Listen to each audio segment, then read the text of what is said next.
Yeah.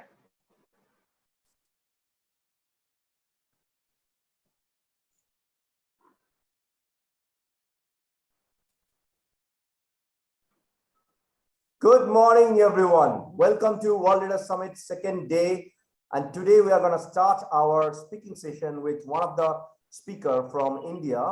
And she has got amazing experience working in the fashion industry, worked in New York and Dubai and so many other places in the world.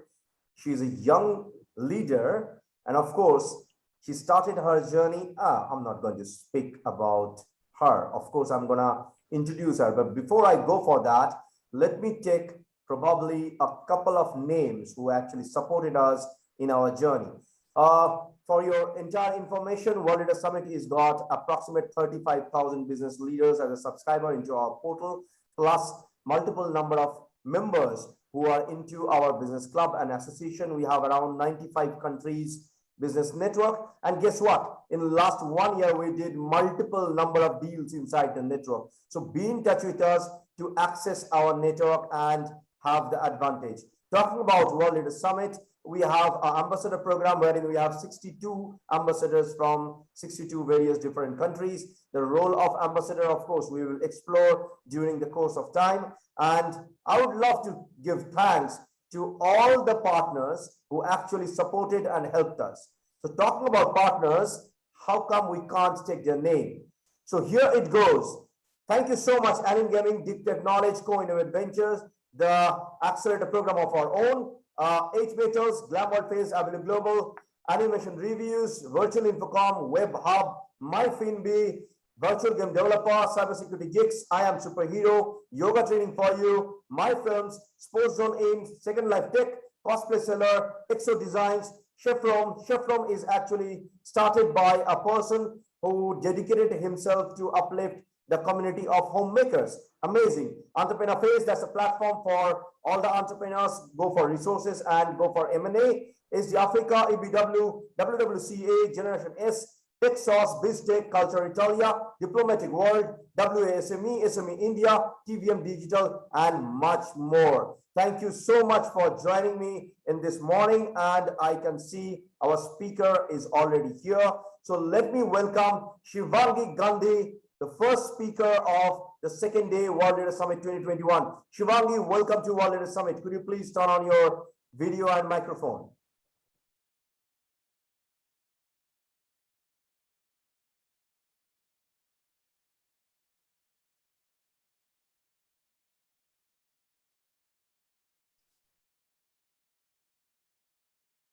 Shivangi? Well, Sorry, I lost you guys because of the internet. yeah, no problem. Just settle down, no worries. We are here.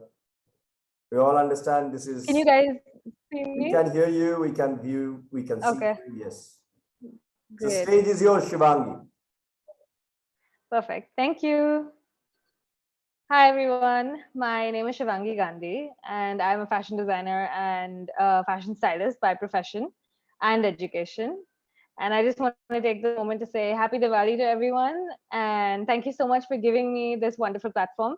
It is my first time speaking at a summit, so I hope I can do justice to this opportunity. And I would like to start with sharing my screen. And my topic is the importance of creating a sustainable business in the fashion industry.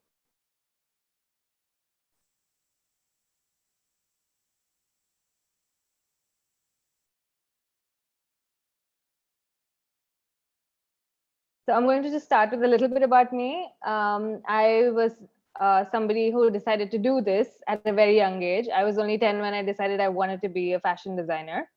And I had no idea how I was going to make that happen. But I think the intention was so things just came together one after the other. And today I'm here and I'm very, very happy to have this opportunity. I've had a chance to work in Dubai and now in India. I was born and raised in Dubai, so I lived there for about 26 years of my life, and I worked there for about 6 years. And I've worked in women's wear, men's wear, as well as kids wear. And in terms of styling, I've done celebrity styling, commercial styling, editorial styling. So the part about having this experience is I was really able to gauge the differences as well as the similarities between the market in Dubai and the market in India. And the good part about Dubai was because there were 180 nationalities living there, it was a lot of exposure to many different kinds of people, which gave me a very good idea on where I want to go ahead. When it comes to sustainability, I think that India is a very infant market right now with Western trend consumption from Indian origin designers. But India is a much more rooted market because, as we know, our older generations were always used to practicing sustainability. And now all of that has come into trend because more people have started to understand that not just in terms of business, but even in terms of life, we need to start learning how to conserve our resources. So I feel like a sustainable business module as well as a way of consumption is very much possible in India. And we could be pivotal players in teaching the world how to do this better. And sustainable is a global goal. No matter how big or small your business is, practicing sustainability to a certain extent can definitely make big impacts in the environment when you look at the bigger picture. Next, I'd like to go to what we've been doing so far. As all of us know, especially after the COVID pandemic, we have completely turned into a generation that lives online. So, Instagram culture, influencer culture, Snapchat culture, all of this has literally trained to use all our resources in a disposable manner. And especially when it comes to clothing, handbags, shoes, we just love to wear different things all the time. But when we think about it in the long run, this is not the most healthy way to be consuming things, because if we're going to consume at this um, at this level, we are going to be using far more resources than are available to us. And we have multiple other generations that are going to be living on this planet after us, and we are not doing much to actually make sure that they have a good planet remaining to live on. To start with, we shop very cheap. We're the first ones to overconsume at every sale. Even when we have enough in our wardrobe, like I said, it's ultimately never enough. We live in a culture where repeating clothes before an event is really looked down upon, because we take a few pictures for our Instagram, we take a few pictures for our Facebook, and then we think, okay, you know what, this outfit was too popular, I don't need to wear this again. But there are a ton of resources that went into creating that garment, and that's all turned into wastage, and eventually that garment is also going to go into a landfill. And you're not very sure how the garment was made. The garment may not have been sustainable.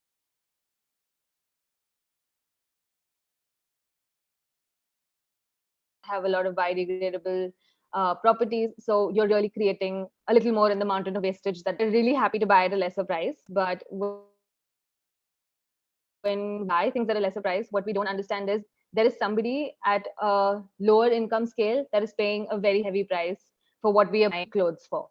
We also look down upon hand-me-downs and second-hand buying. This has become a very popular trend in the Western part of the world right now, where people actually do buy second-hand luxury goods, for example. That has been very, very popular. But in India, still, this is something that people are a little skeptical about, because we sort of have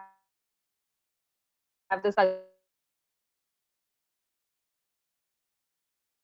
cultural conditioning that if something has been made by somebody else and it's used product, it sort of puts us in not very good light. So this is a thought process that we really need to change, because if a product can be used to its complete cycle, we're being that much more sustainable. The trend of mass buying has resulted in mass production. Large part of mass production turns into addition to the humongous issue of wastage and disposal. This is what I was talking about. In case, when we're actually using these many products, we're buying these many products.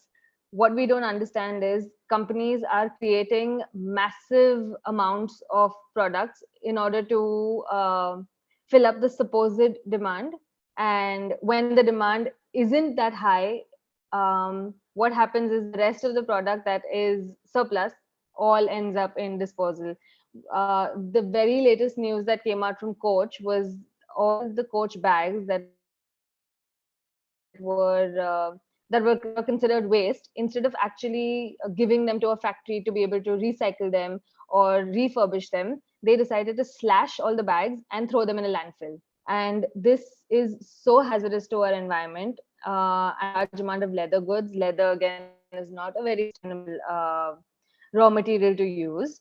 And this ended up as humongous waste, because you can imagine Coach is such a big company. They're producing in thousands and thousands. And when you have ending up in a landfill, which is not even going to be able to decompose on its own, we have a real problem of wastage disposal. And the amount of resources that went into creating all of this product, everything actually ends up literally as waste in a landfill without being used. So this is for us to understand. When we ask for these amount of products in our lives, um, it creates a very bad impact on our environment, because we are overusing everything that is available to us right now. So next, I would want to get on to the impact on the environment. If you guys can see on my screen, these are images of landfills, and these are real images of the amount of clothing wastage, and like you can see here, handbags, etc., that people actually throw in a landfill on a yearly basis. I'd like to just touch a little bit about the garment industry. The garment industry is the second largest polluter and one of the biggest threats to our global environment. The figures on this topic have been alarming for a couple of years now. Capitalism as a fundamental business culture, coupled with industrialization and globalization of production and the economy, enable multinational companies to produce in one country and sell in another. And this is how fast fashion brands produce very cheap clothes. So this is a basic module which most fast fashion brands have adopted, and it's worked for them perfectly because they're making profits in millions, because people have been so conditioned to buying cheap clothes, buying too many clothes, and just have this entire thought process where there's so much thoughtlessness. They don't understand what they're doing in the bigger picture. People just consume for the month, wear, throw, and that's it. They just move on like there was nothing that went wrong in this process. People are still not yet aware of actually thinking about what happens and why these products are so cheap. So most of these countries, they have their headquarters in first world countries, and they choose to do their production in third world countries. So what happens here is, when you produce in a third world country, the government there has a very nominal fair wage system. So these companies can get away with paying extremely low amounts for producing their goods, and they sell to you at almost sometimes anything between a 200 to 600% profit margin. And on paper, these countries are not really doing anything that's unethical, because they're paying the wage that the government of the third world country decided their people should get. But these workers, they don't get any kind of health insurance, they don't get any kind of other help. They're paid in cycles. So some of the times, if the company doesn't do well, these are the workers that actually end up in a bad space because their payments are stalled. And these companies choose to route the money that was supposed to be paid for production into marketing, to be able to market a product that is not probably doing well. But if they used a better model, a bigger celebrity, they might be able to recover the costs of whatever they have spent in production. So ideally, we're just looking down at exploitation of labor. And in a lot of countries, there is underage labor. They use ways of using, let's say, fake IDs. They make kids work in factories. And there have been a couple of brands, I wouldn't want to name names, but who have gotten into issues with lawsuits because of having such terrible moral grounds of business culture. And what is happening right now is, a lot of people are still choosing to turn a blind eye to this, not realizing that this can become a huge problem for the future. And along with human misery, we're looking at a lot of climate change. The fashion industry creates the amount of climate change and the human misery for the fashion industry creates in turn the price we are increasingly paying for our obsession for ever changing trends by boosted fast fashion. When it comes to pollution of water supplies, abuse of workers, damage to the environment, The statistics are endless. So all in all, making clothing has become a really dirty business. When we look at all the shiny, amazing products that we see in a mall, we don't realize that at some stage we are actually affecting the lives of people who were unfortunately not born as privileged as we were. So this is something that people need to start understanding, because at the end of the day, we all have to live as a society, and this is definitely damaging a huge part of our environment. So this is something that's very special to me, because I also went into sustainability completely during COVID. So sorry, I've written this wrong. Yeah. So how has COVID been an eye opener? The COVID-19 pandemic hit the fashion retail. The COVID-19 pandemic hit the fashion retail, and it took a huge hit. Designers, multi-brand stores, and buyers faced unseen and unheard obstacles due to massive relying on production and imports from other countries. Large part of the industry with bigger retail giants and designers suffered major losses, stalled shipments, delayed shipments, cancelled orders, pending payments, and some big fast fashion giants even withholding payments for production, leading to terrible crises for those workers struggling in low income group countries.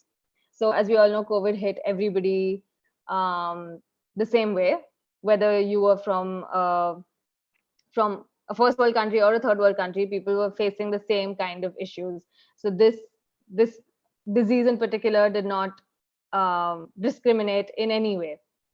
um, so most of the big retail giants, what the business modules that were working so far was, okay, try to design collections in our headquarters and start producing in whichever country you find cheapest. And when the COVID-19 pandemic hit, there were a lot of pending orders, and most of the big retail giants suffered because these orders never made it in time. And when this happened, malls were shut down. There were a lot of businesses that did not have any online channels to sell, including really big luxury groups. They had a surplus of almost 3 seasons because they start producing one season in advance. So by the time we hit the first I think the first unlock, brands were already facing a surplus of 2 seasons, and they didn't know how to get rid of it. There were brands which were super luxury brands which were going on sales, which had never happened before. And this is just how people were trying to get rid of their products. And they noticed that, of course, travel was banned. So most of the high income group individuals decided to use their funds that they would have kept for traveling on to shopping and just making themselves feel better. So this is how a lot of companies chose to get rid of their stock.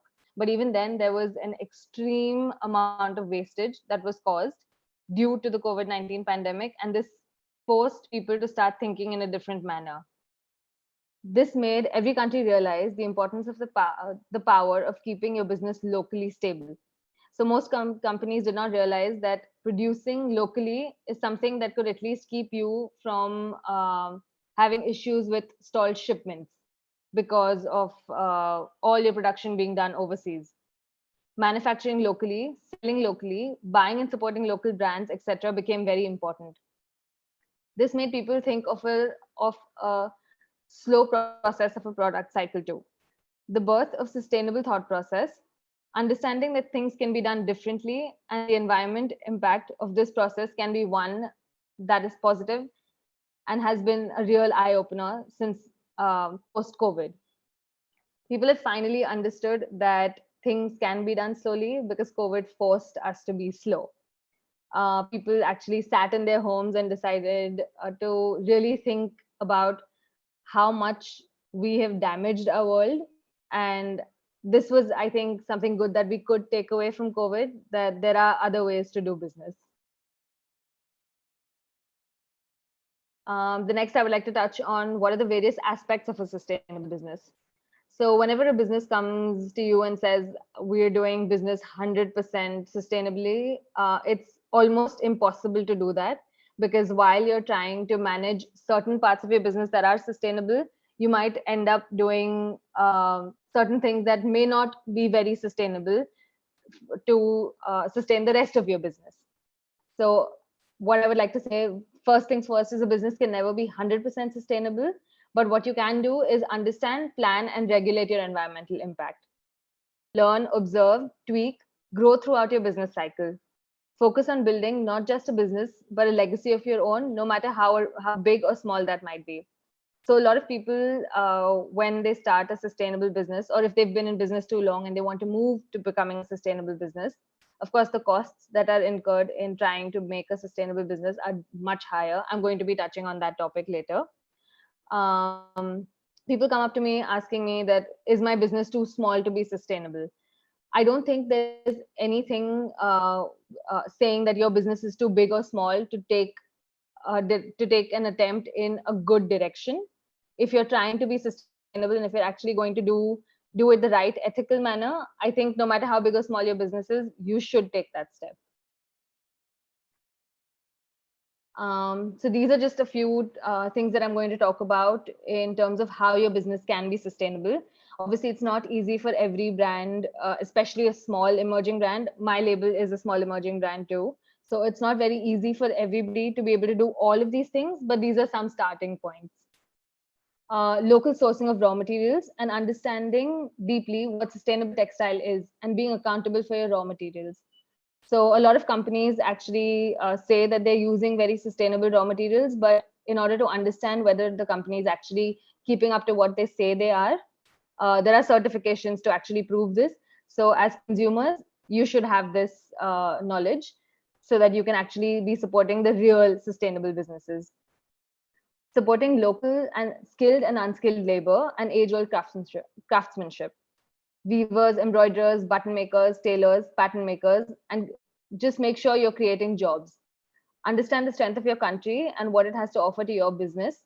Know exactly what you want to showcase to the world and work on those skill sets in your design process in the most sustainable and ethical manner. Localize your production, diversity, and inclusion. So this is just making sure that a large part of, especially in a country like India, there is a large part of the population that is not very educated, but they do have a lot of craftsmanship that has been given to them through generations, and this can be used by designers and let's say handbag makers, shoemakers. This part of the society can be included into mainstream business if you actually think about a slow fashion product. Produce based on order and do not produce large volumes, as this is the #1 cause of extreme wastage. Try minimal waste or zero waste pattern cutting, upcycling, recycling fabrics, and learning to refurbish fashion waste. Adapt slow creation process, longer timelines on delivery of products, focus on the quality of the products versus on the quantity, and completely change the mindset of you will receive your order in one day. Because whichever company is telling you that your order is arriving tomorrow, these companies actually have warehouses full of fast fashion products. And the only thing that they're doing is mindlessly buying from factories that are selling cheap to them and selling you the same product at least a 200% profit margin, and basically giving you product that is not even going to last you for more than 3 months. And again, it's going to end up in a landfill, and that's just wastage. A brand that is doing this in India really well is Rahul Mishra, and overseas there is a brand called Zero Waste Daniel, which actually creates clothing out of complete factory waste. Next is finding ways to package sustainably, biodegradable plastics, recycled papers, boxes, cloth packaging. All of this is a very good alternative to just plastic packaging. All of us know how much plastic is a polluter. So if you choose even to do this small little change in your business, eventually you are going to be affecting a large environmental condition that we're facing right now. Another very important part of running a sustainable business is actually providing ethical wage and good working conditions. You could keep a small team and have a slow work process, but make sure you're paying your staff well. Reduce carbon footprint by planning deliveries and shipment in a cohesive manner. Reduce consumption of water and electricity. Educate your customer on buying less and buying better. be holistic and purposeful in your business module versus blind short-term profits. This is something that is very clear since I am running a sustainable business myself. To see big profit margins in the very beginning stage of your business is not possible, because you are spending a lot more money to actually keep your business running in this manner.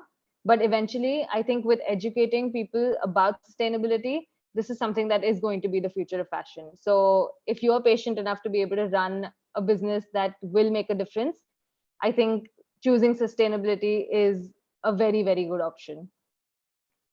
Adapt a policy for recycling your own product after the product cycle is over. Think circular. So this is just basically understanding that your product could come back to your own atelier, and you can find ways to refurbish a product that has ran its entire cycle. Next, why is it essential to adapt in small ways to make a big impact? This is just very simple. Like I said, if businesses start accepting sustainability even in small ways, not everything that I mentioned before doesn't have to be done altogether, but if businesses can actually start adapting to using few sustainable practices, there is a very big impact we can make in the future. This is obviously something that is going to be over a couple of years, but if we have the patience to see it through, we're actually going to be making big environmental changes. Yes.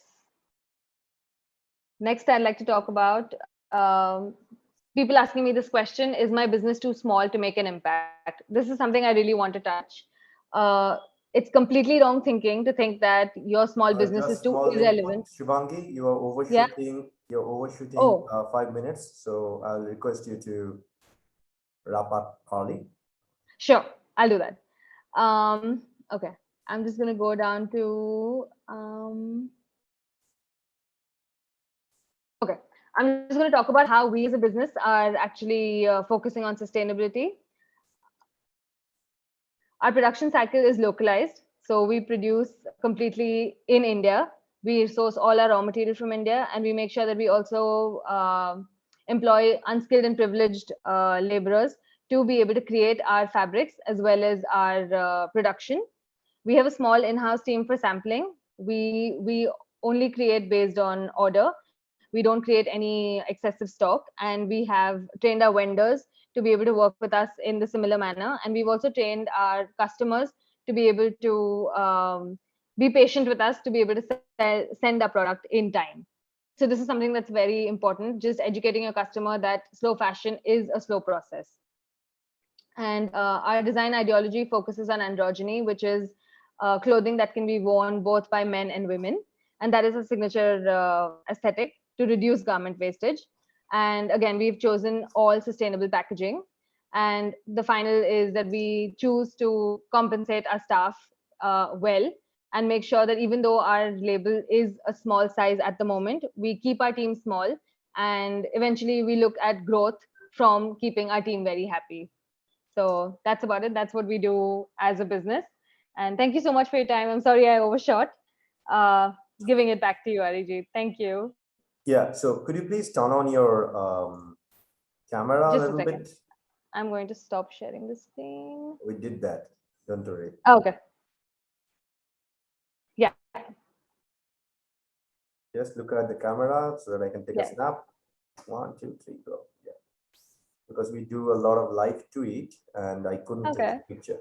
Okay, so we are open for Q&A. My first question to you is basically when you are talking about fashion waste, to be very honest, and when we are talking about you are using those waste to create more and more garments for the industry. Yeah. Yeah.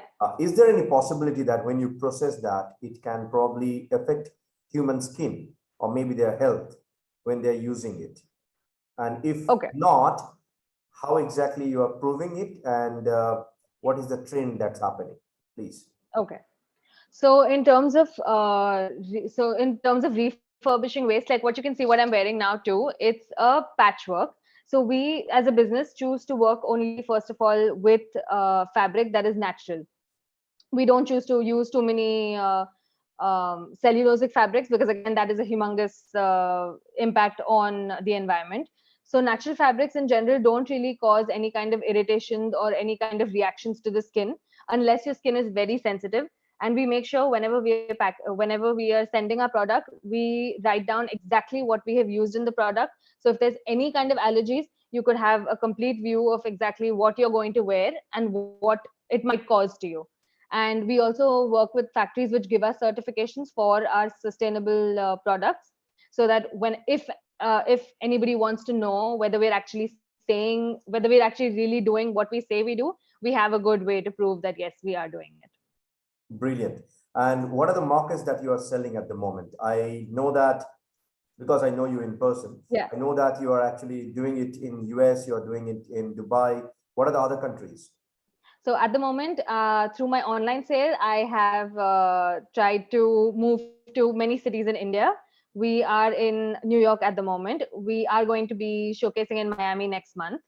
I am also trying to target UK, Paris, and Italy to a certain extent. Probably by 2022, we might have stockists in these regions too. And I would also, in the Middle East, I'm in Dubai. I would also like to tap Doha and Saudi Arabia. Beautiful. And how big is your team for all the audience, if you can share? At the moment, we're a team of just 5 people. Oh my Yeah. God. So with 5 people, you are doing massive work. I can see that. Yes.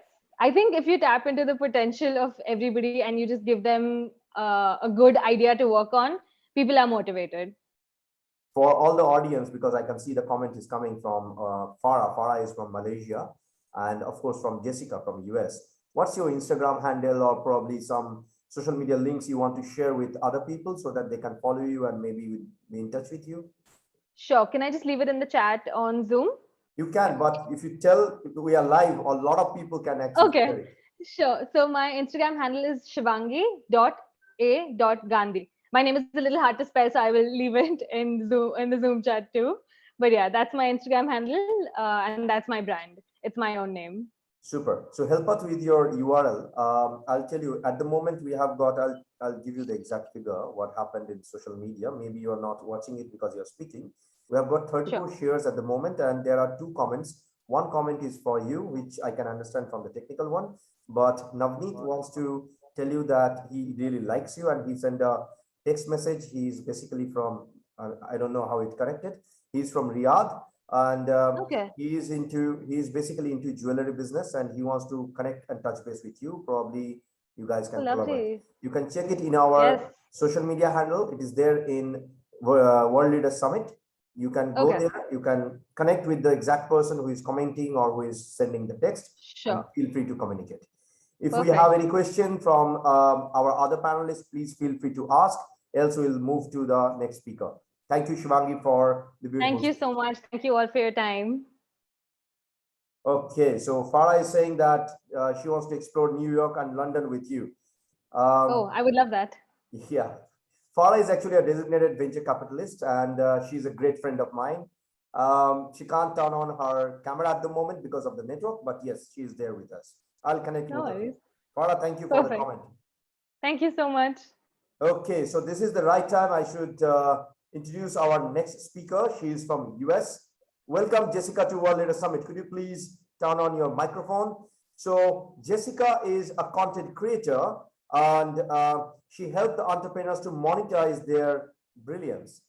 Okay, that looks something interesting. Jessica, the floor is yours. Please enlighten us with your small intro, and then after that, how exactly you're gonna help the people regarding a consistent income. That's your topic, probably. It is. Well, thank you so much. Hello, everyone. I'm delighted to be here with you. It's nighttime where I am. It's about 10:30 p.m. on the East Coast of the U.S. I know it's the morning where many of you are. And as I was introduced, my name is Jessica Terzakis. I am a former high school teacher. I come from the education world, and I've hopped into the entrepreneurial world. And my gift is helping people who are experts at something take that expertise and package that into something that they can sell and teach others. And so I want to get you thinking this evening or this morning, wherever you are. So think about this. You've started your business. Check. You've got clients. Check. You're actually making money and working with people. Check. Now you're on the phone 8 to 10 hours a day. Check. You can't seem to get enough time for yourself from all the calls that you have lined up. Check. You haven't seen your family in 3 months. Check. Maybe this list sounds familiar to you, right? As you've grown your business. And guess what? More success equates to more problems. And your new problem is you've got to find out how to break out from one-to-one income without adding yet another project to your list. I'm going to talk about what that whole one-to-one income means in just a second. The fact of the matter is, as many of us as business owners, the way that we get into business is a lot of the business depends on us. Maybe you feel that. Maybe you feel like the only way that you are going to actually generate income is for you to be in the business working, trading time for dollars. Maybe that resonates with you. And the fact of the matter is if that's your business model, you are quickly going to hit a ceiling, right? And that ceiling is going to mean that your income is going to hit a ceiling. It's going to hold you back from what you know you can achieve.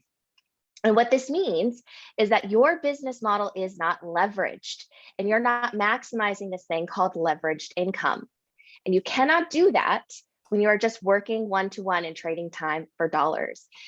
And trading time for dollars can look like you sitting down face-to-face on Zoom with a client. It could also look like you in the business actually doing the manufacturing or doing the work that you have to do to generate profit, right? And so what I want to unpack with you is a solution to this dilemma, because I see this happen all the time. People leave their jobs, they leave the chains of corporate behind for the freedom of entrepreneurship and quickly find themselves working over 70 hours a week. Maybe that resonates with you. And so I want to show you how you can actually break free from that model without a lot of effort and without a lot of time. And I offer this solution called group programs. Now, how many of you have heard of online courses, right? It's a very familiar term. I'm sure that if you have been on Facebook, if you have scrolled through Instagram, you have seen an ad for maybe selling someone's online course or promoting the creation of an online course. It is a booming industry right now. And I'm here to tell you a few things and why I actually don't think you should pursue what's called an online course. I'm going to give you a better solution.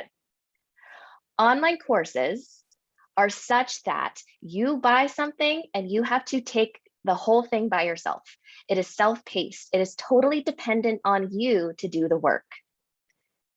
I can't tell you how many of my own friends in business and some of my own clients have what they call the course graveyard, meaning they've purchased online courses, they've bought other people's courses, and yet they've never actually used them.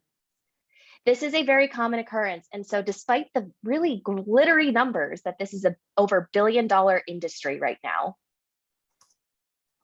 the completion rates for online courses only yield about 4 to 5%. That should surprise all of you, right? So a lot of times when people are like, I want to break out of this, I don't want to be in one-to-one anymore. I don't want to feel like I am absolutely stuck trading time for dollars in my business. What's my solution? I'm here to tell you that online courses are not it. Here's what you do instead. You create something that's called a group coaching program or a group program. And what that looks like is instead of working 1 hour for one client, you're working 1 hour with 10 clients or 50 clients. You're literally inserting a new model into your business so that you can scale faster. So imagine you free up 8 hours in your week, right? Instead of being back to back with client calls or back to back with projects, you're now freed from those 8 hours to do other things. Imagine for a moment what you would do professionally in your business with 8 extra hours of time. I've had some clients decide to speak more, right? To find more opportunities like this. I've had clients decide to hire people and really start delegating and actually moving themselves into a CEO position in their business. I've had other clients from a personal perspective, right? What would you do with 8 extra hours in your personal life? Well, I know here in the States, a huge thing for many of my clients is helping their aging parents, right? Or helping their kids who are either at home or they've chosen to homeschool them. And so you're literally, this is what when we think about the freedom that entrepreneurship provides, this is it, right? It's the ability to not feel like you are chained to working that hour, trading that hour for dollar kind of model. So that's the first reason why this model is so effective, right? Is you're literally, again, the concept is you are taking something that you are skilled at doing, right? And that could be anything from, I know how to create manufacturing deals. I know how to create opportunities to sell different like clothing or textiles. I know how to teach people this concept so that they too can grow their business, right? Think of what you're really good at doing and how that could benefit other entrepreneurs or other people. And you take that concept and you teach it to them.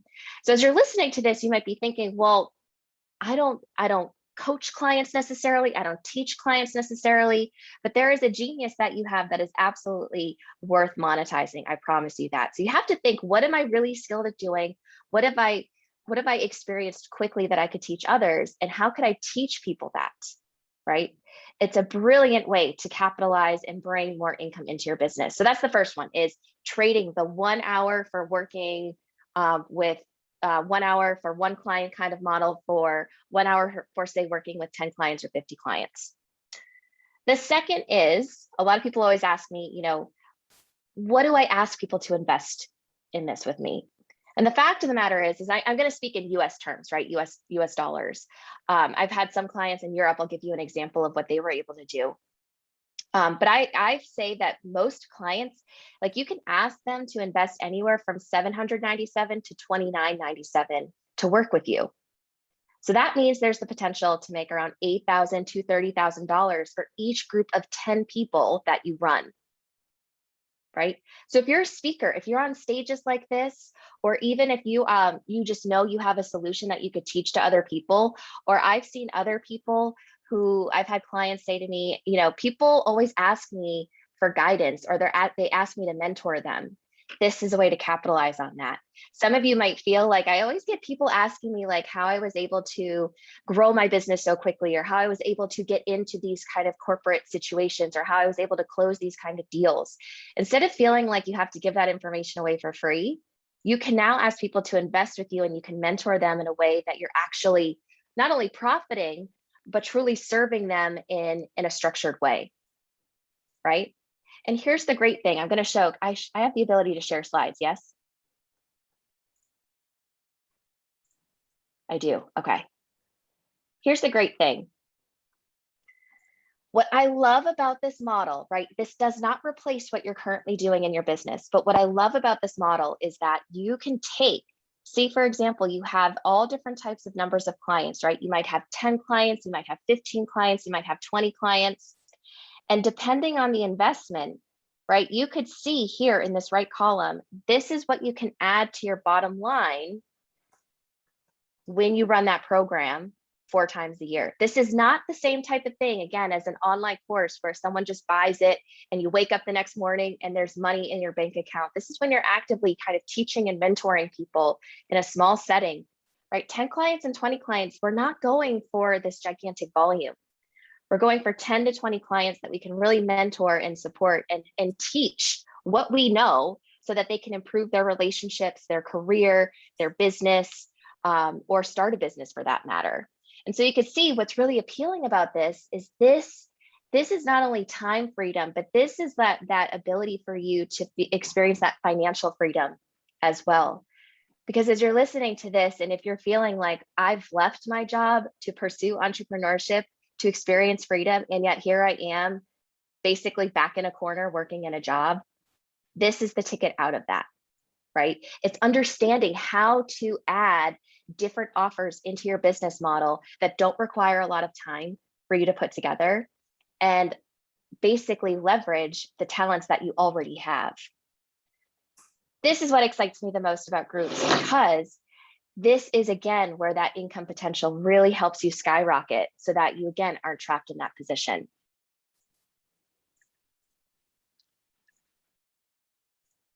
And the third reason is they are very easy to put together, this concept of group programs where you're teaching a small group of people. Now, again, if you've seen anything about online courses and you know anything about that industry, chances are you've seen things called a portal. You've seen this thing called pre-recorded videos. You've seen this requirement to have like everything created ahead of time to launch this product, right? If you've ever launched something, perhaps you feel that pressure to have everything, every single detail created before you put it out there. Does that resonate with anyone? I know it has with me, and I know it has with some clients, right? But here's the deal with this model, right? And this is where my public education comes in. You really only need to solve one simple problem, and one simple problem could be, and I don't know if everyone can type in the chat, so I'm just going to give some examples. But if you're listening to this, if you tell me your industry in the chat, I can give you an example of what this could look like. But examples of problems that people solve that are very profitable are helping people actually start businesses, helping people secure funding or loans, helping people really grow their Instagram following organically, right, without using ads. It could be leveraging speaking, how to become a speaker and profit from speaking. It could be anything in the health and wellness industry, from losing 10 to 15 pounds and keeping the weight off. And so you could see it's very, very specific and narrow, the problem that you're solving. But again, it's based on your experience and what you do really well. And the beautiful thing is, if you can imagine, if we were all in a group right now, this is how it would look. We're on Zoom. You see someone like me teaching you, right? You're here absorbing the content, and then you're going to go implement it in your business. And so you meet your clients in this way. And I'm here to tell you, despite the fact that the online course industry is grossing over billions of dollars a year, and it almost feels like you're losing out or missing out on this opportunity, I'm here to tell you with confidence that you are not. People right now are looking for access. They are looking for connection. They are looking for people to show them how to do things and hold their hands. And so if you've ever had that spark that is inspiring you to help other people, to teach other people, to take your expertise and say, I know how to do this and I could fast track this, that's why group programs are so helpful right now. I'll answer that question once we get to the Q&A for sure. That's a good question. So I've helped dozens of clients do this. And I think the fact of the matter is, when you are thinking of moving out of that one-to-one sort of income situation, the best thing you can do is implement quickly, solve one problem at a time, and really don't overthink the process, because people are buying access to you. They're buying the opportunity to learn from you, and they're not buying your PDFs. They're not buying your portal. Do not spend a ton of money on video editing. Do not spend a ton of money on fancy tech, because really what they want is the ability to get feedback from you and to work with you. So I think, am I running close on time? Because I could open up to Q&A at this point. You can speak for more 5 minutes, not a problem. Okay. So let's use this example in the chat. Please. How would you think this can be used to educate more people on actual sustainable living versus faux sustainability? This is huge, right? So if we took this example and we said, I'm all about sustainable living. Most people right now are wondering, at least I could speak from this in the States, they're wondering, how can I be more mindful of the products that I'm buying? How can I be more mindful of what I'm throwing out? How can I be more mindful of not wasting? This whole concept of a green lifestyle right now in the States is huge. So you could create, literally, this would be, and Shivanji, I hope I'm saying your name correctly, this would be your opportunity to get a group of other entrepreneurs together. It could be an opportunity for you to get other designers together, and you teach them, here's how to create, here's how to live a sustainable lifestyle. Here are 5 steps to doing that. And you have to think about, right? Am I teaching someone who is already starting on this path? Am I teaching someone who is completely new, or am I teaching someone who's already got expertise? So you have to think about, where's this person on the journey, and how can I teach them maybe 5 ways to live more sustainably, right? I think it would be really cool, Shivanji, if you mentored other business owners on like sustainable living and how to be a sustainable business. I think that would really be an interesting experience. But I see a lot of people, especially with, the climate challenges we're dealing with today, they like the idea of it. They have no idea how to get started. I know in the States, a lot of it is like, just don't use plastic straws, but that feels like we're just not doing much of anything. So I see lots of opportunities for you, Shivanji, there. Okay. Great. So there is a question from social media. I hope that we can take the Q&A round now. Yeah. So Shalini from UK, she is asking that, is this coaching or training, are they helpful? These are the people with limited experience. How do a person can choose a real coach and how to justify that? Could you repeat the beginning of that question? Because I think it's a good question. Yeah. I just want to make sure I answer it correctly. So I'll just try to make it simple. Like there are a lot of different coaches who are there online trying to say that I'm a best coach, I'm going to teach and I'm going to help people. But there is a limited number of people who can actually give proper coaching. So her question is how these people are with limited experience, like the coaches that they claim that they are coaches. So how to choose a real coach and how to go about it? Yes. Okay. This is what I like about this question is normally it's other coaches wanting to come off as more legitimate, but I love that this is someone who's interested in investing with the coach and wondering, how do I trust the person? I think the best thing that you can do are a few things. One, I would ask for case studies of clients, right? I would look for any, they should have testimonials. They should have case studies on clients they've worked with. I would definitely do your investigation with social media, right? Especially for those who claim to be experts in like social media or business themselves. You really want to take a look at how long have they been doing this? Do they have an online presence? Are they posting things and showing a presence on social media that I could do a little bit of investigating on? That first point, again, I would ask for case studies or testimonials of what their most successful clients have been able to achieve. And you're really looking for results. What results have your clients been able to get? How long did it take them to get there?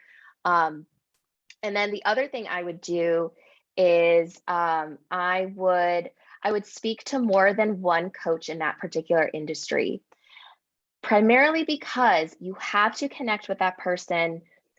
It's like a chemistry or an energy, right? You really have to get to feel like you're talking with them, and you get a vibe from how they're positioning their services, right? You have to hear their voice. You have to sort of see them. I think to be truthful, I think there's trust and longevity, right? If someone has been around in the online space as a coach for several years, that I think is a green light, because the coaching industry itself is churn and burn. Like there are a lot of people who come in, want to make it, and then they don't. So I think those are some of the things that I would do. That's a brilliant question. Super. So I'm getting another question, which is again from social media. Sure. Interesting. Gaurav is asking, how will you define a product? And his next question is, are you your own product?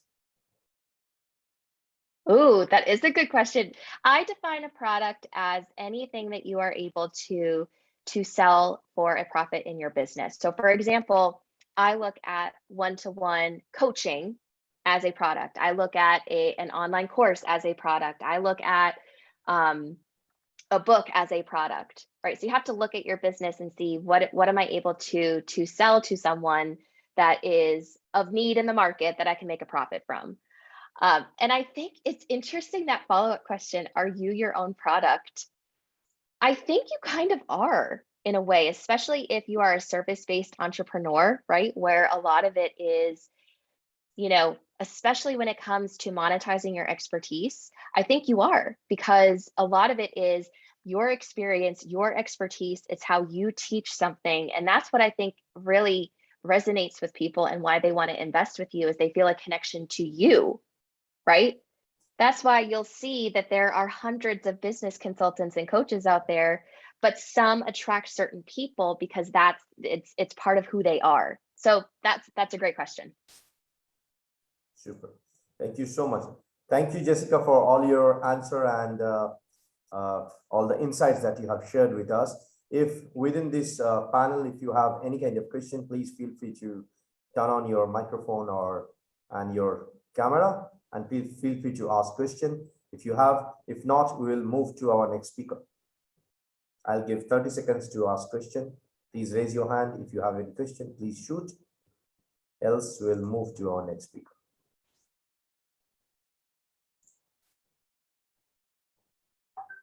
Okay, so thank you, Shivangi, for all the comments. Thank you, Farah, for all these questions, and other people who are watching us in social media asking the questions. Thank you so much. Thank you, Jessica. Please stay with us because we have an amazing speaker next. He's a very near and dear person to me. Let me welcome, ladies and gentlemen, Mr. Sandeep Marwa. Sandeep Marwa ji is the founder and chancellor of Noida Film City and AAFT University of Media and Arts. Not only that, he's a 7 times international record holder in media. He's a producer of 3,000 short films, give opportunity to more than 10,000 filmmakers across the world. Wow, this is huge. And if I go through the entire bio of this amazing gentleman, probably I'm gonna take more half an hour. Rather, let me give this mic to Sandeep ji, a dear friend and a great human being who is a chairperson of our international business community, which we call as WLS community itself. And over to you, sir. The stage is yours. Thank you very much, Arjit. Good morning, everyone. What a pleasure to be here on this World Leader Summit. I'm feeling so elevated. I'm so charged. Time is short and there's a lot to speak about it. My topic today is love, peace, and unity through art and culture. Well, I think quite early in my life, I realized that bringing love, peace, and unity is very important to the world. And my forte, my specialization is art and culture. So I made it a point that I must start working on this subject right now, though I was pretty young to get into this kind of activity. So let me start with 2 very important lines कि सभी दिशाओं से शुभ सुंदर भाव विचार भरे नित अंतर पुण्य धरा बन जाए स्वर्ग ये मेरे यत्नों से करुणा कर. Whether it is north, south, east, or west, whether you're in India or abroad, whether you are on the top of the hill or you're standing at a seashore, whether you are in a lush green garden and looking at some colorful flowers, or maybe looking at the most beautiful woman on earth. But the fact is, there are 2 things which are much more beautiful than what you can see with your naked eyes. And these 2 things are your thinking and your feelings. And the best part is that both the things are right within you. You don't even need eyes for that. On this very auspicious day, let's pray. Hey Lord, give me good thinking, give me good feelings so that I can do good deeds. And through my good karmas, I would love to convert this earth into heaven. That's what I believe. And I'm sure you will also believe in the same. The fact is, the whole films, television, media, art, and culture is based on these 2 very important principles: thinking, the best thinking, and best feelings. I mean, the whole media, films, television is based on how to exploit emotions, how to highlight emotions, and so on. And also, you have to be out of the box. You have to be exclusive, extraordinary, different to attract audience to a big theater, a big screen. Well, I'm so thankful to Arijit for giving me this opportunity to talk about the case study of Marwa Studios. It was very important to bring in love, peace, and unity to this whole disturbed and distracted world. And art and culture is the best way. And that is how in 1986, I decided to have a film city in North India, which was the 4th film city of the country. And I'm happy that we could be able to create a city like this, which is spread out in 100 acres, 75 acres outdoor, 25 acres indoor, now 16 studios. And out of 16 studios, 350 channels are being broadcast to 162 countries, 24/7, and 17,000 media professionals. They're working in this film city in 3 shifts of 8 hours each. And cascading effect is that around about 150,000 people, directly or indirectly, actually earning their bread because of this film city. I'm so happy that I could do something for the nation, something for the humanity, something for the media and entertainment industry. And the whole idea of bringing so many people and so many efforts, so many energies, and so many resources together, that we must start a bank, a setup from where people start thinking about world unity. And you know it for sure that nothing is bigger than media, and nothing is bigger than cinema itself, because the impact of cinema is highest on the minds of human being, which has already been researched many times. Well, after establishing this kind of a film city, I was more than happy that we have already started bringing people from all over the world to this film city. And I'm happy that till today, we've been able to attract around about 3 million people who have already been to Noida Film City for one or other cause. And the minute they are in Film City, they start thinking about love, peace, and unity through art and culture, because that's kind of an environment which we have somehow created in all the 16 studios, which are run by probably now the giants of Indian media and entertainment industry. And luckily, I am one of them.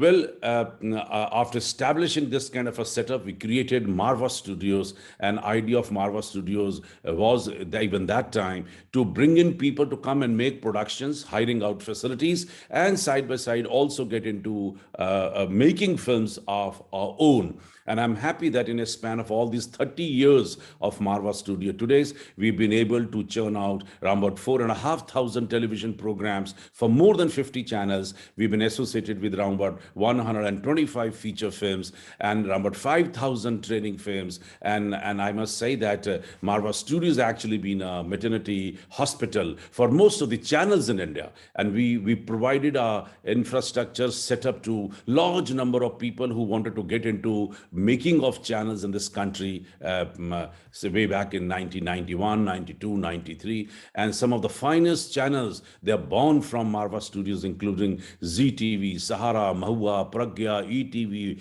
BTV, ITV, Jan Channel, and so many of them. And I'm happy that any channel which has been born from Marva Studios carried the feeling and the byline which we've been propagating from last so many years: love, peace, and unity through art and culture. Well, in a span of just 2 years, in 1993, we created Asian Academy of Film and Television, which was actually the first ever private film school of the country. The whole film training was, till that time, was handled by the government of India. There were only 3 major institutions in the country. This was the 4th institution in the country. And I'm happy that through Asian Academy of Film and Television, now in a span of 28 years, we have created a wonderful niche for ourselves, and we have churned out something like 20,000 media professionals hailing from all 145 countries of the world, and probably all the states of India. And we have created something like 75 different kind of creative courses. And idea is to teach spirituality along with creative courses. Probably we are the first film, television, and media institute in the world which bring in spirituality into the education, into the professional hardcore education. And 4 major things we created. Number 1, we brought from all over the world, from government to private, film, television, and media training. Second, we brought down film, television, media education from post-graduation to graduation, undergraduate level, because that was necessary to bring in large number of students into this bracket and teach them what love, peace, and unity is all about. The third very important thing we could create, that from a theory part, because all these courses were more of a theory earlier. So we brought down all these courses to skill development. And once you're talking skill development, it's very easy to tap the mind of the student and talk about better things side by side. We're very happy that we could also create a wonderful a change into the whole education system in India when we removed the column from the application form of the education setup of filling in for his caste, and a second very important column of his religion. And I'm very happy that AAFT became the first institution in India to remove these 2 irritating columns from the application form. And then after that, thousands of education setups started following us on these lines. Well, we're very happy that AFT could create this kind of environment, and we try to bring in lot of energy, lot of strength with love into these courses.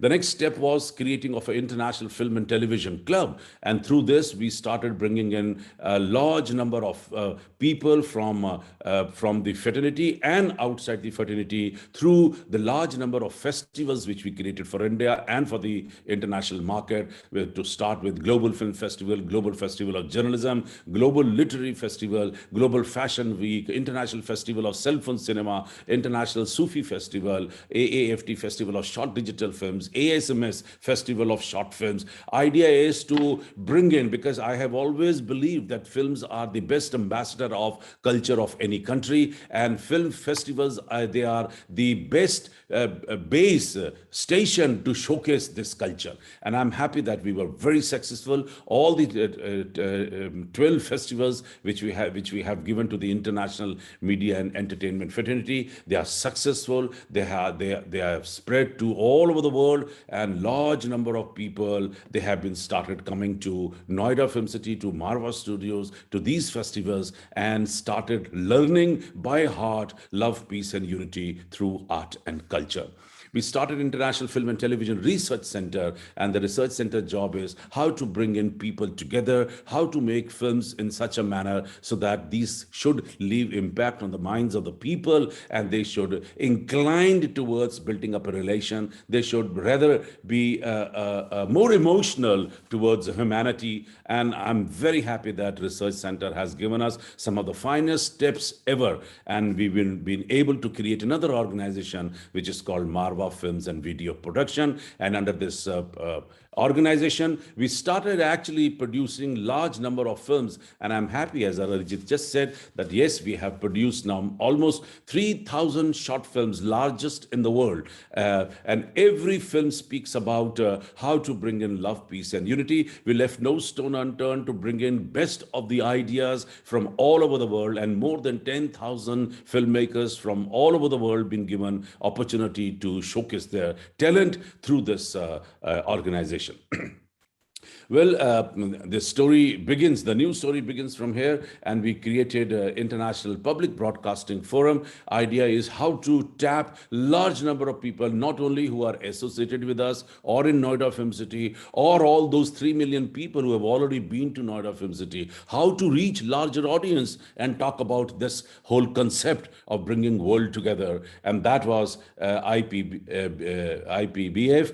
under this International Public Broadcasting Forum. We started Radio Noida 107.4 FM, and not only that, it is a FM station serving around about 1 million people around Noida and Delhi, but it is also a world radio, and now you can hear this station anywhere in the world under radionoida.fm.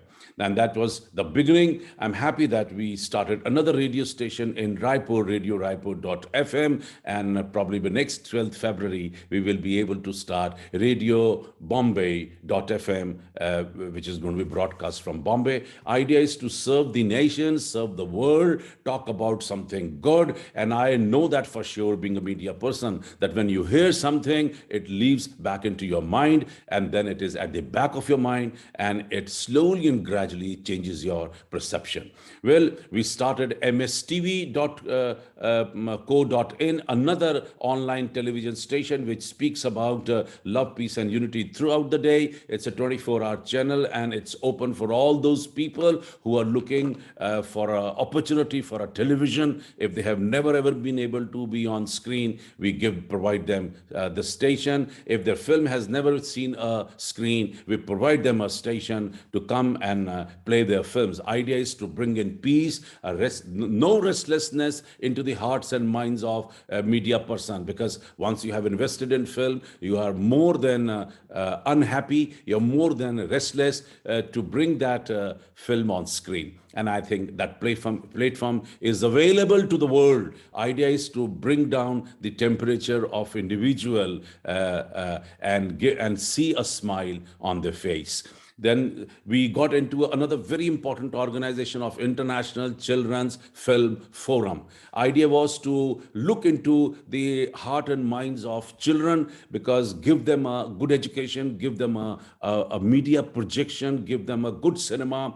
And that's how we started also a Apna school under this organization with around 8 students. Now I'm very happy that we have 800 students from an unprivileged category who are learning in 12 different schools in Noida, and we are building them as a good human being.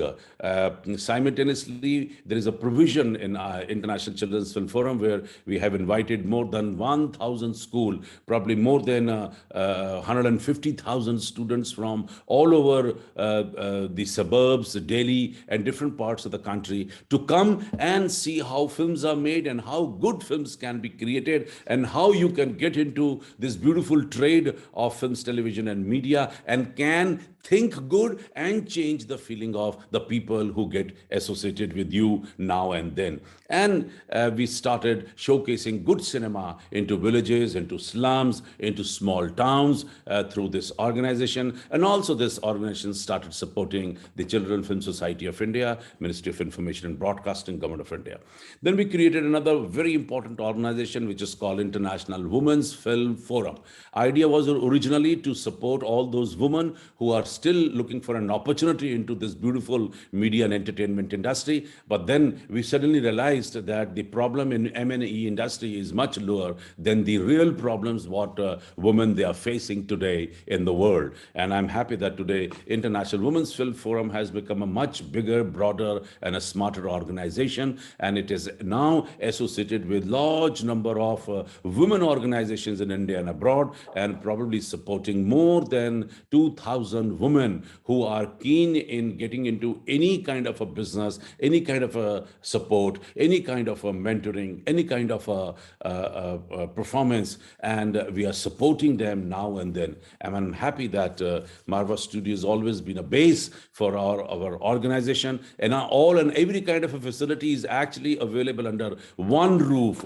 If you're looking for an auditorium or a setup or a workshop or a convention or a summit or an interaction, you looking for anything, it's available under one roof, and it is not costing us much to support anyone who's looking for support and have an idea to bring in world together. That should be one of the conditions.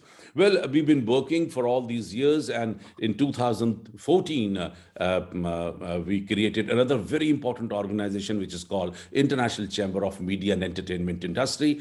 This is one organization where we realized that we must support the vision of our Honorable Prime Minister, Mr. Narendra Modi, who always wanted to have best of the relation possible with each and every country of the world.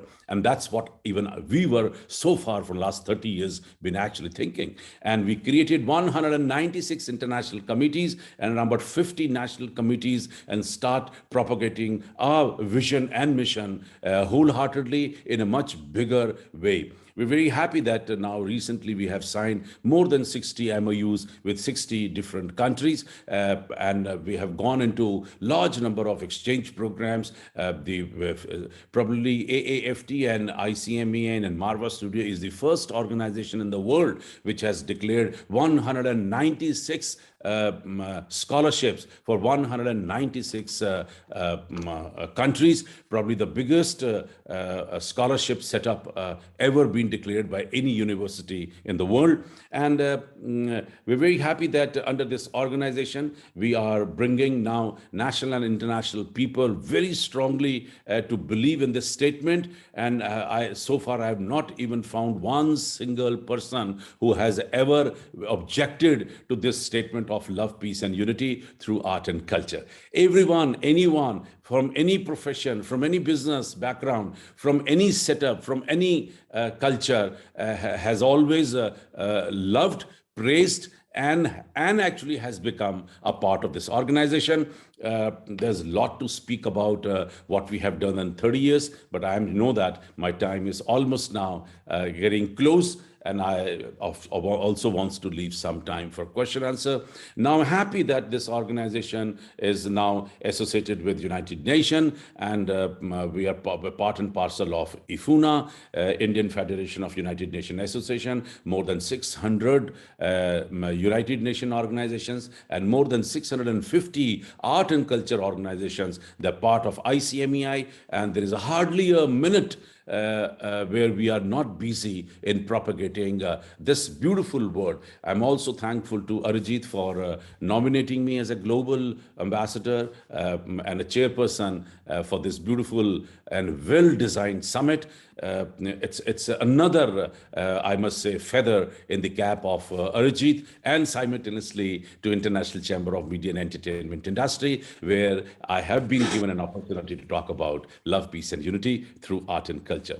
I'm happy this organization has received more than 1,000 awards from all over the world, and we could create 7 international records for ourselves. Probably all those records description maybe some other time in some other summit. Thank you very much, Arijit, for giving me this beautiful time to speak out my heart.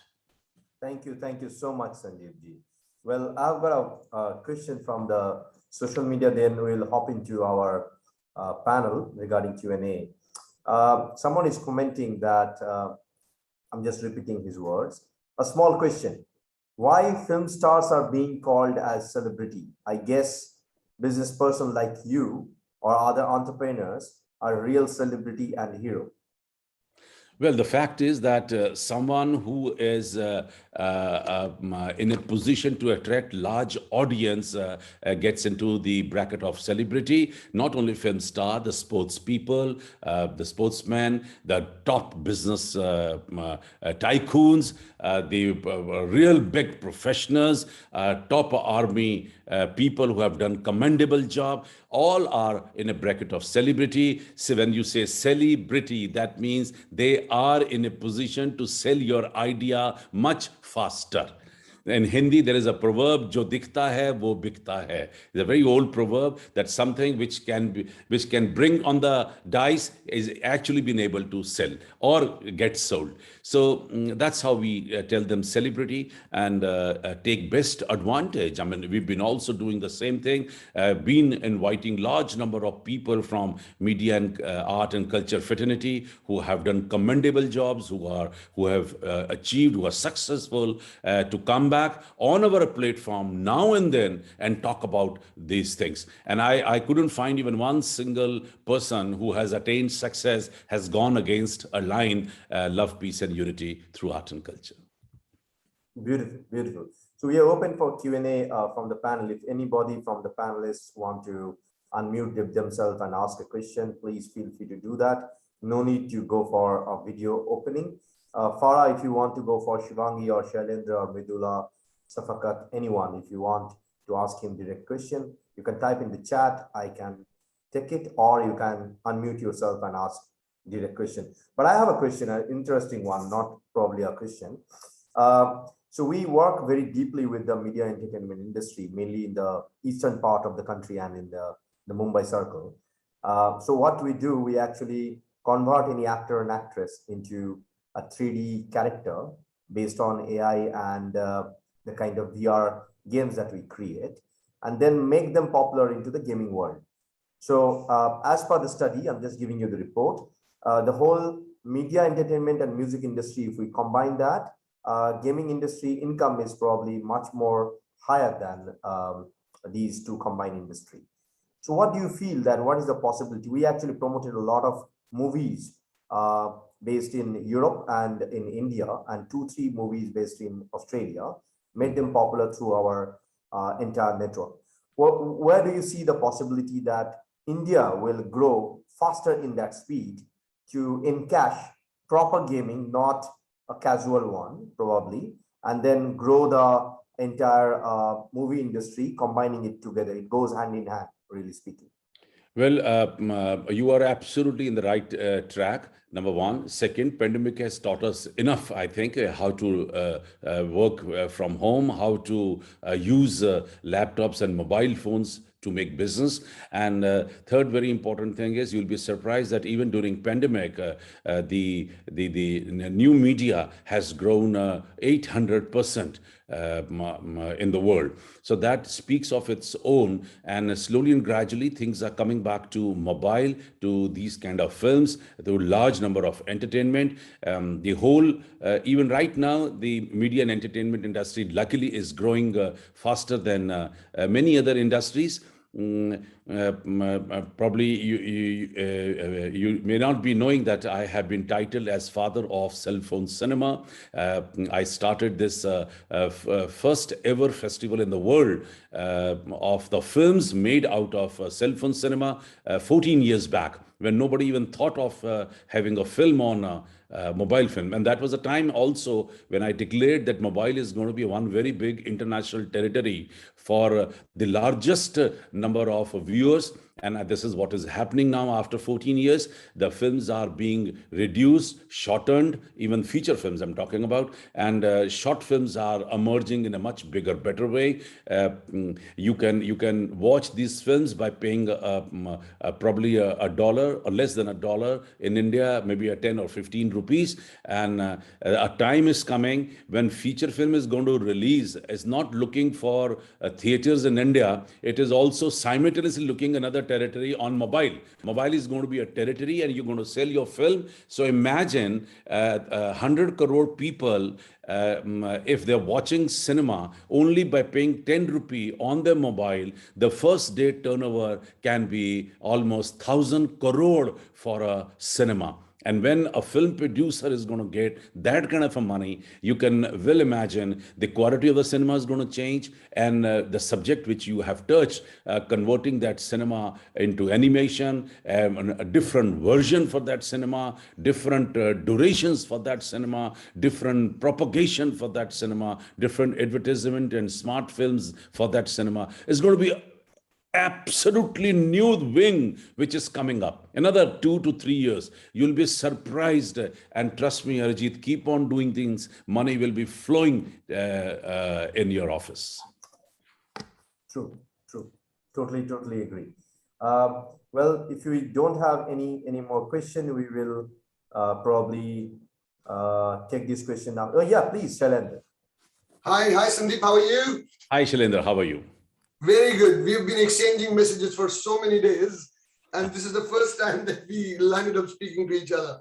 Thank you for your all the insights. But that idea of mobile phone movies is absolutely awesome.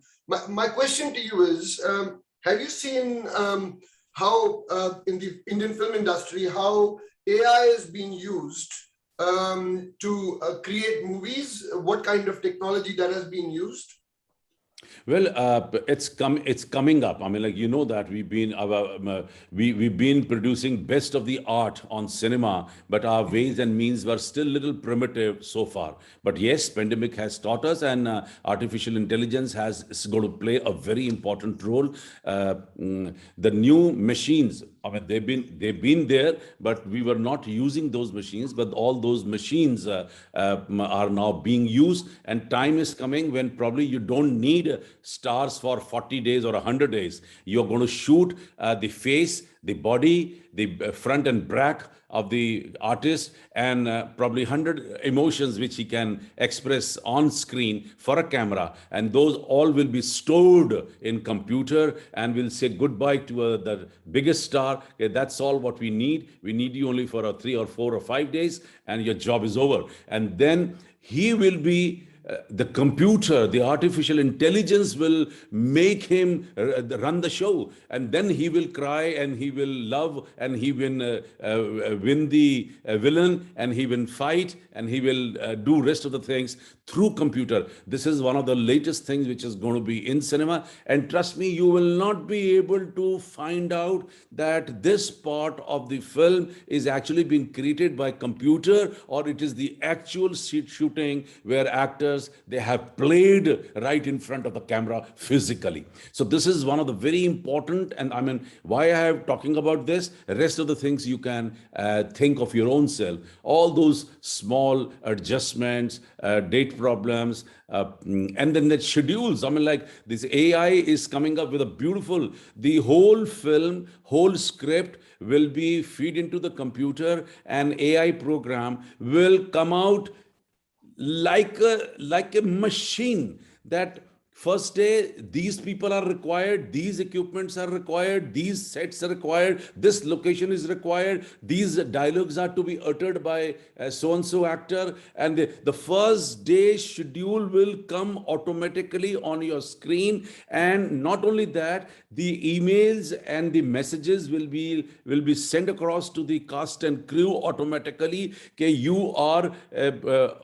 have to be available at Marva Studios at 8:30 calling time, and your first shooting or performance will be at 9:20 after lighting is set. And lighting is also going to be in studios in an artificial intelligence. You will feed the program that this is a scene, these are the emotion, these are the dialogues, and these are the actors, and these are their heights and chest size, and the lighting will adjust automatically, and the best of the emotional lighting will be ready for the fiction program. I mean, you cannot even imagine what is happening. 14 years back, when I was talking like this from my studios to the international press about cell phone cinema and the mobile films, people laughed at me. Someone just got up and said, "Mr. Marva, you're a crazy man. You are talking something which is it's impossible." Today, I'm very happy that when I received my title of a father of a cell phone cinema from New York, and I'm happy that what I thought 14 years back has proved fantastically and correct. Artificial intelligence, we've been talking about. Also, it is a time to tell you another beautiful discovery and invention where cameras have come, and still cameras have started capturing history. I mean, this is something which is unbelievable. Now it sounds like a magic or a miracle, but the fact is that camera will go back into the history and click the picture. Probably for someone it may be dangerous, but then suppose there is an accident on the road and both the cars have vanished from the location, and police has reached after a minute, and police what will do is they'll click the picture from the accident site, and the picture of the accidented cars will emerge on the camera. Now imagine this is what is happening today. Now rest you can assess what I'm talking. Okay, can I add to that? Please, sir. You know, that's a great thing, but I will make it much more interesting. So you remember good old days, Sholay, they had to shoot two endings and they only could keep one. Yes, I'll extend that. When you're sending all that script and you're sending the video to a mobile phone, what you can do is, based on my behavior, based on what I've done, my ending will be different to yours and your ending will be different to someone else's. So what you're doing is you're doing personalized content, and that is going to make a huge difference as we go forward. And I tell you, this is going to happen in not more than 2 years, that you will see a very different film to what you like to see, to what I like to see. So it is all going to be personalized based on your background, and it's already happening. So if you saw that ad for, I think it was Nestle, the Shah Rukh Khan ad with Nestle, where it was so localized. So the content differed from person to person and place to place. So what you're going to see is the starting of, for example, if it is Sholay, and a person who doesn't like to see any action will have a very different Sholay to someone who's got, who likes to have action, will be heavily actioned movie. So things are going to change, and I have a glimpse of that in my presentation just after this, because I'm trying to do something similar to that. And I think we should talk offline as well, Sandeep. And you just made me nostalgic with the word Marva Studio, because when I was a kid, I used to go past Marva Studios almost every next day going to school. And I always wanted to get inside to see what happens inside, right? But next time I'm in Delhi, definitely would walk in. It'll be great pleasure, Shailendra, to receive you at Marva Studios. I'm happy Marva Studio is the first family itself is at 20,000 people, and we've spread out to almost now 20 million people in almost 196 countries of the world. God has been very kind, and I'm so thankful to my government. I'm so thankful to my state government. I'm so thankful to the people of media and entertainment industry all around the world who've been cooperating and giving their best when they are at Marva Studios. Thank you very much, Arjit. It was a wonderful session, and what Shailendra has uttered, these important words, this is a one step ahead of what all I have said. And trust me, it's industry where I can say it's a no looking back. So there's so much to do in this industry now, which you cannot even imagine what is coming in the next 5 to 6 years. Okay, so let me take this pleasure. I'll be showing you guys something which a lot of people feel that India is not at all doing things in AI or creating real life actor and actress. You can see in inset. This is the real actor. His name is Mainak. He's a Bengali actor. And Okay. this is the entire 3D character which we created entirely based on AI algorithm that we have created.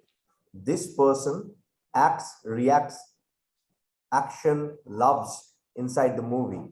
I'm going to share you the movie name as well. You cannot actually discriminate between the real person and the original one when Yes. these things are happening. And yes, Shailendra is right. The person, and I can go on with multiple characters, but I'm not showing because this is not my platform to speak. But because Shailendra raised that point, I couldn't stop myself. Well, thank you so much, Farah, for the beautiful comment. So Farah is saying that very passionate explanation of applying AI image analytics in movies and cinema industries. Of course, she's giving you a lot of energy, Mr. Marwa. Farah is a great friend, and she's a dignified venture capitalist from Malaysia, a great friend of mine for so many years. I forgot the number, honestly. Thank you, Farah, for the comment. Thank you, Sandeep ji, for the beautiful speech and great sharing. Thank you, Shailendra, for all the questions. This is the time I think I should ask Sandeep ji to put yourself in the mute and others in the mute, because I'm going to call our next speaker. He's already with us. Mahavi ji, if you can kindly turn on your microphone and your camera. Yes, we can see you. Okay, so let me give a warm welcome to Mahavi Pratap Sharma. Mahavi is the chair of Thai India Angels and RAIN. So he actually designed the RAIN a long back, and I have been watching his beautiful work, watching him like a godfather into the angel investment world. I'm a very small person as an angel, but he actually showed me the path how to grow and expand the businesses worldwide. Mahavi Pratap Sharma is a serial entrepreneur, and he is a past chair of Thai Global Board of Trustees. This is thai.org if you don't know about Thai. And of course, he's a past vice chair of the year 2019 and trustee of the past 8 years, 2011, 2014, and then 2017 to 2020. And RAIN, he's the co-founder and chairman of Rajasthan Angels Investor Network and an integral part of Angel Investor Network of Rajasthan. He is chair of recently announced Thai India Angels, an initiative of Thai Global. He is founder and owner of Oscar Expo Design LLP, which is manufacturing and exports carpets and silver jewelry. Welcome to Leader Summit, Mahavi. Thank you, Arijit. It's always a pleasure interacting with you, looking at the energy that you always come out with. It's really inspiring. And it's not fair on your part to have a film technology, my session right after such an entertaining session. And I was, totally enamored by technology into movies and entertainments. And I think that's the future. I totally agree with Shailendra and Sandeep on that. So great session prior to this. I'm a numbers person. I'm an angel investor. I look at technology very closely.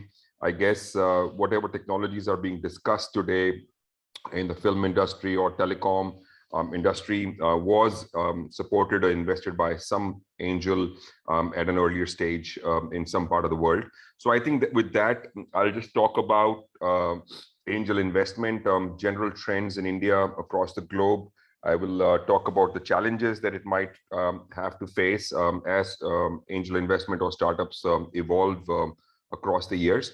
So, the trends are very positive. I think the world has realized that technology, startups, integration of multiple, technologies and knowledges working across the globe, countries and cities that you live in are agnostic with the pandemic having evolved. I think the future is technology.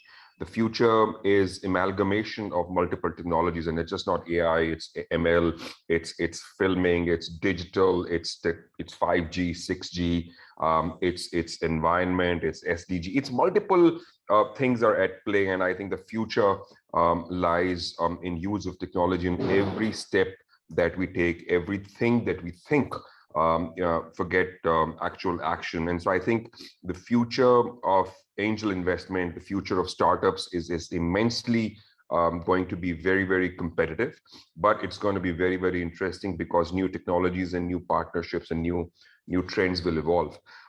Trends on angel investment, obviously, it varies from one country to the other. It varies across the sector. Specifically for India, I think India is still an untapped market in the rural tier 3, tier 4 cities. India is still a huge consumer market. So all consumer products going down the line, all deliveries, all logistics happening across rural India, to agri-tech, to environment, to water, energy.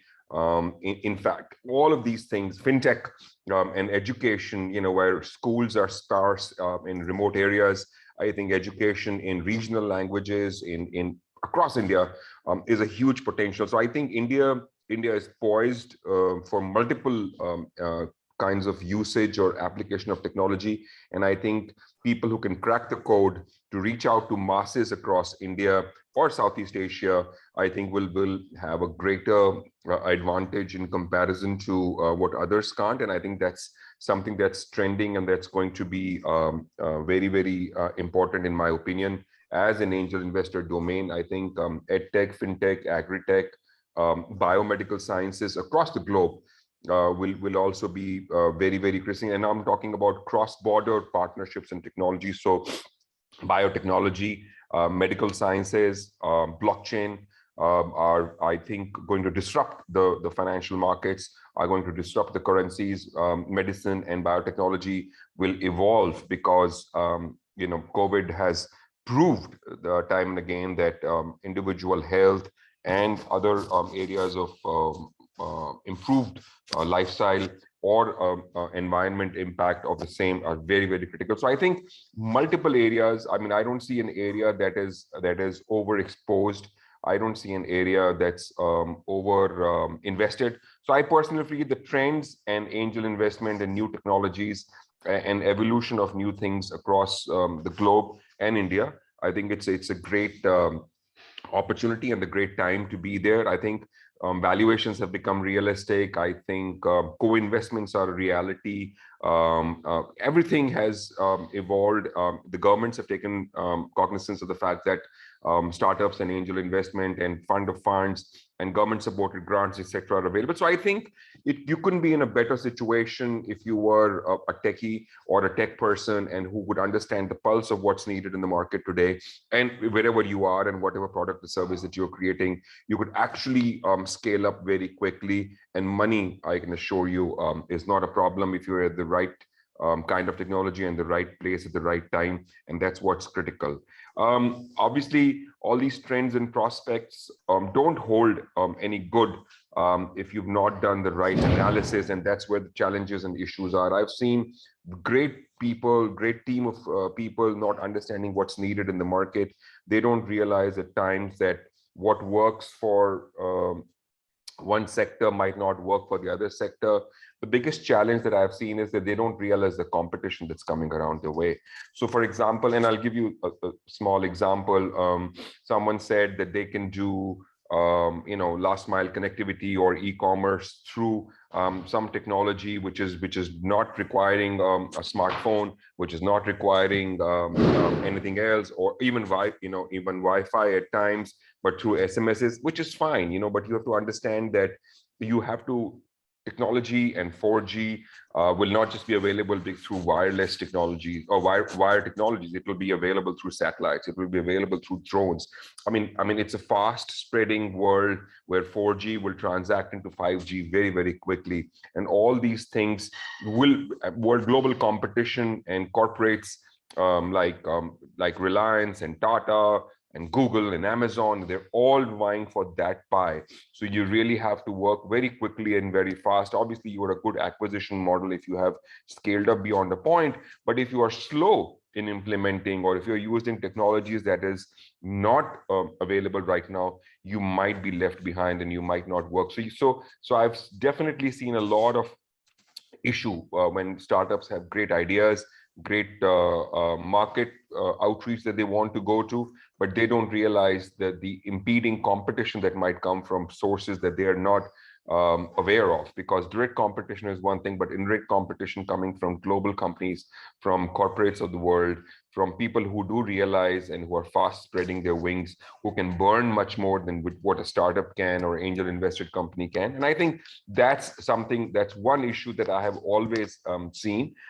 Second issue, obviously, is not understanding the fact that there is not, when you are looking at a product or a service and you are selling it to person A, you are focusing on that person A because he or she is paying you and you feel that he or she is your customer, and that's where you need to focus on. For example, I'll take Zomato, for example, just for the sake of it. So Zomato has, what is Zomato? Who's paying Zomato? Zomato is being paid by restaurants. Zomato is being paid by cloud kitchens to deliver food. They get whatever percentage or a fixed fee or a subscription model. They changed the model and went on to sell or create a Zomato Gold or a subscription, high-end subscription model for consumers.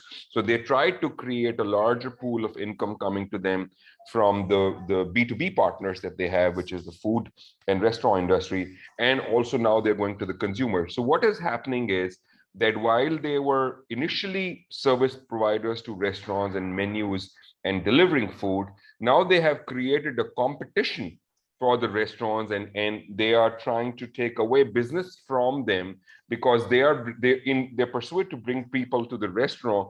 Now they have a situation, and if you remember a year or so ago, there was a lot of flack that restaurants gave Zomato, because Zomato was there to increase the sales of the restaurants, not to have people become stronger or consumers become stronger and take business away from restaurants that did not have subscription or did not have deals going for the Zomato Gold customers. So then they slowly retracted back from that. They're slowly done away with that. But when you have two kinds of customers, you don't realize which is your priority, which is the core of your business. So Zomato now realizes that the food and beverage industry is the core of their business, and we as consumers are just freemium people. We are the eyeballs or the mouths that they have to feed to get subscription from more and more restaurants. So they do realize that they have to service the person who's not paying, which is us, the consumers,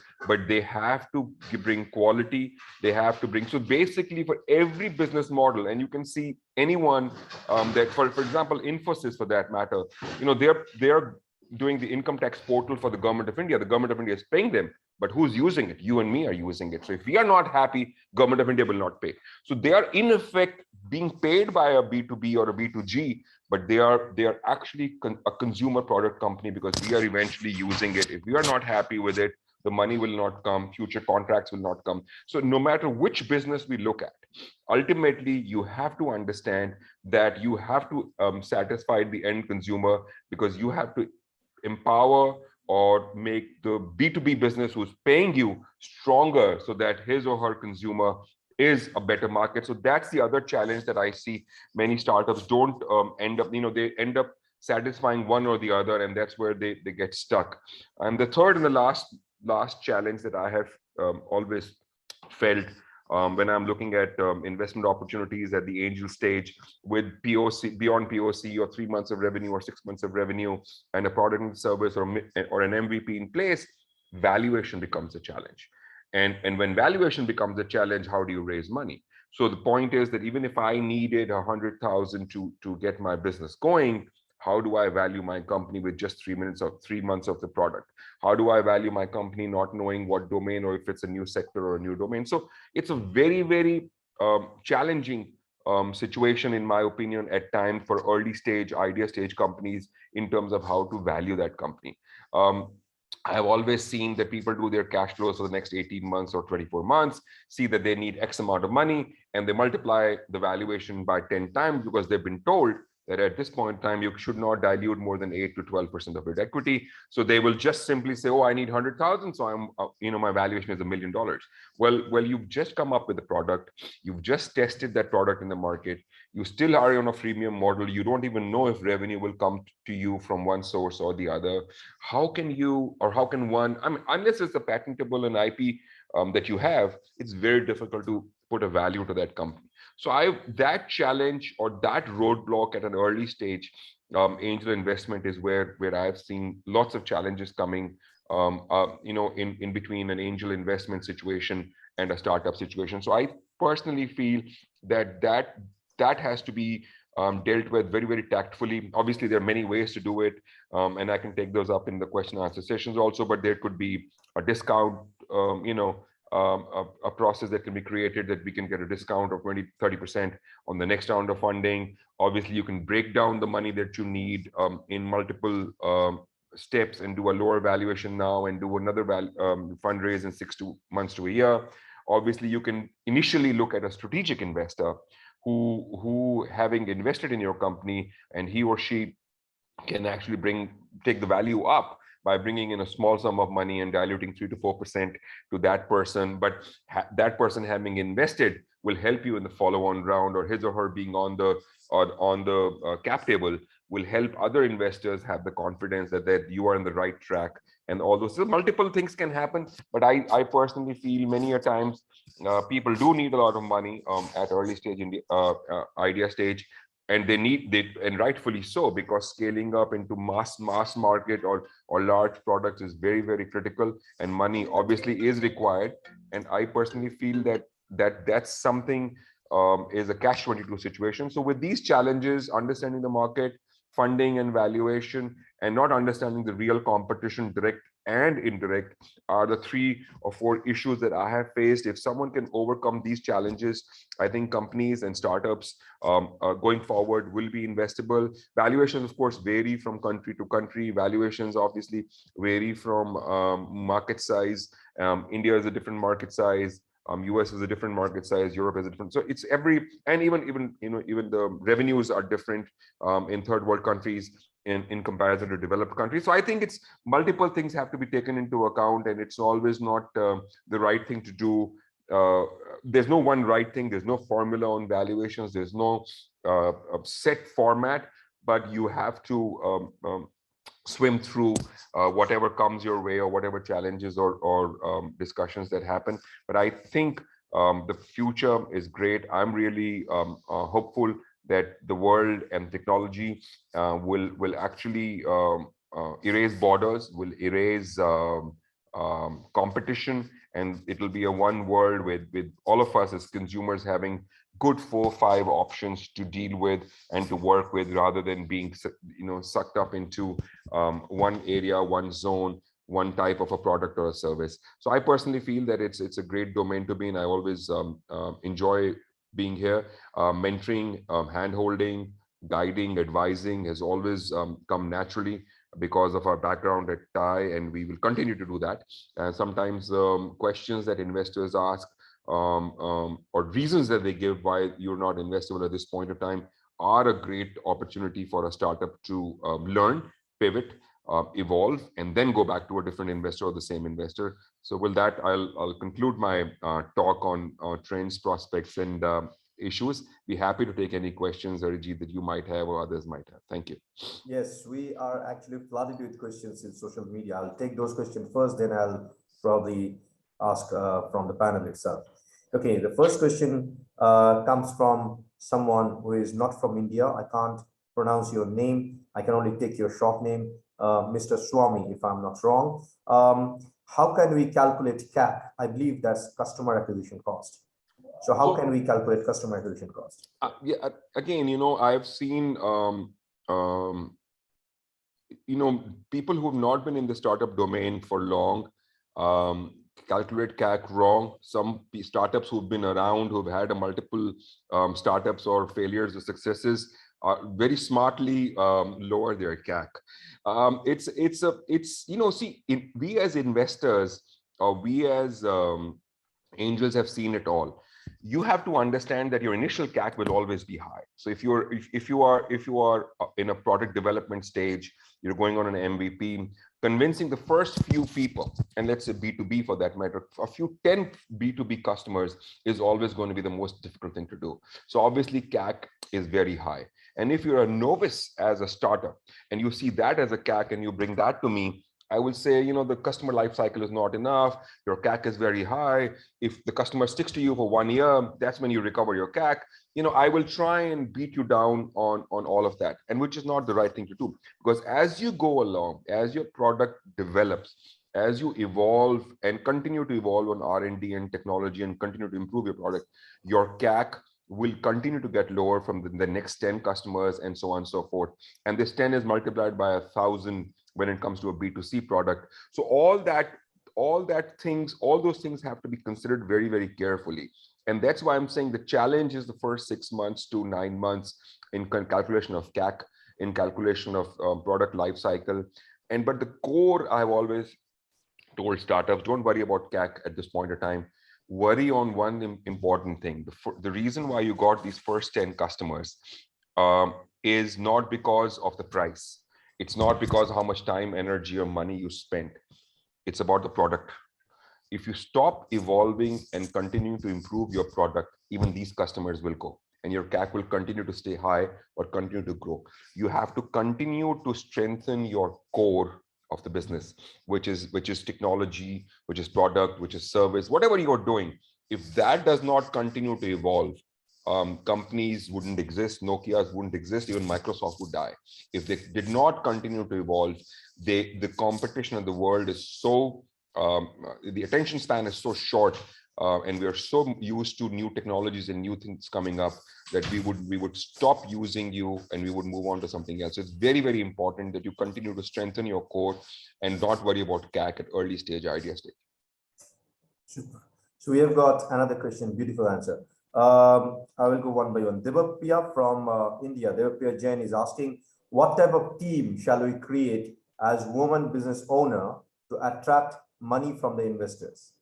Or it has to be the right mix of people. It has to be the right mix of technology. It has to be the right mix of marketing, sales, and branding. It has to be the right mix of people who have experience in operations.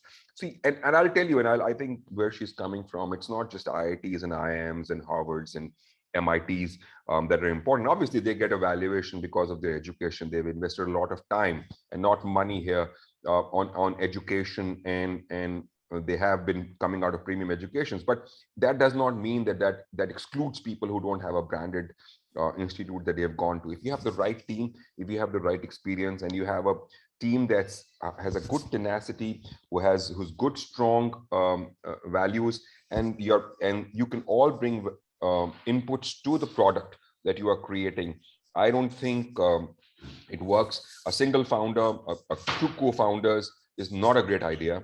I would give equity to other people, your CTOs, CMOs, CFOs, because it's very, very important that everyone has a skin in the game and everyone is committed. And obviously, you can't inject or inculcate your heart and soul into someone who does not feel for it. So you have to have the right kind of people who buy into the product or service and make sure, and it shows from their conversations or body language, that they will make this a success. So I think it's the right blend of the right people that are critical. Great. Another question: why you go for a valuation model, or in angel investment, do you really check valuation, or there are other factors? I don't know if I understand the question right. I mean, valuation is important. Otherwise, how do you decide on what equity you would give out or what equity the other person would want? But as I said, it's a challenge at an early stage. So I would go on a discount method where you can say that within a year you'll get 20% or 25 or 30% after a year or so in the next round of funding at a discount, and I have a cap and a floor just to safeguard the investor and you both. All those numbers have to be worked on. But I think, if you're stuck at valuation, you have to understand one very important thing. Valuation is not a priority. This is not where we start talking. If I buy into your team, if I buy into your product and service, then valuation is just a number.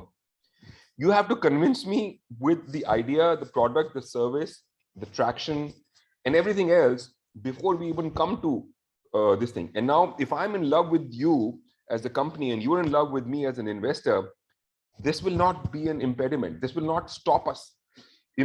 But if I'm on a borderline and I'm not sure, yeah, it's okay, it'll add value to my cap table, it might turn out to be okay, and then valuation becomes a challenge. See, if you know how you're in love with your girlfriend or boyfriend, then everything falls up. It doesn't matter what country, religion, caste, age, they don't matter anymore.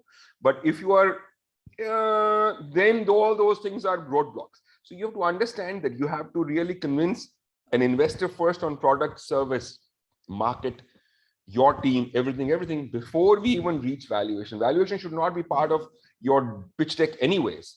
Your ask can be there, but not the valuation. Where is the money going to? What are your priority areas that you want to spend the money in the next 1 year? That should be there, but valuation should never be part of the pitch deck. That should come much later when you and I are in love with each other. True. One question. Okay, Sandeep ji, thank you so much for the comments. Excellent program. Okay, Kaushik is asking, can you calculate valuation for a crypto wallet company? That's interesting. Well, as I said, crypto is a byproduct of blockchain. And it's an application of a technology. I think, I mentioned blockchain as a future. Whether crypto is the future or e-currency that countries come up with is the future, it will be there. What shape and form? We as investors don't want to work on government policies within a country or globally. And I think crypto is a challenge that every government doesn't know how to handle. Despite, I don't know what country in South America has, legalized crypto, it's going to be a challenge for governments to accept that, because the banking, employment, jobs, dollar, euro, yuan, yen, rupee exchange rates, they're all going to be disrupted. And something that's very, very speculative, unlike gold reserves or unlike oil reserves, unlike GDP or export-import figures. So it's not a mathematical situation anymore. So I don't think the governments will accept that. And we as investors are very skeptical of government policies or government based dependent stuff. So I think valuations of crypto, very, very dicey, very, very deceptive. I personally stay away from it. I prefer blockchain. And we're looking at banking transactions through blockchain. We're looking at blockchain on high value goods and items. We're looking at NFTs for auctions and art and all the. So it will happen. The cost will come down. The environmental impact will come down, because green NFTs are going to be the future. And then I think it'll slip down to logistics and operations and everything else, and security. Whether it's education, degrees. So I think blockchain is where you should focus on rather than crypto, in my opinion. True, totally agree. So thank you, Sandeep ji, again for the comment. So I'll open this panel. If you have any kind of question, please feel free to unmute yourself and ask him directly the exact question. We have 2 more minutes for this session. It's a beautiful session, to be very honest, Mahavi. Thank you, Arjit. Thank you. So feel free to unmute yourself, and if you have any questions, Shivangi, Farah, Sailendra, Mridula, yeah. Hi, Mahavi. I was listening to you and I said, I'm so glad I came in early because I got so much. I love the fact that we're going to be like a one world. I enjoy that. I think that's the benefit of what we're experiencing now. Sure. Working virtually, no boundaries, but it drives me crazy because my timing just goes for a toss. So I guess the world will have to reset whenever all this happens. But thank you for sharing. Yeah.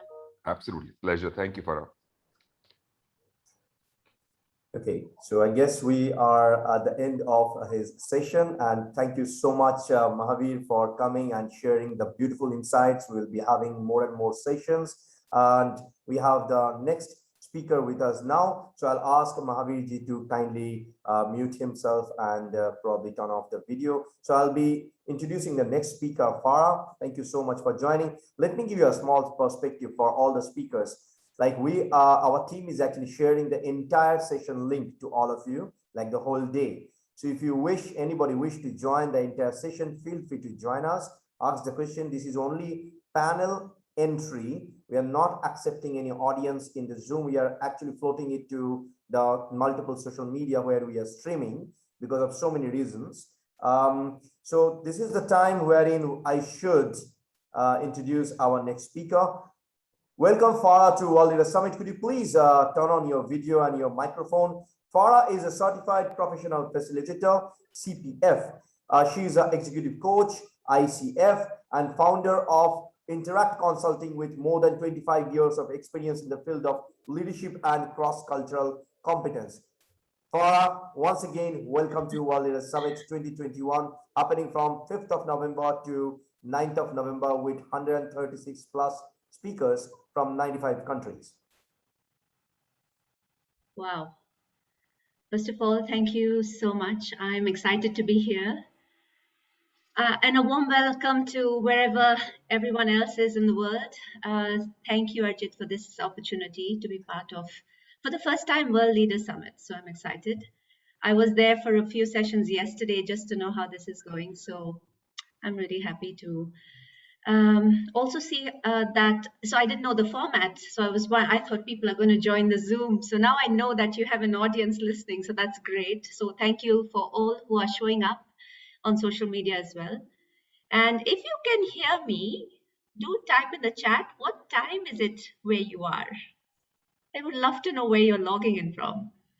So I'm currently based in Bangalore, India, and it's 9:30 a.m. for me. Well, I can see from social media, I can give you the exact number. I can see Malaysia, Farah was there. Of course, she'll be coming back. You have your panelist from Australia. He is 3 p.m. in Australian time. Of course, Mahavi is from India. Sandeep ji is from India. Shivam ji is from India. Then from social media, I can see there are people from UK. Two more people who actually commented. They are from Ukraine, which is actually early morning. I've been to that country. I know their time zone. And yes, one, I'm not sure about the exact location. Probably they are from US. It's a different part, maybe nearby Mexico. That's lovely to know that we are now spanning all across the world. Time zones are so interesting, drives me crazy as well sometimes when I'm trying to convert. But thank you, everyone. So I'm really excited to get started since we have a short time. So I believe that no matter what your business is, you are at its core.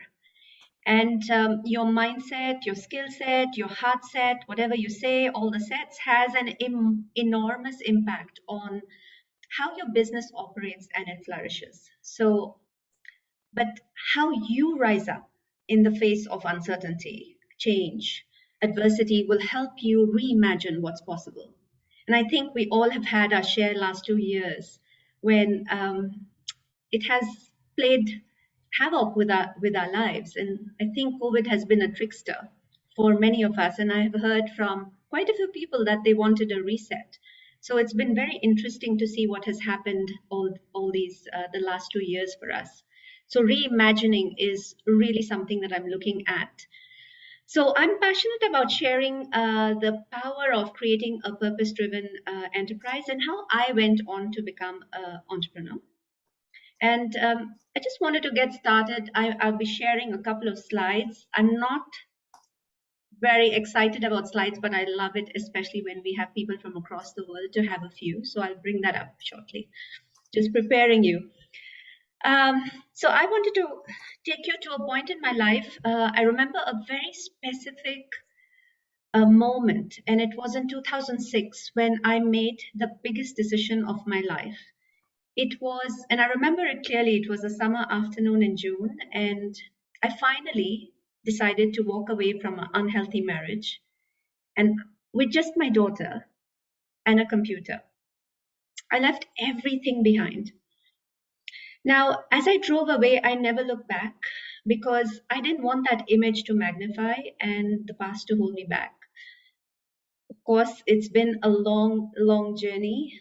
I will always remember how I felt in that moment. I had all those inner demons, the thoughts that went on just before I made that decision. It was really weighing me down. And honestly, I was terrified. I felt empty, but yet I felt a little brave and free. I had absolutely no idea what I was going to do with my life. I just knew I had to start all over again. Of course, I had a fantastic family to support me. So that's something that I wanted to share with you as I start sharing some of these ways in which I created this business of mine. So I chose to take ownership. It wasn't easy, but I rebuilt my life from scratch, my business from scratch. And fast forward to today, I have established myself as an internationally recognized facilitator, coach, speaker, and founder of Interact Consulting. Now, it was a rocky road, and like many others, I also had my share of roller coasters. What I would like to share with the audience here and on social media is 3 steps that allowed me to rise up and build this business and just choose a life of passion. So you can also have the impact you want in your business and your life, and choose whatever freedom, contribution, meaning, whatever you wish. That's what I'd like to bring in our conversation today. So I hope you have some paper and a pen. Normally, I would have said fasten your seatbelts because one of my careers was in the airline. I used to fly for an international airline before I came back to India. But I would say get your pens out because I'd love you to get some creative juices on paper. I also have some awesome resources that I'll be sharing with you to back up what I'm sharing. And because I think you can then have some ideas of how you can redesign your life the way you want and be unstoppable. And that's really where I want to take you now. I might share a couple of slides now. Would that be okay? Do I have a thing to share? Yeah, all panelists have got that permission. Oh, that's fantastic. Let me see if this is, yeah. That's my,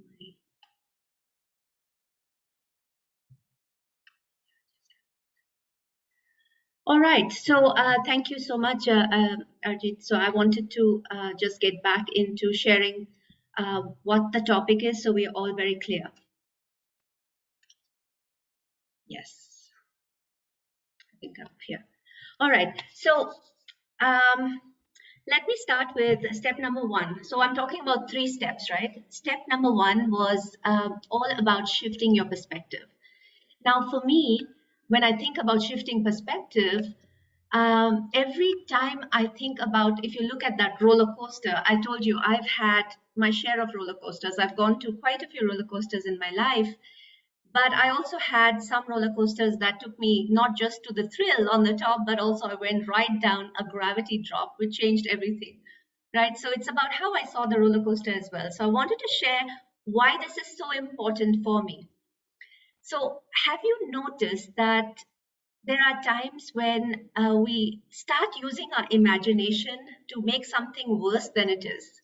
We make it so big, like if we look at a problem, we start thinking it is like a big mountain that we're going to climb, and it becomes really hard. And those look like huge obstacles. This can easily take us down a spiral and a rabbit hole as we can continue becoming overwhelmed and lots of fear and get stuck. And I think that happens because we want to cling to the old stuff, right? And things that are not serving us. So I wanted to check with the audience, anyone relates to being stuck or feeling like this? Just let me know if you feel like that anytime. Does it feel like a roller coaster that is never stopping? So I can tell you that if you're experiencing that anytime, I'd like to share that it is something that we all experience sometime or the other. Ignoring it is not going to help, but you can change it. So how do we make the shift? So for me, there's one beautiful quote that changed everything when I read it. If you change the way you look at things, the things you look at change. Wayne Dyer. And I believe when we look, what we look at is not nearly as important as how we look at it. So it's really about the lens with which we view the world. And I think the way in which I've managed quite a few really tough situations in my life have been this lens that I chose to view the world. And that's really where I want to take you. If I had to chart out my life, I just put that down there. A snapshot would look something like that on the left. And if you can see, it's so easy for all of us to circle to the ones on the top, the high points, and we would say, oh, those are good moments. And the ones that are low below the line, we would say, those were bad times, right? Those failures or negative moments, if you look on the left. And I want to say there was a time when I was desperately wanting to get off my roller coaster and really have something which is smooth sailing. So my daughter sometimes tells me that my life should be like a Bollywood movie. So I have shared a very small part of, those kind of experiences that I've had. But one day, so I do a lot of journaling, but one day as I looked at that chart, if you see on the right, I was doing something about the mountains that I see. I suddenly noticed that it reminded me of a heartbeat, and I think I just stopped right there when I looked at it, because I realized the ups and downs are proof of life. And that was a huge shift of perspective. And I decided after that I'm really going to look at all these moments, the moments which are, even the low moments are the moments that are helping me grow. So I wanted to ask you, what about you? How are you doing? I want you to share, what are you focusing on? I'm going to share the story of one of my clients in a bit. What are you focusing on? Put on the chat, what is one thing you're looking forward over the next few months or in 2022? What are you looking forward for in your life? That if you focus on, it will shift everything for you, everything, and get you out of probably the stuck energy or whatever you're feeling. What is it that you're really looking forward? Share it on the chat. We'd love to read it, and maybe Arjit can share. And I can also say that maybe some of you are not stuck and you're just forging ahead and you have this beautiful way forward. But from my experience, most people are holding themselves back. So if we don't see anything, I'll move on. But I'd like you to make a note of this. What is it that you're really looking forward to? Yeah. And I just truly believe that what can hold us back is only ourselves. And are you playing it safe with your goals is my question.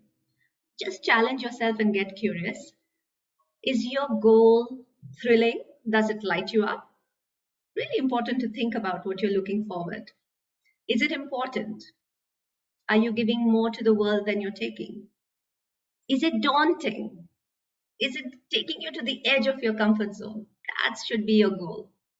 And here is Santosha Kadam, who is an amazing woman, a change maker, scientist, doing some incredible work. One of my clients who was stuck in many ways. And what she did was reimagined her life by actually creating that path. PATH is Planning Alternate Tomorrows with Hope. And it's a visual graphic facilitation that I do to help her look at her future and really work backwards to say today. And that's what she's been focusing on. So it's really important for us to dream And that's where I wanted to say, when we look at our perspective, it's also about having really good dreams for ourselves. Without dreaming, you're not able to move forward. And so visualize what you want your life to be. Who would you like in your life? How much money do you want to make? What will your business look like? Are these questions comfortable for you? I remember money was a very tough conversation that I had years and years ago until I shifted it. So, of course, these are some of the things that you are really big part of your business. So, having these conversations with yourself is key. Yeah. And when you actually ask questions like this, don't you feel the energy changing for yourself, right? Even with one little focus. So, if you are thinking to yourself, can I make this much money? I think I should ask you to double it. Yeah, think bigger, right? How will that feel? Just notice what's happening inside of you and see if you can stretch yourself. I truly believe that these are more exciting conversations that you can have with yourself. Your business can only get as big as you imagine your life. And that's where I feel it is important to dream and dare to dream. So that was my first thing, and it really, really helped me. And I must say that even today, anyone who comes in touch with me knows that the way I look at the world, the lens with which I see the world is very, very different. There is positivity and there is a lot of optimism. I'm a hopeless optimist. So if you get in touch with me anytime, you'll notice that about me. And I think it rubs off on other people. So I'd like you to see who are you spending time with? How do you imagine your life over the next year? So that's something that I wanted to pause, and feel free to share what you're thinking about this first step. It's actually a big one for me. The second one I wanted to share is we are not meant to do this thing alone. Anytime you feel like you're stuck, you're not alone. Absolutely not alone. So I love this quote as well. The cave you fear to enter holds the treasure you seek. I absolutely love that. Because many times we feel that we are in this dark tunnel and there's no support. And I just want to share with you that it's incredible to know the kind of what can happen when you build a community, what can happen if you're part of a group. And for me, that was something that pulled me up. So if there's one thing that I've learned from 25 years of work experience, it is this. Connections are at the core of everything we do today, and more than ever, we need deeper and authentic connections. And the pandemic has given us a reason to open our hearts to connect with each other across the globe, and we've been hearing some amazing stories as well. I heard some yesterday as well when I was on the summit. So when you see this quote, and this is how we sometimes, when we are in business, when we're stuck, we think that we're surrounded by some obstacles, things are not working, and it is important for us to dare to switch on our, there is a switch of hope and faith, and I think that's what is at our core. The path absolutely gets lit up. And if you can see that picture, it's how it was for me. And you can see that when it gets lit up, because of people who are actually, asking you, let me help you. And sometimes you think you're alone, you're not. And then when you turn and look back, you realize that there are people behind you as well, following you. And you become their home. And that's how we do our business, that we are giving value and also sharing so much and lifting other people up. And that's where everything really works for me. And that's what purpose and meaning is. So my question is, where do you want to be braver in your life, in your business? Are you finding yourself in a cave where it's dark? The obstacle will become very, very huge. But when you shift your perspective, there are people right there. They are pulling you up. You can come to them. So I think it's about really pausing to think of what is the kind of support you have currently? What connections do you have available to you? These are authentic, deep connections. And when you focus on helping someone, your problem is not big anymore. And that's what is everything about contribution. When you think about impact, you attract who you are. So I want you to invite you to make these connections and think about who is your marble jar friends. Brené Brown is I love her work. Most of my work is done inspired by her work, the courage work that she does. And what she talks about is how many marbles do you have in your jar? So how many marble jar friends do you have?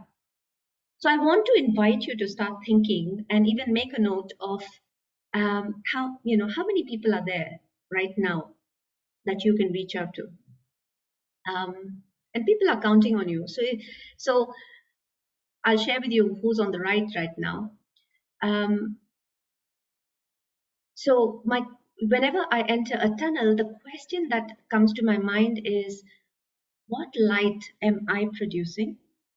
And it helps me really to think of what kind of work I'm doing. What connections do I have available to turn on the switch within me? So I really reach out, I'll take support. And what connections have I utilized? It helps me to think of who is right there, right there waiting to be in touch. So I'd like you to take a few moments, maybe even just close your eyes or just lower your gaze. We're talking about imagination.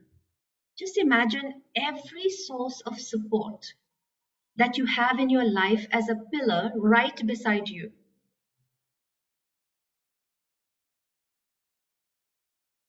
I'm sure you'll have some images, names. And open your eyes. You are not doing this alone. That's what I wanted to share. Absolutely not. We get so busy getting overwhelmed with our everyday thing that we lose connection with others and lose our curiosity. So I want to just invite you to stay curious and stay connected, because that is where the gold is, where you make these deep bonds with people. And when you dare to try something, and I would say even find a friend, one other person, and you both dare each other. One of my favorite games as a kid was Truth or Dare. So this is something you could try. Bring your playfulness in even your business, where you have an accountability partner, but someone you can talk to, right? It really binds us. Curiosity binds us. So I just wanted to say, keep that magic alive. And the picture is just 2 nights ago, and it's all about contribution. So I'm part of a women's community, and it's all about giving back to the women there. And one of my favorite partners in the organization launched her book, My Mother Next Door, and I was in conversation with her that day. And I just believe that show me your friends and I'll show you your future. And that's really what I've heard from everyone. Who are the 5 people that you're in touch with? Sometimes I really need to write those 5 people. Who are they? Who's close in your life?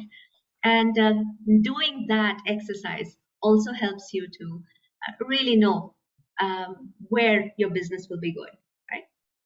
So that's the second one. And the third one, looking at how my time is, I'll really take you quickly. And it's the core of everything we do. It's about meaning and purpose. Why not you? Why not now? Now, I want to invite you to think about this swan. Have you seen a swan walking on land?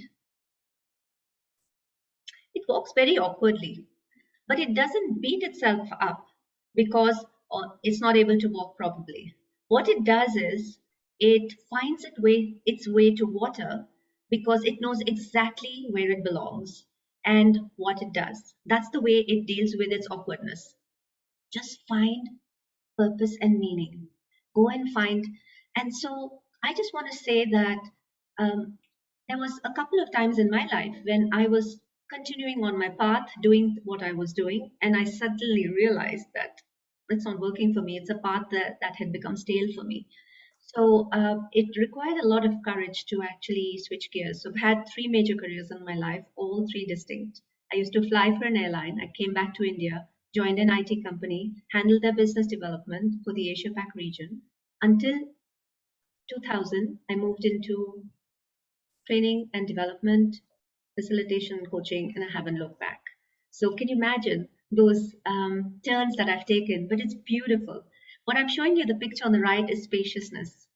I decided, I wrote this big word that I need spaciousness because I like to find time for myself to see whether I'm aligned to my meaning, to my purpose. And so that's really what I invite you to do as well. Because the best day of your life is when you decide your life and your business is your own. So I want to say, think big. Think about what would you attempt if you could not fail. These are some questions that really make me try new things. Write down a dream that you'd really, really like to pursue. Turn your one day into day one. This is the day. I'd like you to start thinking about what should your business look like. Yeah. And when I think about meaning, a lot of the work that I do is finding purposefulness. And of course, we have different ways we do that. One is, of course, finding my why and allowing everybody else, whoever's in touch with me, to find different ways of getting to know their purpose. And I think it's about using this to drive everything forward. So I just want to share something that really came from my purpose was this beautiful model that I designed 3 years ago when I took another turn and created this beautiful model for women's leadership, which has, and we've launched it in a few countries. I want to say that it comes from really spending some deep work in yourself.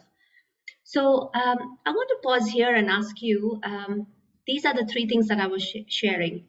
So what is your dream? My dream was really to bring up my 21-year-old daughter in a way that I'm proud of her, and she's proud of me. She's currently 3, it's a 4th year in Cambridge. I'm such a proud mom, and my work is something that I'm extremely passionate. And I would say these were the 3 steps. There are many, there are a few more, which I am going to share with you shortly. But these are the 3 main things that drive me, that fuel me. Connections, my perspective, and really being aligned to what I do. So I wanted to also share with you that, I know there are a lot of people on this call. If you're curious, I have something for you. And if you're committed, I have something for you. So I just want to share that I wrote an ebook, which is Dare to Be You, Being Unstoppable. These are my 5 secrets to unlock more courage. And I think that's the biggest theme in my life, which is courage. And that's what I help women to do, unlock courage and reimagine their lives and take the next step. So happy to share, I don't know if I can share this on, Arjit, I don't know if we can share this on in some way, but these are a couple of things I'd like. Of course. So okay, let me give you the perspective how the entire ecosystem works. Yeah. So we have a complete mailing system and automated reply back system. Okay. So if you have any presentation which you want to distribute to our members, there is of course there is an option. You can always ask us. We can go for that kind of sector, like maybe a particular country or maybe different countries. We can do that, no problem. That's beautiful. So I wanted to share that.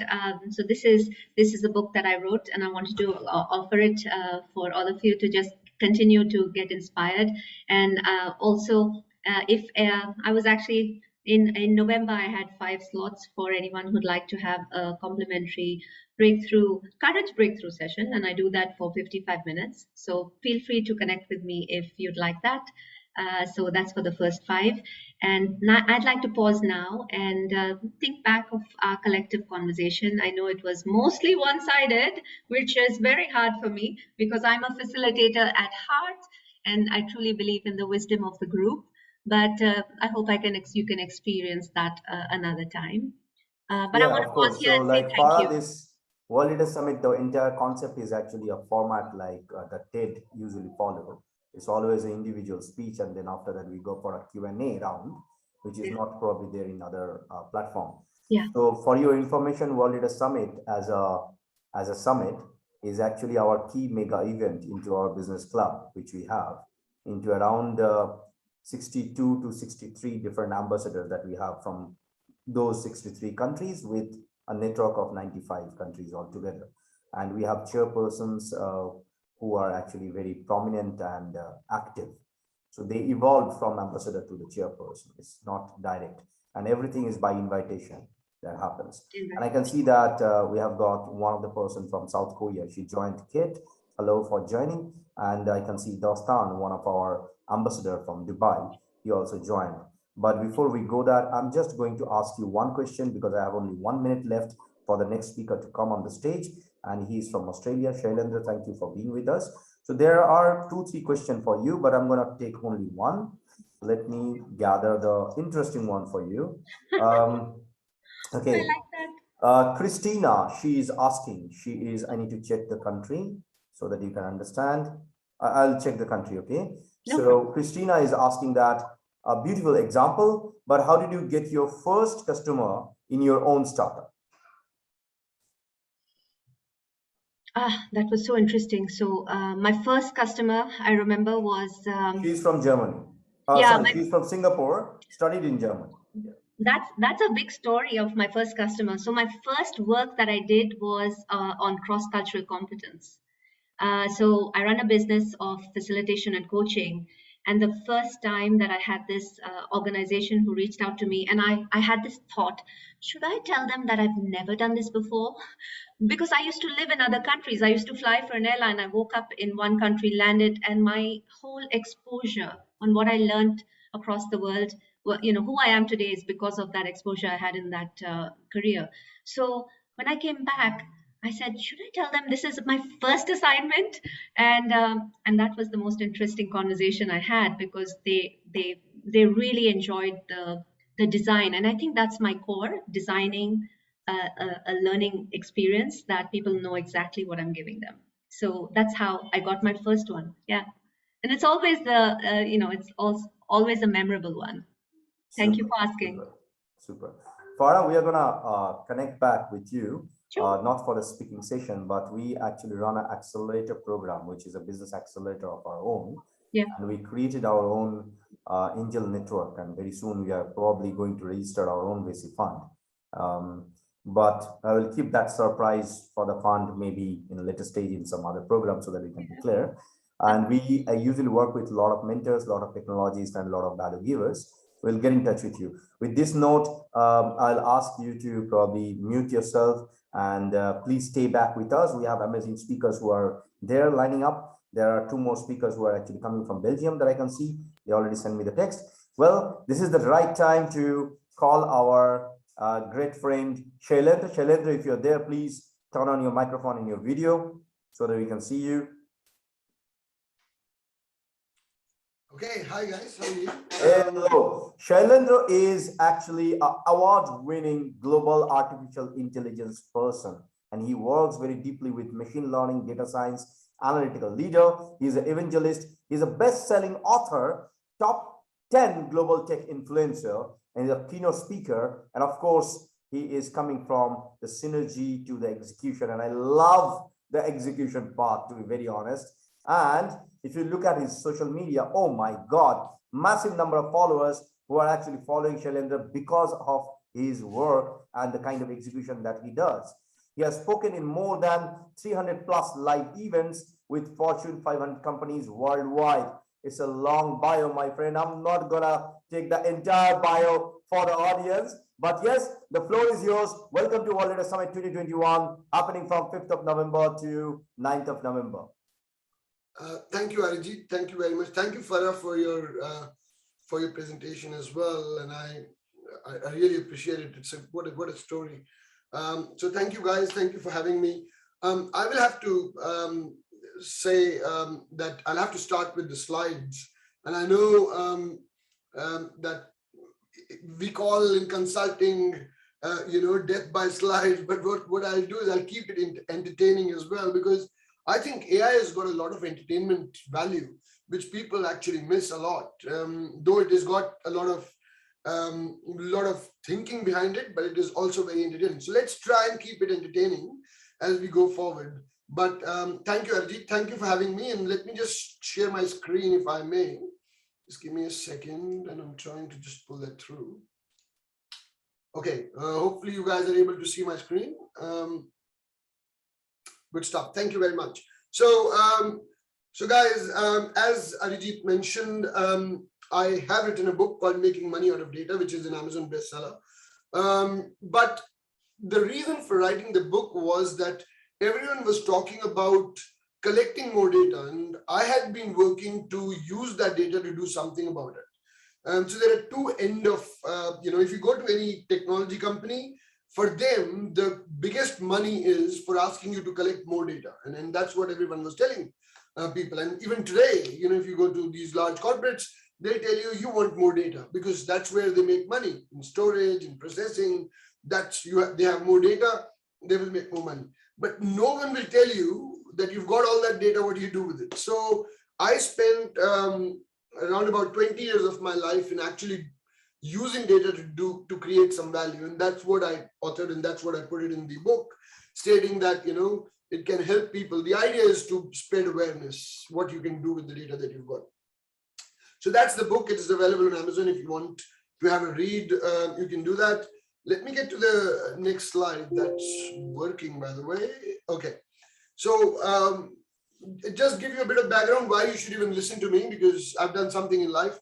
Some little stuff, 26 years of using data. So I'm a practitioner. I'm not, so there are influences and there are influences. And I usually laugh at the fact that there are so many influencers in the world who call themselves influencers, but they have not delivered a penny. They're just influencers by retweeting and sharing content from someone else. But here I am. I've been a practitioner. I was the chief analytics officer for the largest retailer here in Australia. I set up analytics for Kohl's, which is the other retailer. I ran Accenture analytics for 3-4 years. I ran IBM analytics. So I'm a practitioner. I do stuff, and then I say that, I talk to people about it. So I know a thing or two, so maybe worth listening to me today. Okay, so let's talk about analytics and what data can do for you. So most of the time, people ask you to collect data, but there are some questions that you can actually answer. So things like, what is the demand across region? What is the price elasticity in demand? For example, after what price, if the price goes higher than that, or you're not going to make any profit. In fact, you're going to make losses. These are the kind of things that you need to know, because most of the people think if the prices go high, I will make more profit. Actually, no, that's a myth. The second is, there is another question. People, my friends from marketing would say that if I spend $1 in marketing, 50 cents work and the 50 cents doesn't work. So basically, I help people identify which 50 cent is not working so that you can actually move it around.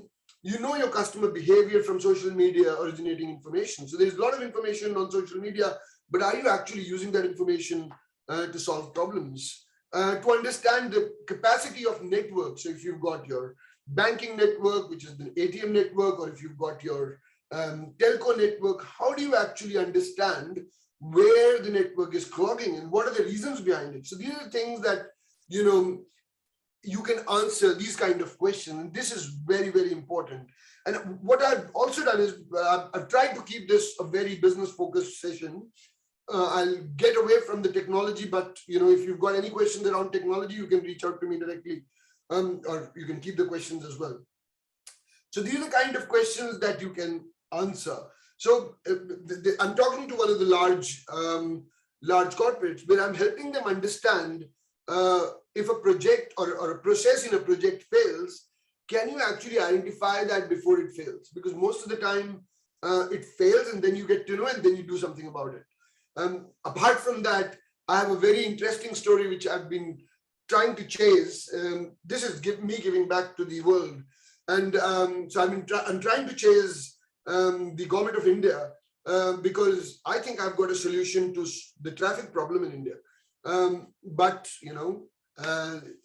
that's using the data that all we're collecting. But there are different problems and different incentives for people.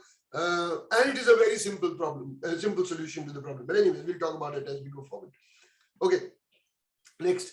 When we look at the structure, when you look at analytics or look at how people use analytics, and you would hear these terms quite a lot. A lot of people say that they use data but actually they're using data to create reports. And that's what I don't talk about, what I don't do. I talk about, what you do with the data, and that could be using predictive analytics to predict what's going to happen, the reasons behind what's going to happen. And so you work around, if you've got stream of data, how can you predict what is likely to happen in the next instance, in the next step? For example, what I've done is I've created the data coming from National Stock Exchange in India, and I've brought that into a platform. And now I'm trying to predict the stock price. You know what? Without doing much effort, I was able to predict. So the National Stock Exchange has got around about 1,800 stocks, and I was able to predict around about the entire stock exchange within 5% plus minus, and of which more than 500 stocks were within 1% range. So basically, the data is there, but people don't know what to do with it. That's a huge problem. So that's where I help people. So people who do analytics call themselves analytics people, but they could be doing only data manipulation, they could be creating reports, or they could be doing predictive work.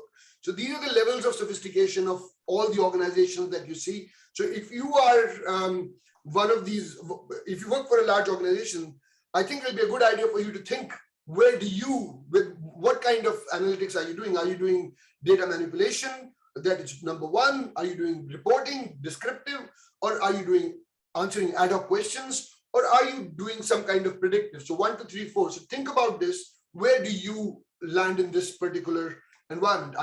What are you doing? So put that in the comment section if you are. Put that in the chat so that we know where you guys are at the moment. And every organization does that. So if you look at the organization, and this is the change in what's happening today. So in early 2000s, most of the organizations were spending a lot of time in data collection, reporting, and very less time was spent on advanced analytics. Whereas if you look at today, and this is a moving chart, right? Most of the people are spending time, excuse me, in the reporting aspect. The data collection is being automated, and people are spending more time in doing analysis and insights. And to the next level, they're making it, advanced analytics is now becoming bigger as we go forward. And this is now the foundation of AI. And I'll just quickly get into that. And advanced analytics is basically the foundation of AI. So if you look at it, artificial intelligence has got some key core components. And the core components are data collection, which is data collection manipulation, big data, machine learning, analytics, blockchain, as we were just talking about that, IoT. These are all components of big data or of AI. Whereas the brain or the heart of big data of artificial intelligence is advanced analytics or data science or machine learning, what you call it, right? So this is how you actually interact, and the AI actually interacts and learns from the data. And I don't want to bore you with this kind of a slightly technologically heavy slide. I'll quickly take you to examples, and but before the examples, let's look at the challenges. So what are the kind of challenges that you see? Because it is important for you to execute. If you've done a good model, done some good analytics, if it is not executed, it's no use. So what are the challenges? First of all, what we've done all this while is we've kept business separated from the IT environment. And analytics is supposedly an IT function, though it is not. It should be a business function. So what is happening is, because IT doesn't talk to business, the business is saying, this is not my model, I don't know anything about it. And so it becomes a IT problem, though it is not. And for business, it doesn't make sense because it is statistics, they don't understand what it is doing. And so that's a problem in itself. The business is saying, well, what do you know about my business? I know more about my business than the analytics can tell me.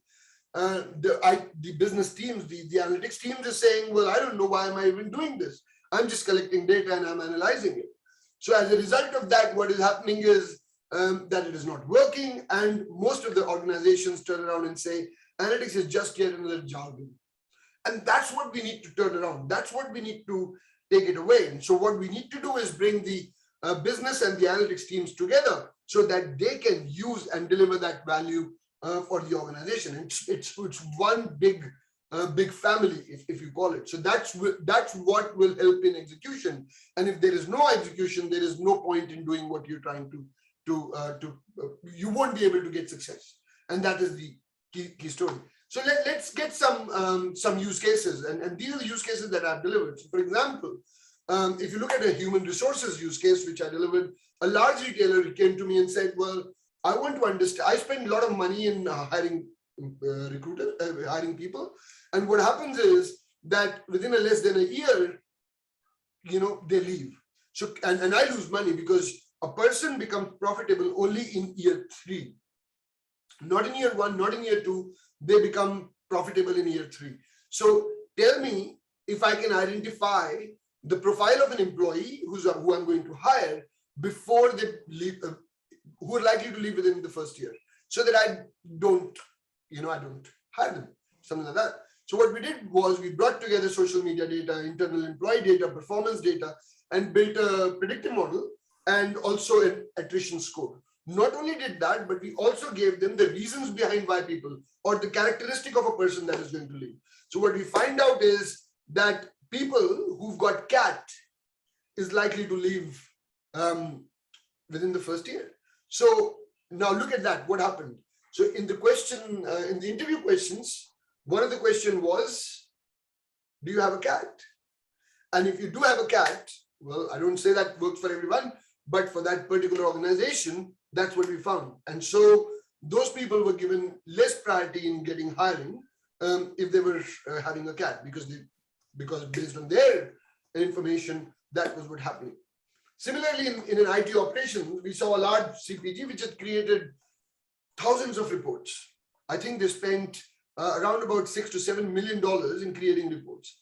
But no one was using those reports. They had difficulty in understanding the performance even after having the reports. So we turned around and said, don't spend time on reporting. That's not what you should be doing. You should be spending time on doing your business. So what we will do is we will create a simple dashboard with things that are important to you, and rest of that will go into alerts. So if there is a problem that we are seeing, you will get an alert and you will get to know about it. And that is where we made a whole difference. And that organization made more than increased their revenue by 15% year on year in just a year, because everyone was then focused on delivering value than delivering, than looking at reports, which first of all, they were not even looking.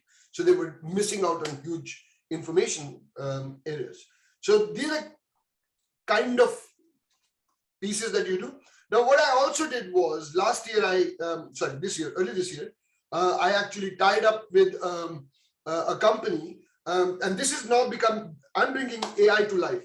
So this is what we did was we first brought in AI news anchors. So these are news anchors who are actually reading, and I've got the link to the entire video on the site. So if you just take your phone and scan this, you'll be able to go to the video and you can watch the video by itself. It's on my YouTube channel as well. So this particular AI news anchor actually interviewed me in real time, and then you would see that. And let me just quickly give you a snippet of it. I'm sure you'll be able to listen to the sound. Hey everyone, welcome to the Artificial Intelligence News Show, where we bring you the latest and greatest in the AI space. I'm super excited to have a special guest today. Joining us today is one of the global influencers, a thought leader and keynote speaker in the artificial intelligence space, Shailendra Kumar. With an experience of over 25 years working with corporates, software vendors, and consulting companies to deliver over $1 billion through advanced analytics, Shailendra has established and leads several data science businesses across a variety of sectors, including high-tech, financial services, retail, and public sector. Prior to working at SAP, Shailendra held senior executive level positions at IBM, Accenture, Woolworths, and Kohl's. Shailendra, I'm very happy to have you as my guest. Tell us about your path to the field of artificial intelligence. Hi, Jessica. Thank you for having me.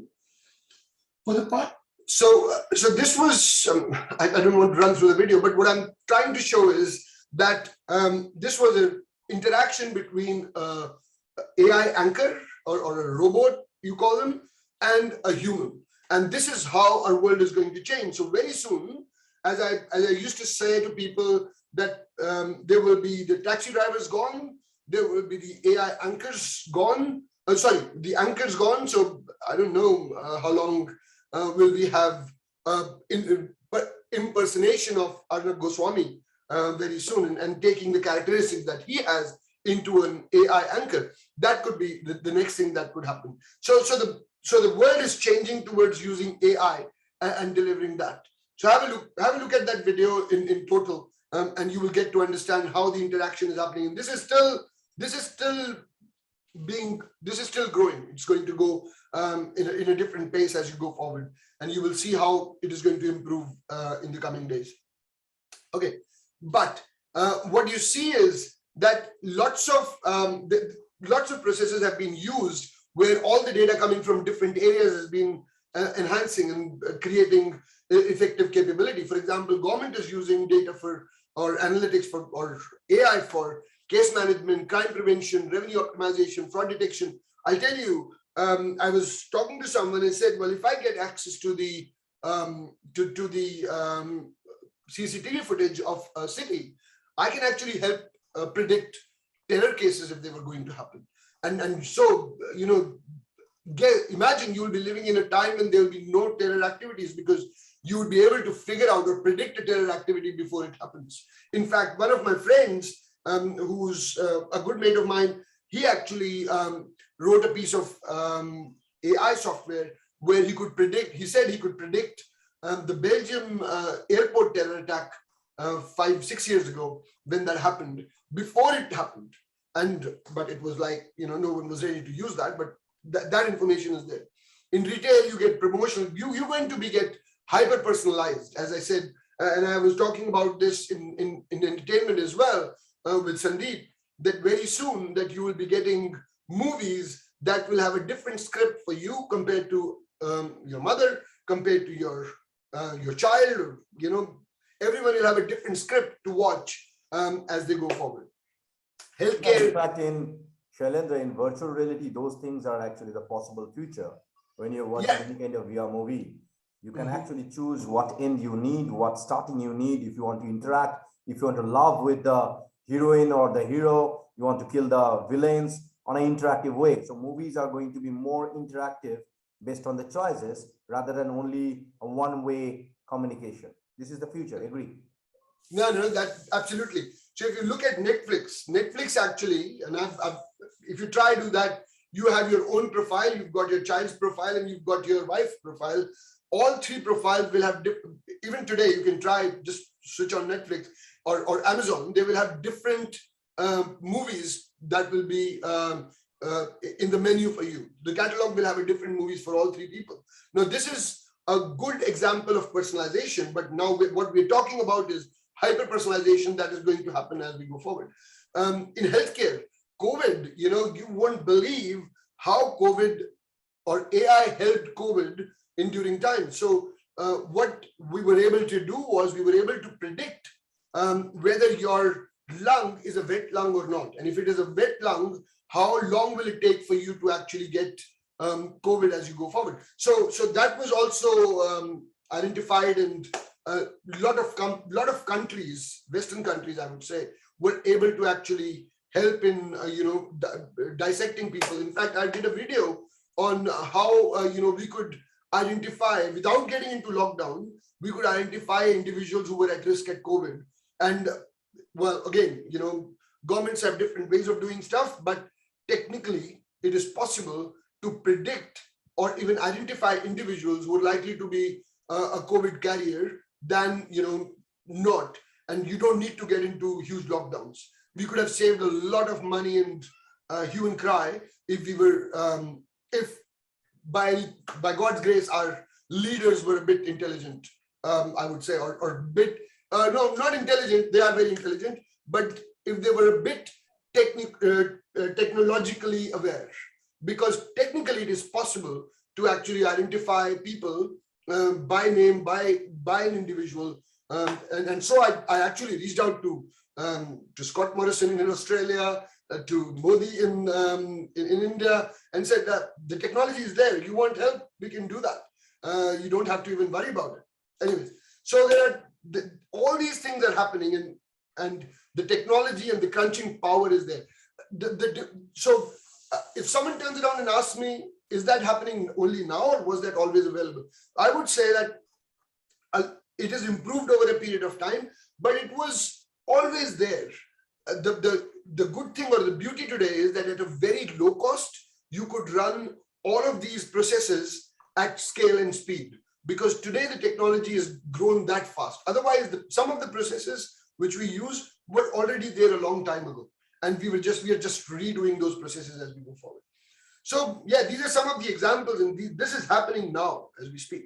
So these are all fact-based processes that are happening as we go forward. In fact, I did a project where we brought down the time to your claim for an accident in an insurance from 2 weeks to 20 minutes, because all you needed was your information and some pictures of your accident, and that's all you needed. Rest all was automated.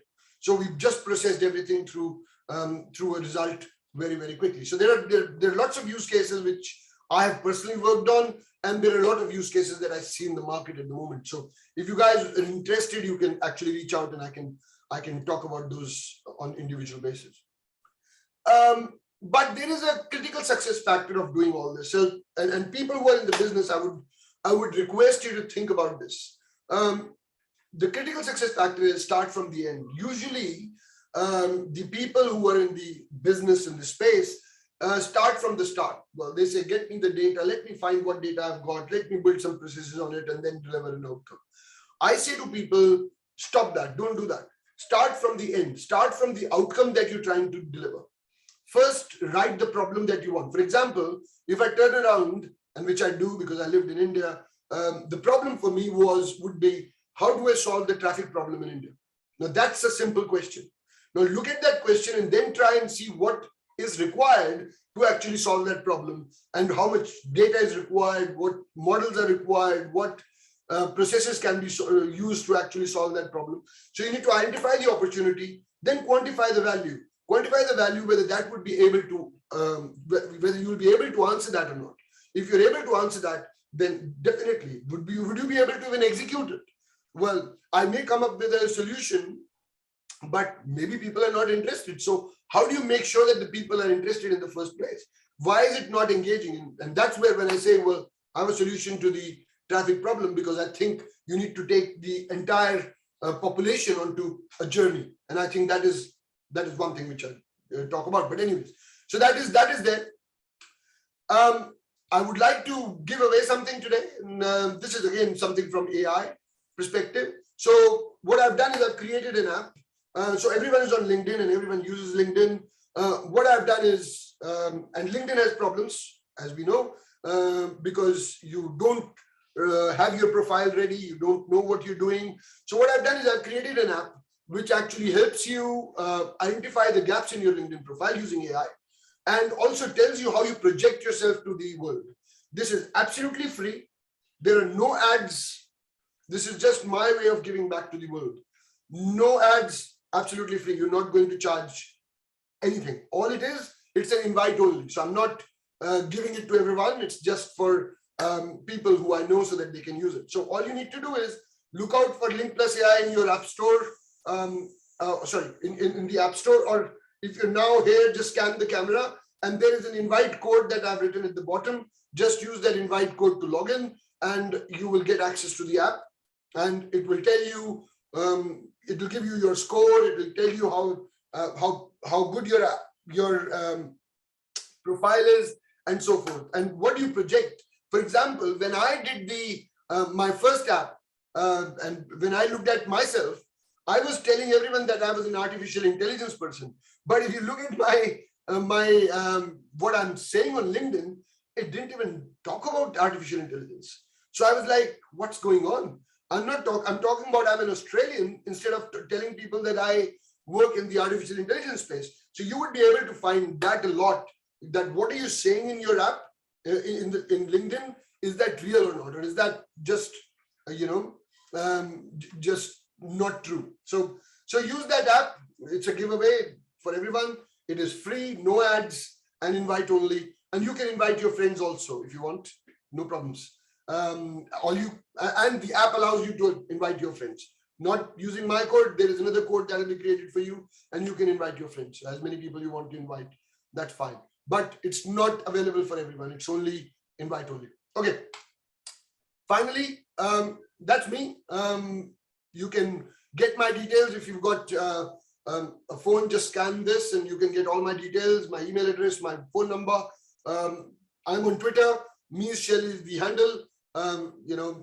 You can follow me there. I'm on LinkedIn, and this is my email address, so you can reach out to me if you want. More than happy to help. The idea is to tell people the art of possibility using data, and that's what I do for a living. That's what I tell people. So if you've got a problem using that, you've got loads of data, you don't know what to do with it, I'm just a phone call away. All you need to do is give me a phone call, and we can work out something where I can help you to use the data that you've been collecting for a while. I will not tell you to collect more data, that's for sure. I'll tell you how to use what you've got. So that's where I am. I think I was able to give you some good insights on what is the art of possibility using analytics, AI, machine learning. This is where the world is going. It is moving towards a very different direction. Now, if you've got any questions, I'm here. Otherwise, you can reach out to me directly as well. Super. Shailendra, could you please turn off your sharing, or if you want, I can do that as well. Yeah, I can do that. So that I can have your face, and can you please smile for us? Yeah. Sure. So apart from AI, I'm the backend AI for you guys who is taking snaps, and I'm becoming more and more photographer nowadays. But when I'm talking about photographer, probably we have got an amazing photographer from Egypt, which is our next speaker. But before we jump into him, we have a question from Ravikant from the panel itself. Great presentation, Shailendra. What are some of the effective strategies that could help in successfully implementing AI? And what are some ideal parameters to identify the ROI based on those strategies? Okay, so first thing first, Ravi, thank you for the question. I hope you enjoyed the presentation. See, the first thing, as I said, focus on the problem. What is the problem statement? Most of the people struggle in articulating the problem in plain English. Write on the whiteboard what your problem is, start from the problem, and then go backwards. Don't say, I want all the data, I need data to actually tell you what I can do. That's a very different story. It's an old school story. Once you know the problem, once you know what you're trying to solve, then you can go back and start looking at what you need to solve the problem. I think that is the biggest challenge that we see in the AI space at the moment. A lot of people, a lot of organizations are really focusing on what data they've got, what they do they want more data? They're collecting more data, and that's all they've been doing. So what I'm suggesting is start from the problem and then move back. Yeah, thanks, Shailendra. Arjit, if I can ask a follow-up question, or maybe Shailendra, we could connect later on. Whatever works, Arjit, the time we have. We are overshooting 2 minutes, but yeah, we can have this question. Not a problem, Ravikant. So for the world and for others, Ravikant is our ambassador into World Leader Summit representing India. So welcome, Ravikant. You can ask one question, please. Thanks, Arjit. So Shailendra, thanks for the reply. My question is more around corporate and maybe more around executive roles. When we sit in the executive table, we mostly focus on ROI of implementing anything across the organization. And when we are looking at ROI, we have to think about a short-term strategy and a long-term strategy both. Any sort of a technological intervention or any sort of a new technology, which is a general purpose one, would need some short-term returns and then have a long-term goals with it. So how do you suggest moving forward with that? What if I said to you that I took 13 weeks, now I'm talking short-term, right? 13 weeks to deliver $5 billion in incremental value. That is short-term, that is large value. The problem is that people get too much bogged in short-term, long-term. That's fine. All you need to know is what is my current problem in a year? And as one of my bosses said, I don't care about what you're going to do in 10 years time, because I may not be here at all, right? I'm worried about what are you going to give me in 1 week, 5 weeks, 5 months. So let's define those problems, and then you define the value that you're associating to that. The other challenge that people have is that they think that that problem is going to change the world for them, but that problem in itself is not that valuable. So I had this question for one of my bosses who said, if we could get data quite early in the day, we would be taking some right decisions. I said, okay. We did some analysis. We figured out how much will it cost to get data earlier, and it costed us around about $2 million. And that was the cost of just a simple exercise. So we went back to them and said, well, yeah, we will get data 2 hours earlier. So now you're saying we get the data at 9 o'clock, we will get it at 7 o'clock, and it will cost you $2 million. The answer was, we don't need it. So the cost of doing business is very, very important. But having said that, if you define the problem and you see the upside onto that, the chances are that if you solve that to the T, you will be making a lot of money anyways. And the return on investment will be high. But to do that, you need to be a business. You need to be sitting in the business to defining that. People usually say it will take you 6 months to deliver this project. We don't go there, because no project after 6 months I have seen has delivered any good ROI, because the cost of doing business and the opportunity cost that has been taken away from you for 6 months. So you need to actually bring it down to do short projects which are high impact, and there are lots of them, and then make them to the next level. And I think we can have a conversation on this offline, but there are so many of those cases that you can do very, very quickly. Super. We'll skip more questions, and I have a lot to add, honestly speaking, because this is actually one of my subjects, and I'm not sure how many of you actually agree or rather know it. If you look at the entire game development industry, probably we are the guys who adopted artificial intelligence long way back, even though when I started back in 1998, people couldn't realize that the kind of coding that we are doing sitting in India on digital human. And nowadays, this very term digital human is becoming more and more popular. But when we started, taking those actor and actress, there was no studio in India which can actually give us opportunity to shoot them. Forget about taking the 360-degree panorama picture, or forget about situations like taking real life movements, which we nowadays call as simulation or motion tracking. On that time, when we started doing this, we had to write those coding so that we can work into our own engine. And now engines are becoming more and more flexible and easy for any user to use. So this is the future which is going to come and is going to happen. If you're looking at augmented reality glasses, those things are going to move the entire industry in a complete different direction. Talking about blockchain, people are saying that that's the future. Of course, that's a base of future. On the top of blockchain, on the top of AI and ML, there is a hell lot of technological innovation that's happening. And the impact is happening not only on technology, it is impacting on media entertainment on various different angles altogether. Thanks, Shailendra, for sharing all the insights. It was amazing and beautiful. We got 5 more questions from the social media. Pardon me, it's running out of time. Like, we have our next speaker. But definitely, as a World Leader Summit, we always send it back to our speakers. They usually give us the answer over the email or over the WhatsApp or the call. We write it down for you in our social media. Rest assured, we're going to do it. And Shailendra is a great human being. I'm sure that we're going to have the answer very soon. Thank you, Shailendra, for all the speech. And I can see that my partner from Australia, he's also there. He's giving you a hi. Because of time, he's not asking question. He already raised his hand. Sorry, Marco, I can't take your question at the moment. This is the time to have our next speaker. Thanks, Shailendra. If you can please kindly mute yourself. Yes.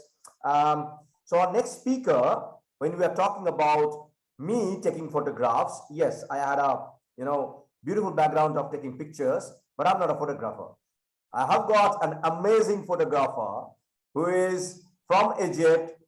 Mustafa, if you can kindly turn on your camera. Oh, no, not the screen sharing, your video. and your microphone, it will be great. And we have got Ahmed, who is right now from Dubai, but basically from Egypt. He is our ambassador from Egypt, representing that country. Thanks for all the support. And his background is mainly on blockchain and real estate. So Mustafa, the stage is yours. Welcome to Leader Summit 2021. Just turn off your screen sharing so that I can take your picture.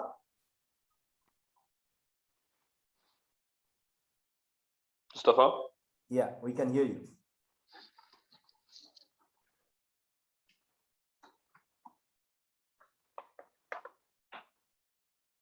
Mustafa, we can't hear you. Are you speaking? Mustafa, you are muted, Mustafa, if you're speaking. We can only see your screen, which you have shared. I'm stopping your screen sharing so that we can have you on the screen itself. Just turn on your video and your microphone, and then you can share your screen.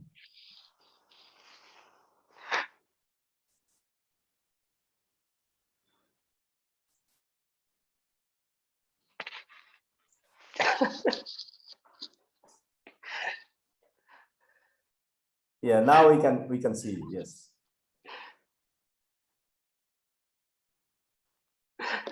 We can't hear you. No, we can't hear you. Check your microphone. Maybe there is some. We can't hear you. Check the connection.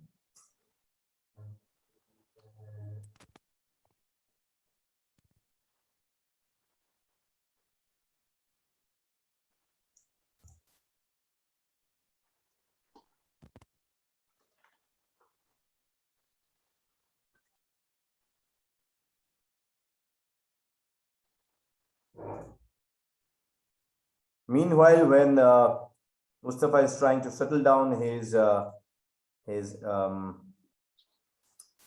connection. Microphone and connection, let me share a little bit information.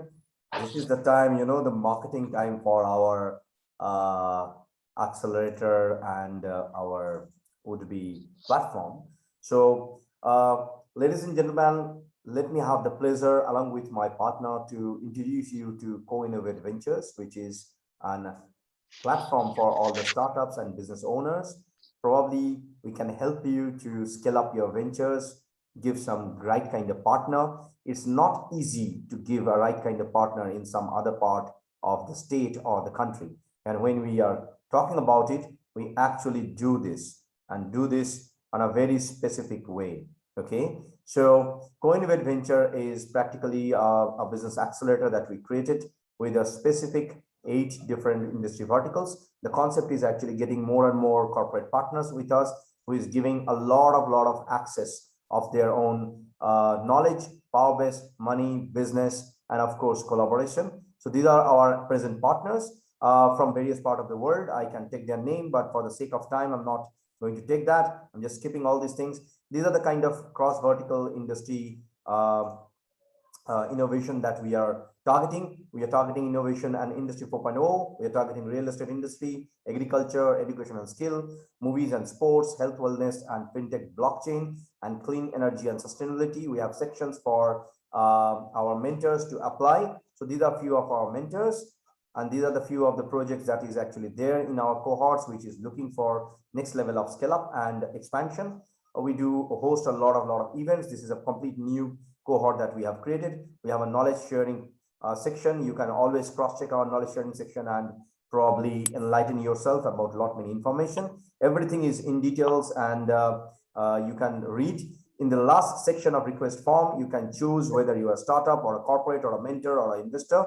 You can choose the option, fill up the details, and send it back to us. Our team will get back to you, and probably we can handshake with each other and grow more and more. So I can see that our next layer of speakers already joined us. I am not sure what's happening with Mustafa.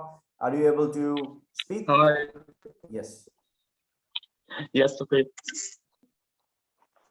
Welcome. مبسوط ان انا معاكم النهارده. I'm happy I'm being with you today. We are doing fine. اوكي ثانكس. النهارده هتكلم شويه عن التصوير. Today I will بس talk a little بنظرتي about مختلفه، photography, بس بنظره مختلفه. but with another perspective. Yes. 1 minute. You can go on. Okay, I will introduce Mustafa. Mustafa is actually an unusual photographer. He used to be an unusual photographer who taking photos for people, but when I met him like 5 years ago, he has another perspective of taking picture. He was telling me story about every picture. It's like his baby. You know, when you raise your baby, it's a little different. So Mustafa was telling me a story with this passion coming from inside, like he is doing something magical. Actually, after that time, I changed my way of looking to picture. As the picture we are seeing now, he will introduce Yes. everything, but I will be with you for a little to translate it from Arabic to English. Is that okay? اوكي. Perfect. ممكن نقول اوكي. دي اول صوره. اول صوره دي من صعيد مصر. دي Okay, this is the first picture, البياعين. and this picture from Upper of Egypt. اوكي. دي فكره البياع اللي بيصحى بدري جدا عشان يتحرك يروح السوق وقت الشروق الشمس. من اصعب الصور اللي صورتها عشان الناس كلها مستغربه فكره التصوير في اماكن كتير جدا زي الصعيد. صعيد مصر مش سهل التصوير فيه زي باقي القاهره يعني او باقي مصر. Okay, if you know about Egypt, one of hardest place to take picture for the people is Upper Egypt, because the people and the society and the culture there is not easily to allow anyone to take pictures. So this picture was one of the hardest picture he tried to take. This salesman, he woke up like 4 a.m. to go to the market, local market, actually not supermarket, with that old way fashion. So to book his place, so Mustafa had to stay awake for like 24 hours to take this picture. Yes. انطلق. Next. اوكي. نفس فكره الصياد او الشخص اللي بيدور على رزق الصبح. الراجل ده كان بادئ يومه في مكان في بورسعيد. ده اللي حاولت استغله في وقت كورونا، ان انا اروح اماكن كتير عشان استغل الوقت اللي انا كنت فاضي فيه. ما حاولت ادور على وشوش الناس او الحواديت اللي ورا الصور دايما. ما دي صوره من صور الراجل الصياد الصباح بيبدا يومه عشان يبدا يصطاد. Okay. Wait a second. ارجع مصطفى لحظة. Okay, the picture we are seeing now, it's a little bit different. It was a lockdown. It wasn't allowed to go outside.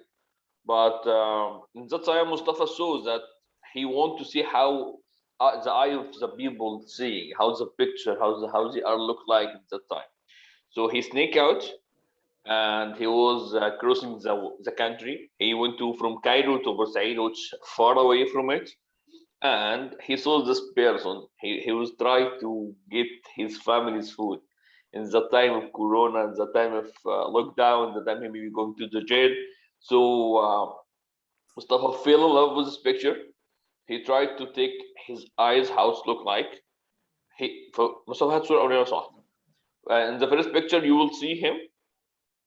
He tried to take this picture from behind. This man, when he saw Mustafa trying to take picture, he thought that he is from police or something. So he was trying to hurry up to back to avoid seeing him. Sorry about that. So Mustafa got this second picture. After that, this man talked with Mustafa, and Mustafa told him everything, and he invited Mustafa actually for a dinner at his house. And there was like six people there, and Mustafa was the seventh one, and they all eat only 4 fish. And that's how you can see in the problem, the main problem in around the world, in the lockdown, still this poor man still care about others, not only about himself. Otherwise he didn't invite Mustafa to his only 4 fish food. اللي بعده. اوكي. دي في نفس الصورة، نفس المكان، بس الشخص هيبدا بقى الحياه، مقتحم الحياه عشان يشوف رزقه، عشان يشوف الشغل اللي وراه. شويه تحس ان بوستر فيلم، الوحيد اللي عايش، الوحيد اللي بيحاول يجري، الوحيد اللي بيحاول يسعى. اكتر حاجه شفتها كده يعني. If you saw this picture, this isn't the same place. But after that man walk away, this man came and showed in the picture in the ground. He didn't know that Mustafa is taking picture. It looks like a movie poster actually. But if you keep looking to it, you will see that someone is starting the life, someone is crossing the line, someone want to start his own life. So it's like a fighter in the middle of coronavirus to get his first fish. اللي بعد. دي شويه حواديت بقى بتطلع من الصوره. ده وقت الشروق بس في مكان تاني خالص في اسكندريه. ماشي. وبدايه وجود بقى الحيوانات والطيور موجوده حوالينا عشان تستنى الصيادين وهي مستنيه السمك. I think Mustafa is in love with the sea actually, because a lot of pictures you are seeing now, it's about the sea, it's about what's happening in the sea. So what we are seeing now, this bird is come too early to get his food actually, to get his breakfast, to get it what he eats from the fishers fishing.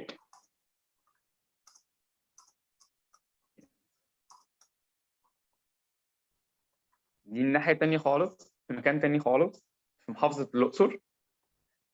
وفكره انعكاس الطير على ميه النيل في مشهد جميل زي ما انت شايف. Okay. What's the difference between this picture and the other pictures? The last picture was from Alexandria, which in North Egypt, and it's too far away from Upper Egypt. But if we see the birds in different countries, different regions, you will see different action totally. It's almost like people. In Alexandria, he was just standing waiting for the fish to get up, because a lot of people there, a lot of fish there, a lot of everything there. And in this picture, you will see this bird come from Upper Egypt, and he isn't waiting. Actually, he is flying to searching about a fish, because the number of the fisher people there, fishermen there, is too much less than the bird. So he will not wait. He will start. He will search, and if you see how the picture looking, it reflect in the river Nile, which impact of the life in Egypt. The meaning it's life in Egypt is very good actually. Yes. الصورة دي This is the من river بداية Nile in Egypt. صور. Yes. دي أسوان. أسوان Guys, من أجمل those الأماكن اللي people ممكن حد are يزورها actually في living in them small. We can't call it yacht actually. The small chip.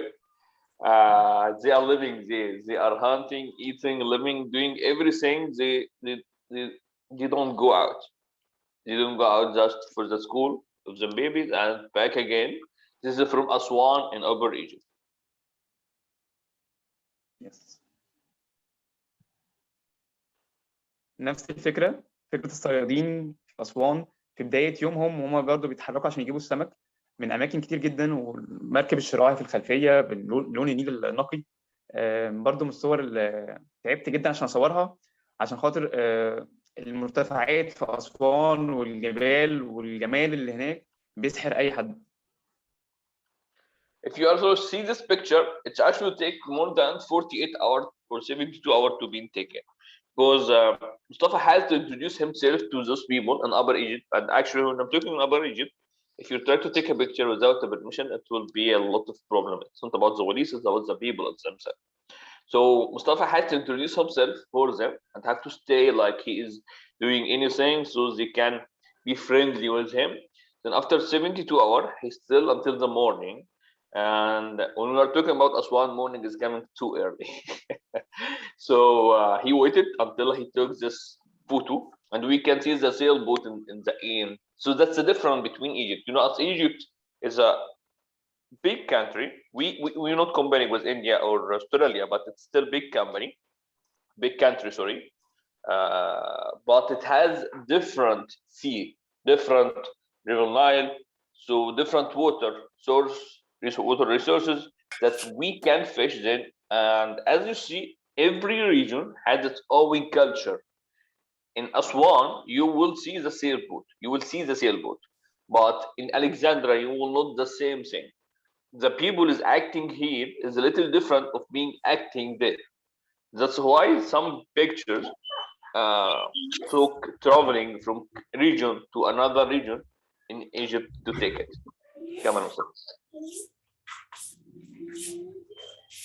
ده وقت الغروب بس في محافظه ثانيه خالص، محافظه اسيوط. حاولت دايما في كورونا اروح اماكن كتير ما رحتهاش قبل كده، عشان احاول ادور دايما على الروح اللي وسط الناس، او الصور الجميله مع الناس.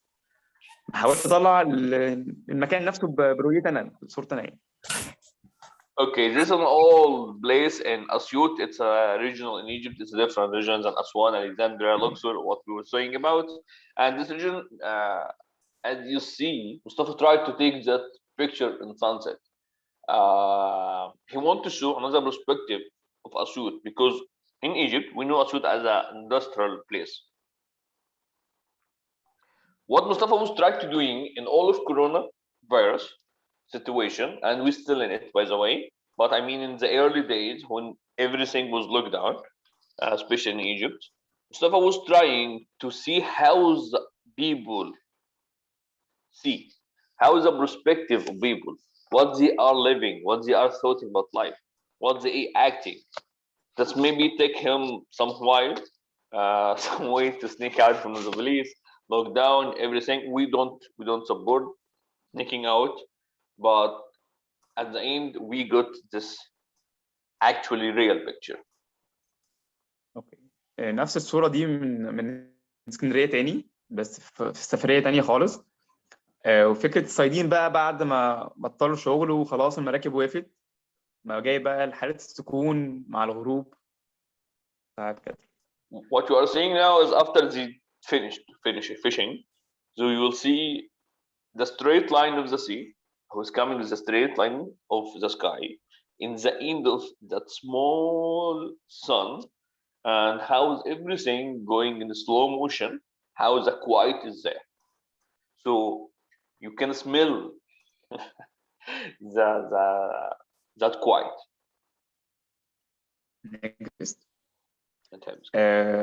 ده وسط البلد، وسط البلد هو فاضي خالص، مفيش عربيات، مفيش حركه، مفيش اي حاجه خالص.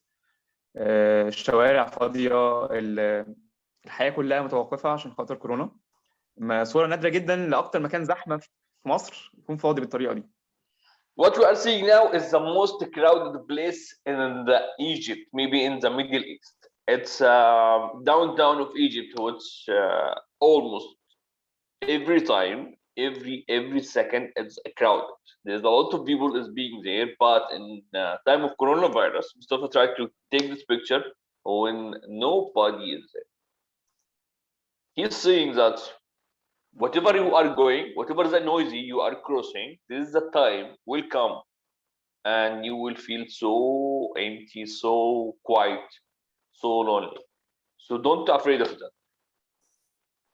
Come.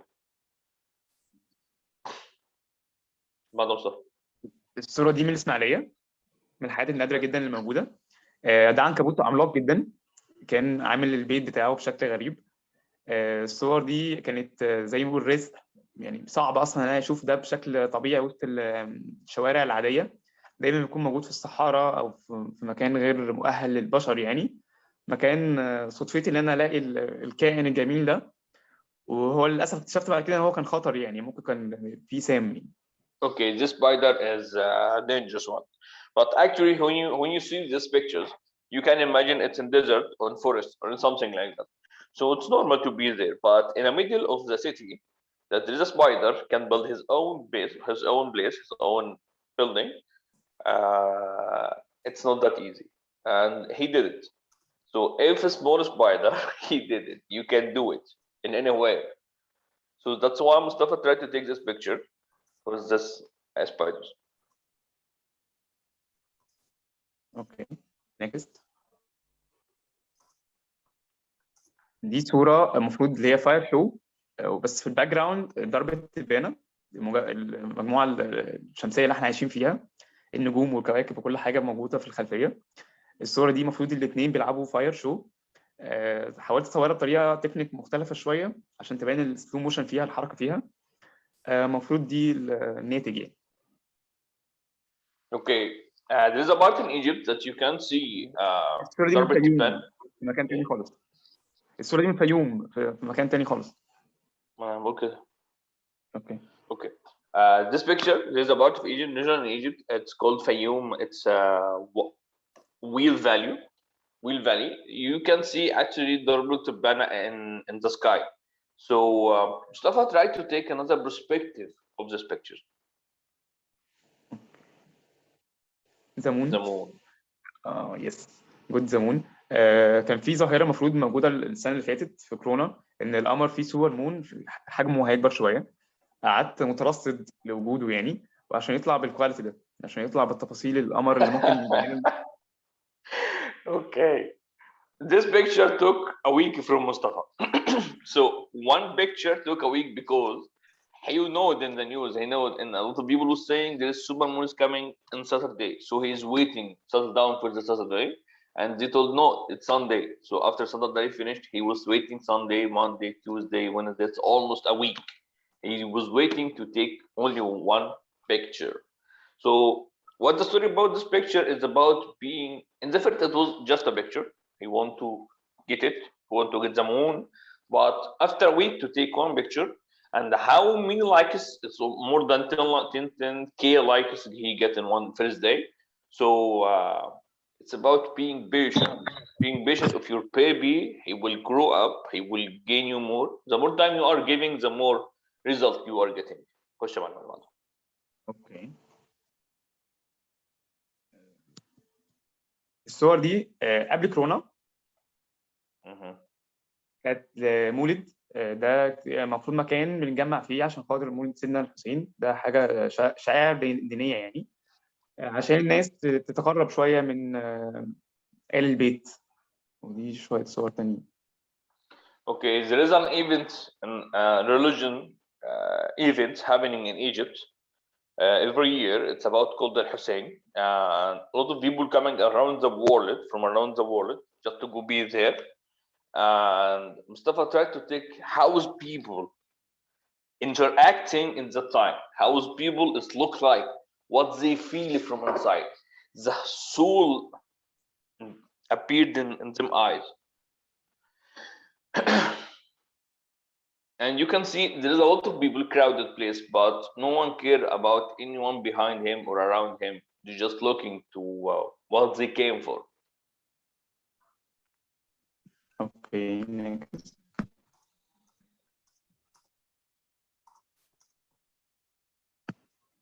نيجي نرجع تاني لكورونا. عم اسماعيل ده المفروض عامل في مدرسه. Ahmed and Mustafa, I'm so sorry. You are running 2 minutes extra. So if you can wrap up fast, it will be great. Okay, finish. No, please continue. ده عم No اسماعيل. problem. This is beautiful photographs. Thanks. ده عم اسماعيل المفروض موظف في مدرسه. وقت كورونا ما كانش فيه شغل، كان بيطلع يصطاد سمك في الشارع في النيل عشان يطلع وقت فراغه يعني في ده. مكان رزقي اللي انا قابله بالصدفه يعني، وهو بيصور وهو بيتحرك. So what we are seeing now is our last picture. Actually, yes, sorry Arjit for being a little running out the time, but this is the last picture, and this is the reason of all the pictures behind that. It started when Mustafa was going out. He was feeling this much bored, he feeling this much mad, as all of us was feeling in the coronavirus time. So he met this beautiful person. It's called Am Ismail. He was jobless because he was working in a school as an office boy, but now he was jobless. So he tried to fish. And Mustafa was very angry because he didn't find work in the time. No events, no mega events, no such that. Because as we know, Mustafa is taking picture for the actress and singer. So he is kind of this popular photographer around around Egypt, and you can see from his hair and how it's look, how it's being there. From this second, he get this idea from this little poor man that you don't have to wait. Maybe God put you in a situation because you will go in a little different way, a too much different way, and that's the reason that Mustafa started to take this picture around the whole country, which take him a long traveling just to take one picture, and some picture took like more than a week to introduce himself to take this picture, which we already saw. So this is our aim. So this is our aim, and we are welcome for any questions. Beautiful, beautiful thought. Thank you so much, Mustafa, for sharing all the stories and life stories and details and the entire presentation. Great. We will ask you to probably speak a little bit so that we can take your picture, because you are not there in your picture, even though you're a photographer. Say hi. Thanks. Hi. Today I am your photographer. Okay. Today أنا I'm your مصور photographer. بسيط. For your picture, I'm going to charge you $5 million. Don't worry about it. Okay. He is the one who's charging people for money, you know. Okay, now we have, I'll ask yourself to please keep your microphone mute, and I'll be asking our next speaker. We are running a little bit of behind of time, so probably 15 minutes. I'll ask Joanna, please, to turn on her camera and her microphone. I can see that you are here. Joanna, you're there? Good morning. Good morning to you. How are you?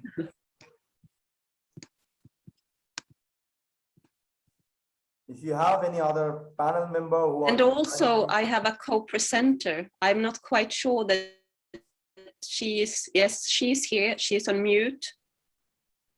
Zelda. Good morning, everyone. Hello, Zelda. Great.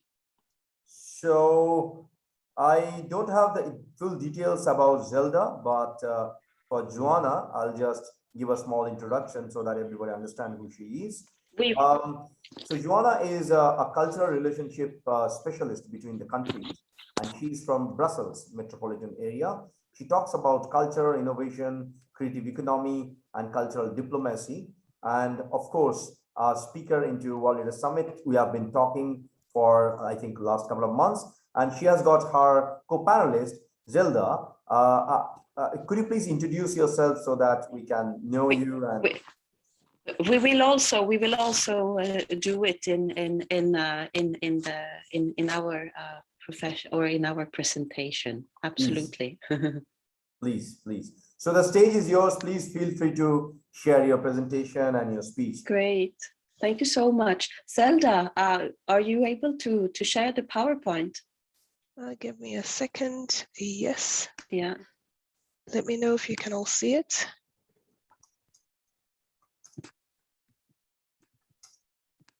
Can you see my screen? Yes. Okay. For me, it's good. fine. Yes, it's perfect. Okay, so welcome everyone to this early morning session for us who are in Europe. So yes, as you kindly said, my name is Johanna Kuzmin-Karavayev, and I'm an entrepreneur, consultant, and researcher with 20 years of experience from culture and creative sectors. And I'm also a co-founder of Artisans of Innovation, which is an innovation consultancy partnership. And I mainly work on strategy for culture and in a couple of different ways. And one of my specializations today is skills transfer from culture sectors to business and industry. So this topic that we are talking about this morning has been in my interest since 2013, I think. And I've been working on it in different ways in a B2B manner, followed research, created sessions at European Business Summit, where also Zelda was a part of one. and initiated quite recently collaborations with Copenhagen Business School and Stockholm School of Economics. And since a couple of years back with Artisans of Innovation, we're also doing applied research on artists in the corporate environment. And what I think is important with this topic is also the issues that are to solve today in the culture and creative sectors. Business model development and innovation is really, really important. So when I see the potential that the creative process-led professions have on one side with their skills and the needs of these skills on the other side in the other sectors, I get even more motivated. So yes, please, Zelda, now go ahead and present yourself. We started to ask ourselves the question or discuss it a couple of years ago, why is this practice not applied? All right. Right. So I have a 15-year career working with corporate innovation initiatives, with PMOs, with startups and accelerators across a range of industries. I now mostly spend my days mentoring and coaching startup and SME leaders and kickstarting co-creation and systems thinking through cross-function, cross-sectoral and cross-lateral collaborations. I am first and foremost an entrepreneur. I now also started doing a little bit of research. I'm a project consultant and a big promoter of culture-led transformation initiatives across Europe. So why cross-sector collaboration is important to me is because first, it can address many business and social challenges. And after working with artists and designers, I'm convinced by the harmony, the synergy, and the sheer joy that these collaborations bring. Great, great. Okay, so I had put the initial title of this session, which was Artisans, Designers in Cross-Sector Collaboration and Innovation, an overlooked aspect of creative economy development. But actually, that title does not bring the full spectrum of opportunity to the table, because this is not only about creative economy development, it is also about the impact that the skills of artists and designers can have in other sectors, business, industry, and the wider economy. So necessity is the mother of invention, but so are actually as well the skills of that stems from the procession that have the creative process in common. And collaborating with creative process-led professionals is about use and innovation, skills stemming from creative process-led professions in order to generate innovation within a company, for example. The innovation can be about process, it can be about business model innovation or product innovation. And there is no typical kind of action or interaction in this context. Skills of artists and designers are really vast, and they can be very helpful and even game-changing in many different situations. Artists can also work as consultants with many different objectives, I would say. Zelda? All right. From my perspective, when I look at this image, since I'm working a lot as well with businesses, I can see that companies everywhere are collaborating to solidify their competitive advantage through co-creation and co-evolution. I've seen this quite a lot in my previous engagements when I was working with a data intelligence company here in Belgium on their transformation initiative, from basically working with data to working more with AI-infused data intelligence. And the most important aspect of what I've seen is about thinking differently and creating new ideas and predominantly having a vision. We'll see this in the next couple of slides. Yes. Okay. So we came to think about this visual example when we thought about an interview we did a while ago as a part of the research we do on cross-sector collaboration. So the man from the corporate world we were interviewing, he was sure that it's actually the meeting of minds that brings innovation. So we took this example of the structural engineer and an architect. The architect brings this crazy idea, then the engineer's responsibility is to get the building to stand. So when both sides can really complement one another, then we arrive to these beautiful and innovative results. Next slide, please, Zelda. And another example, also actually that came up in one of the interviews with corporate sector professionals within our research, is the diversity and working across function in organizations to actually make innovation really sing. So he used the Formula 1 example for outstanding accountability, where all stakeholders actually got together or brought together in order to make sure that one specific car meets all the objectives, and people are getting together across the team, even across teams, even if it's an IT problem. Everyone, engineering and suppliers, are brought together about it. So the bad solution or the option to this would be that only the IT guys on their side try to solve the problem. So artists are driven by the creative process, and they have the trial and fail mindset. That is a key element within the creative process, and they have a flow in terms of spontaneous ideas and ways of thinking. And some art disciplines, for example, theater, stage performers, they're also very much into the idea of systems thinking, which means fit together and how you relate to one another in order to make the whole picture work. So that is why artists and designers can actually make the whole of a difference when problems are met. And this is actually also something that we acknowledge, that we based a concept on and a methodology together with Zelda and another person on the strategic placement of artists in SME company boards. Zelda, please. All right. So as Joanna was talking about design thinking, what comes to my mind is that coming up with ideas is actually generally really easy, but coming up with the right ones takes a lot of work. With design thinking, throwing out what you think and know, and then starting from scratch, it opens up a whole range of possibilities. At the very heart of design thinking lies collaboration, of course, be it cross-functional, cross-sectoral, or cross-lateral, as I mentioned within my introduction. And when you look at design thinking, where companies like Facebook and Bosch, they've come up with initiatives like the Artist on Board or the Artist in Residence. You have companies like IBM that have artists on artificial intelligence.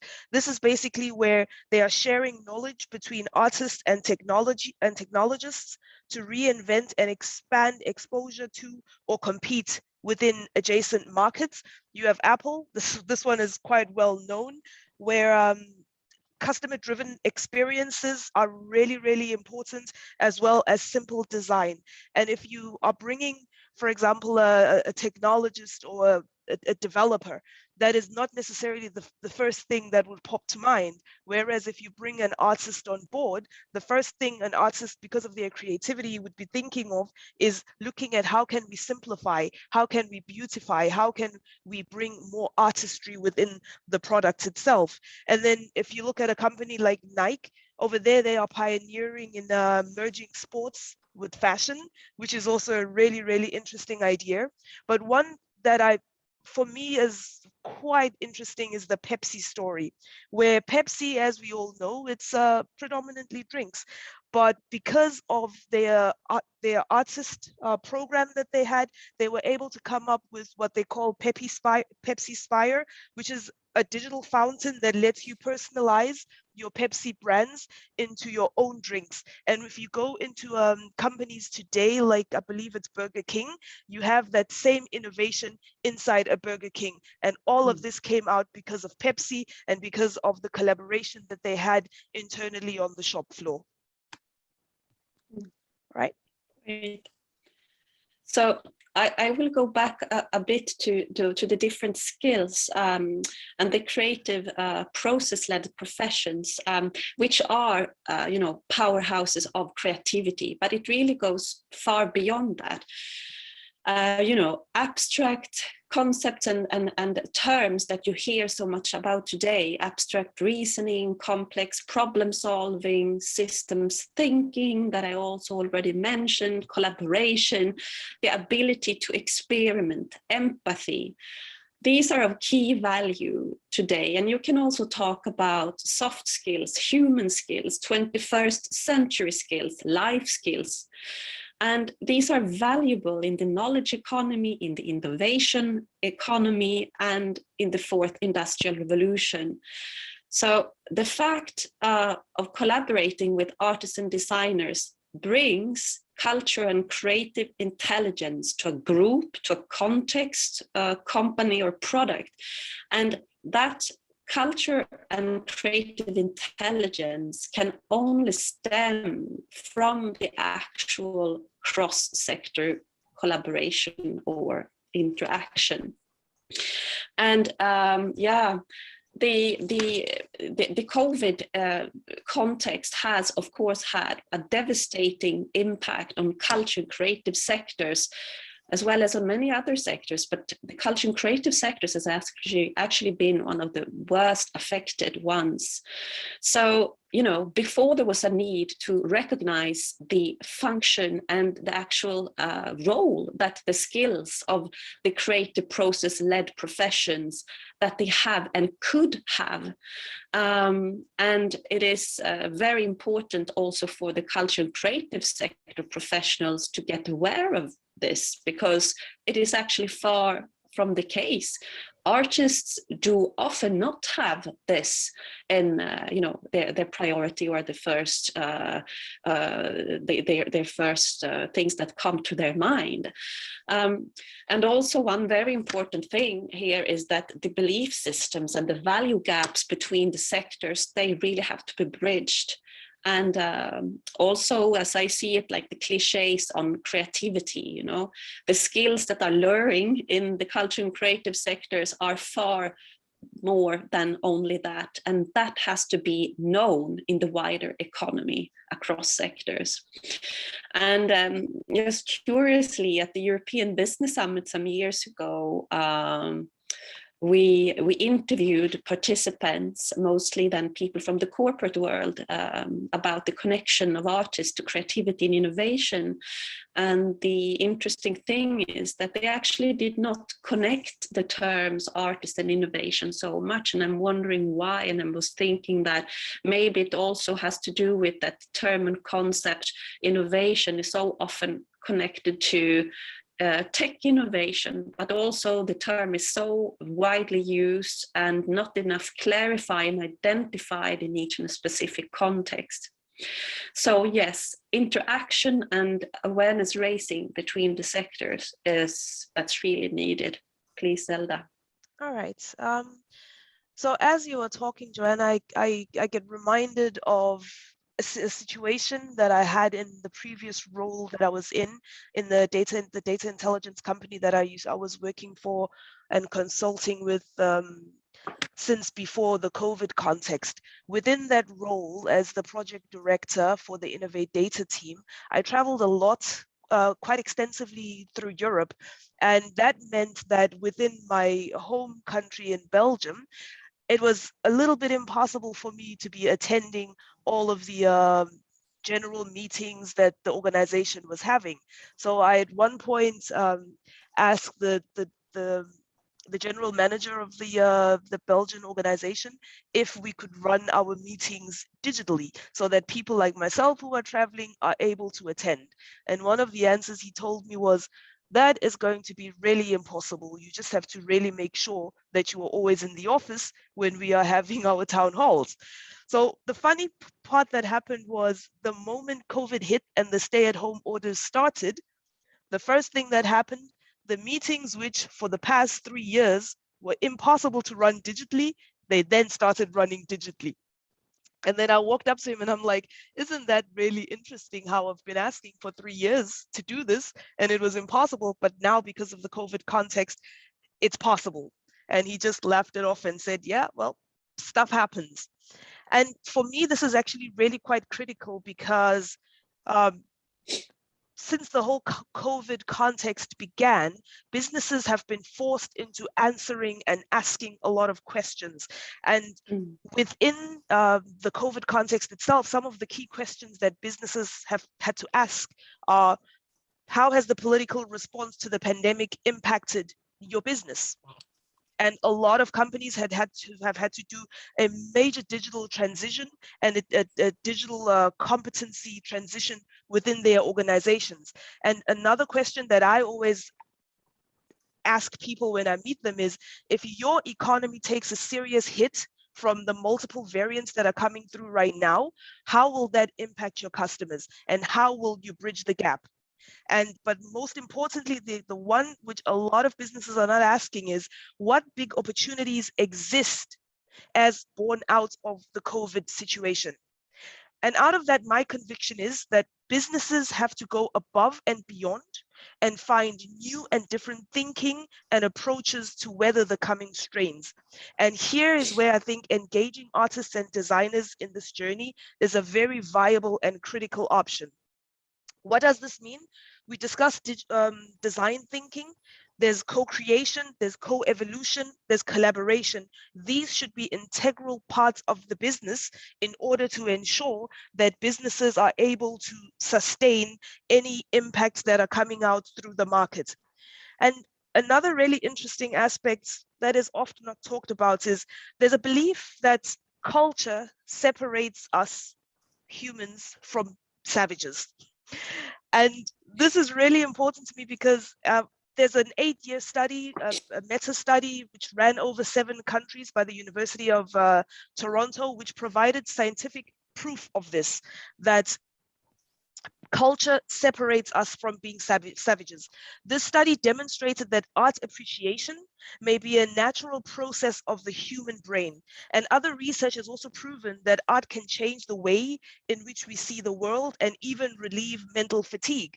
And if you look even today within, because I'm based in Belgium, I'm not really sure about other markets, even education is realizing the value of art. For the past couple of years, education was focusing on STEM, but now it has moved from STEM to STEAM, which the A stands for art. And to me, that signifies that we really are now at the cusp of focusing and embedding, thinking differently, thinking imaginatively, being creative. And if I go back to the slide that we had a few slides ago, and being a rebel. And being a rebel really means that you are empowering your business to be able to take the opportunities and to brace from the challenges that the market throws out.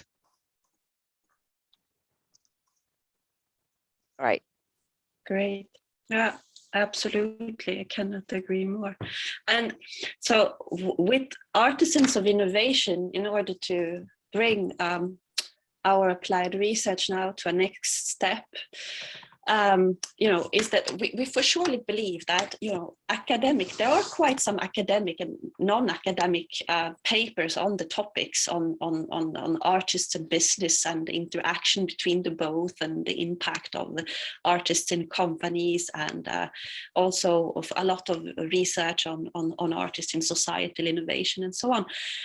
But the real problem is the belief systems, which have not, for the different sectors, they have not at all facilitated the opportunities for cross-sector collaboration.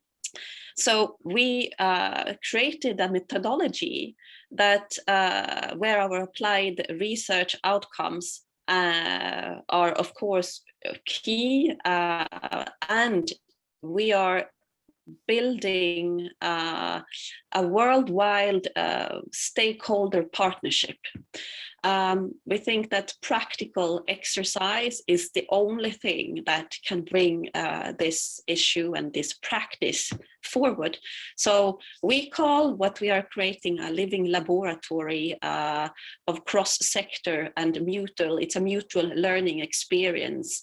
And the idea is that all people who are coming out of this mutual learning experience will have the knowledge and the tools and the networks for enabling this kind of practice, advocate for this kind of practice, but also, of course, to implement it. And the advocate part is also really important within back to one's sectors and back to one's networks. And the first edition of this will be for selected professionals from business, industry, and culture and creative sectors as well. And there will be policymakers and possibly other relevant sector representatives from interest organization. And I see really like beyond the direct benefit and, you know, for one's own win in terms of access to knowledge, the people who are actually knowledgeable about this area. It is also about co-developing and forming and establishing a practice that can provide systemic impact across sectors. So I am really excited about this. Zelda, do you have something to say about our yes, lab? I do actually. In business, there's the concept of what is the value of any initiative that is being brought to the table, and decisions are in most cases taken on the basis of business value. And out of this living laboratory, we've had quite a lot of discussions that we've had with leaders within the business sectors and leaders as well within the culture and creative sectors. And some of the business value concepts that we've actually picked up from what a living lab could bring is synergy. I know synergy is the same as innovation. It's a very broad term, but within our living lab context, for us, synergy is basically, it's built on the transformation that happens when there is harmony. And this harmony comes when you are bringing, for example, artists on board. There's a harmony that happens through storytelling, through movement, through color, through sound. And this is a kind of artistry and design that is brought not only within the customer centricity, but also in terms of design and how this translates on the product side, how this translates with how customers are being managed, and how this translates as well within how the people within the organization are interacting with each other. And within the music world, this is a term that I discovered through some of the interviews that we've been running on our applied research. Synergy is basically, it brings tempo giusto, and tempo giusto is harmony. And that for me is something which is actually really much more interesting as a word as opposed to synergy. So whenever I talk about synergy, I always think tempo giusto. We are having harmony when we are bringing various contexts and various people with different skills and different mindsets together. And another really interesting business value that the living lab concept can bring is what I term and what we term at Artisans of Innovation as cultopreneurship. And cultopreneurship is basically where you are having culture, which is being led via the curators plus entrepreneurship together. This is basically a conceptual landscape between aesthetics and economy. And these are terms, again, that I, coming from the business side, find really, really interesting, because aesthetics is a term that I've not necessarily come across in the business world. But when you put aesthetics and economy together, you get what is called cultopreneurship. And in this context, basically, culture brokers or curators, they bridge, translate, they mediate in order to facilitate cross-sector collaboration between business and industry and culture and the creative sectors, which is, again, art and design. And the outcome over here is new value, which is in between aesthetics and economic value. And why this is important for businesses is because they could be the leaders on cultpreneurship, because as it is right now within the landscape, you do have a lot of designers and artists that have managed to bridge the gap and be able to interact and work within the corporate world, but there's still a vast amount of artists and designers who business is not currently tapping into. And if an organization were to join the Living Lab, they could be at the forefront of having access to these artists and designers, thereby becoming leaders in cultpreneurship. And then one other interesting one is on performance edge, because for me, culture is the cumulative effect of what people do and how they do it. And this determines organizations' performance. Thus, performance edge. I know it's a term that gets used and thrown around quite a lot, but there is quite a significant amount of research on culture that shows that organizations with higher performing cultures create 3 times more return to shareholders. There's a book which I've seen through McKinsey, which is called Beyond Performance 2.0. It aligns performance edge with high performing cultures.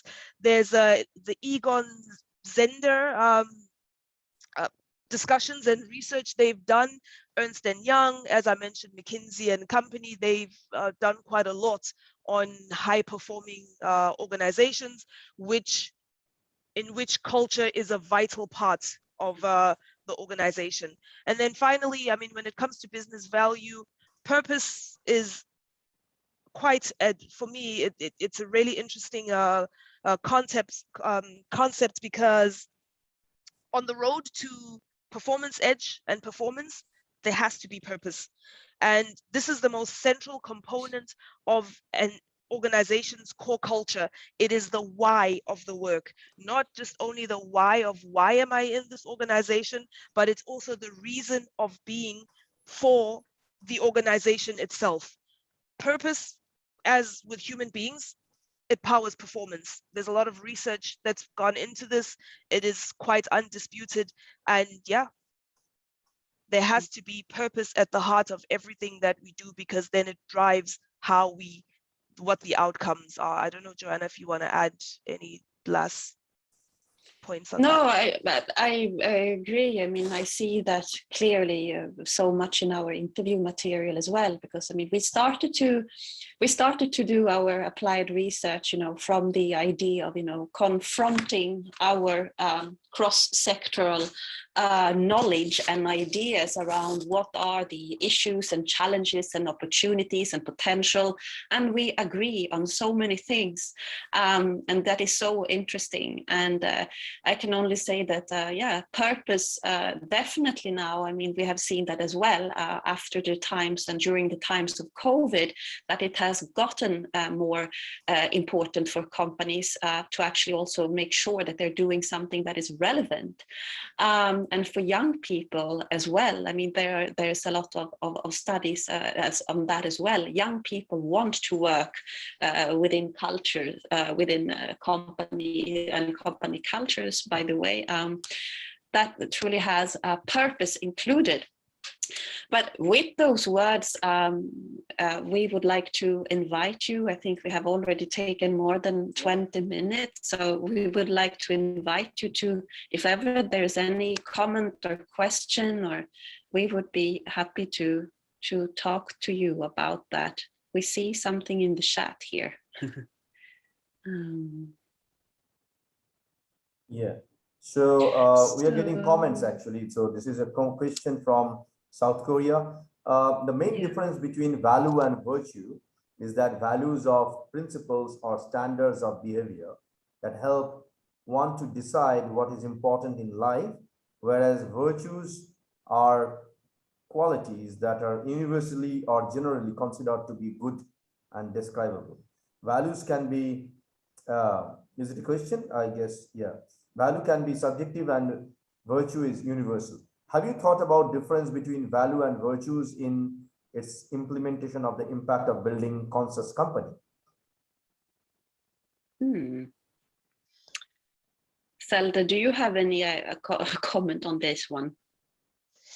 Oh, that's actually a really interesting take, which within our research, virtue itself has not really come up. It's mostly value that has value and purpose that has come up. So yeah, I mean, I think that is something that we really will have to look at as well, because it's the first time, at least within the research that I've been engaged in, that it has come up. But I can understand why virtue is also really, really important, because as a human being in touch with nature, being in harmony with who you are as a person, there's also the virtue that's the organization and what the organization will be bringing forth. I can see the value of that alongside purpose. Absolutely. Okay. And then comments. Okay. Yeah. So for the sake of time, we'll be taking the questions maybe later on. So I'll ask Joanna and Zelda to please mute themselves and wait for the other speakers to speak and finish. Yes. I'll go with UAE at the moment with Dunstan, one of my very good friend and a great human being from Dubai itself. Then we'll go for another friend from Latvia. I guess this is a real early morning for Sandres to join us. I welcome both of you. We'll go first with Dunstan and then to you, Andreas, and we will then open the floor for Q&A with Joanna and Zelda. So, Dunstan, could you please turn on your camera and your microphone so that we can see you and view you? And this floor is yours. Welcome to Leader Summit 2021 once again. Thank you, Arjit, and greetings to everyone from UAE. I hope you can hear me, and I hope you can see me too. Yeah. So my name is Dunstan, and I am handling the operations as Chief Operating Officer for the Royal Office of His Highness Sheikh Ahmed bin Faisal Al Qasmi, who belongs to the royal family of Sharjah and Ras Al Khaimah.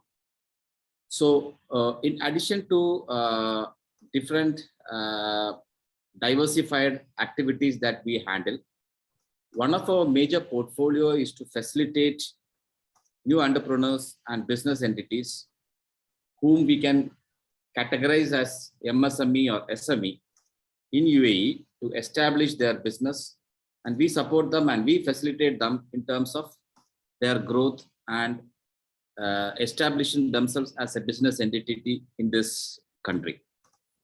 Now, let me see if I can quickly share the screen. Though I couldn't make a detailed or a professional presentation because of lack of time. I had just reached yesterday night from a travel, so I'll just try and see if I can share my screen. I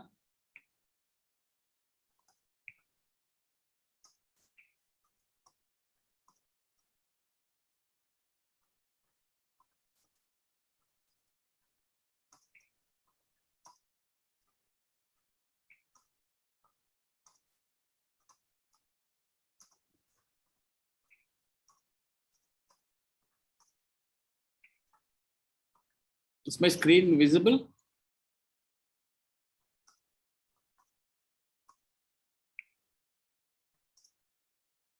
Can you see my screen? No, we can only see you. Hello? We can only see you. We can't see your screen. Am I audible? Yes, you are audible. I'm just trying to see how I can. There is a screen share button. You can click on that and you can. Okay, but it's not. Okay, no problem. I'll just read it out. I'm making you co-host in that case, Dunstan. Not a problem. Actually, I gave permission to all the panelists over here to share their screen, but just in case, you are a co-host now. Please try. I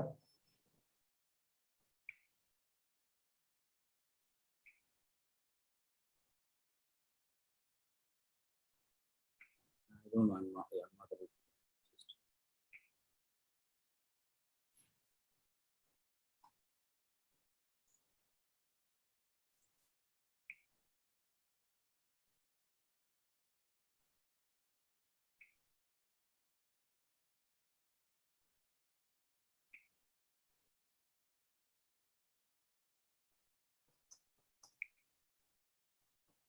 It's okay. I'm not able to. Some technical error. Now, as His Highness Sheikh Mohammed bin Rashid Al Maktoum, the ruler of Dubai, has keep saying, always remember the human mind, once stretched by new ideas, never returns to its original state. It keeps growing.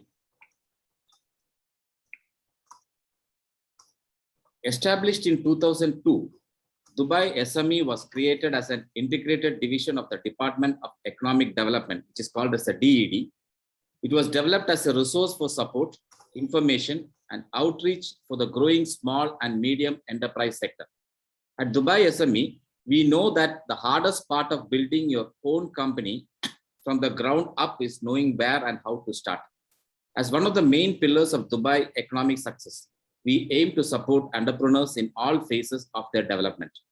One of the major goals of Dubai SME is to promote innovation and leadership across all segments of the small and medium enterprise sector. With that in mind, we seek to turn your ideas and creativity into successful businesses. The SME sector forms central nerve of the economy of the Emirate of Dubai due to its flexibility, diversity, and sustainability in businesses. Hence, the government of Dubai has launched various initiatives aimed at promoting entrepreneurship and SME development. This commitment to promote entrepreneurship and SMEs is supported and led by our socio-economic stability, openness, and visionary leadership. Dubai SME seeks to launch a series of initiatives and programs that support the development of entrepreneurship as SMEs today. SMEs today represent 99.2% of all firms registered in Dubai, 51% of the labor force, and 46% of the Emirates GDP. Therefore, this sector has a critical role in achieving and fostering overall development across diverse economic sectors. Now, in Dubai, MSME or SME, we consider them as Dubai Next because we believe that they are the future. Now, micro, small, and medium enterprises are the engines for economic growth and vital contributor to the economy's gross domestic product or the GDP. They are a major source of entrepreneurial skills, innovation, and employment. MSEs are often faced with various market challenges that may impede their formation and growth. They frequently face difficulties in obtaining capital or credit, particularly in the early startup phase. Their relatively small size and restricted resources may also reduce their access to new technologies and market opportunities. Governments have an important role to play in fostering the creation and growth of MSMEs through the formation of enabling policies and measures focused on creating a pro-business environment.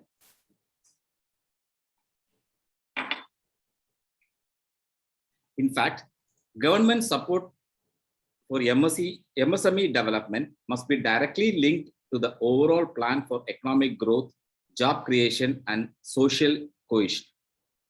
In this regard, the Dubai government is committed to the establishment of an economic framework facilitating the growth, promotion, and development of the country's MSME sector. It is essential that policies and measures designed for SME development are based on a common definition to improve their consistency and effectiveness and to limit distortions of competition. Further, the common definition serves as a reliable, tangible tool to measure the performance of the SME sector within the overall economy over a period of time. To put the SME definition in a context, it is also important to understand the SME development roadmap that the Mohammed bin Rashid establishment for SME development has developed to guide its SME development. There are 5 components of the roadmap: base, link, and research, strategy and plans, policies and programs, decrease, SME stakeholder engagement platform. The definition recognizes the SME landscape to be characterized by 3 broad industry groups. These are the 3 major groups that currently UAE is promoting: trading, manufacturing, and services. The definition is built around the premises that potentially any industrial classification scheme can be mapped to these broad industry groups. To this effect, there is due flexibility provided within the definition to map any industrial classification schemes to it. As mentioned earlier, the definition is meant to serve as a guideline for the use, application, and adoption by multiple SME-focused entities, including government, semi-government authorities, academic research institutions, and banks. It is expected that individual entities may choose to adopt and apply the definition flexibly as per their discretion in combination with additional parameters. A MSME is defined as any enterprise which meets the threshold of employee headcount and turnover as applicable to the industry group it belongs, that is trading, manufacturing, or services as specified within the SME definition construct. For the purpose of MSME definition, an enterprise is defined as an entity engaged in an economic activity with a legal form. Now, if you look at the definition of MSME in the service sector, a micro business is any enterprise with less than or equal to 20 employees and a turnover of less than equal to 3 million. Whereas a small business is equal to 100 employees and a turnover of 25 million. And a medium enterprise is about 250 employees and about 150 million. Any enterprise with greater than 250 or turnover greater than 150 million AED is considered as a large enterprise. Whereas when it comes to trading, 9 people and a turnover of 9 million is considered as a micro business. And 35 employees and a turnover of 50 million is considered as a small business. And 75 employees and 250 million AED is considered as a medium business. So when sector to sector changes, the definition also changes. And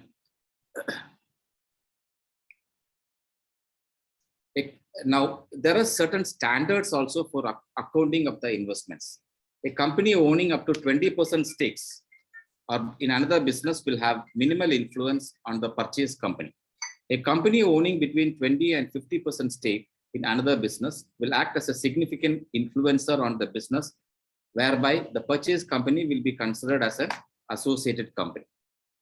Now, I'm just giving you all this as a basic concept of what MSME and SME is all considered to be part of this country.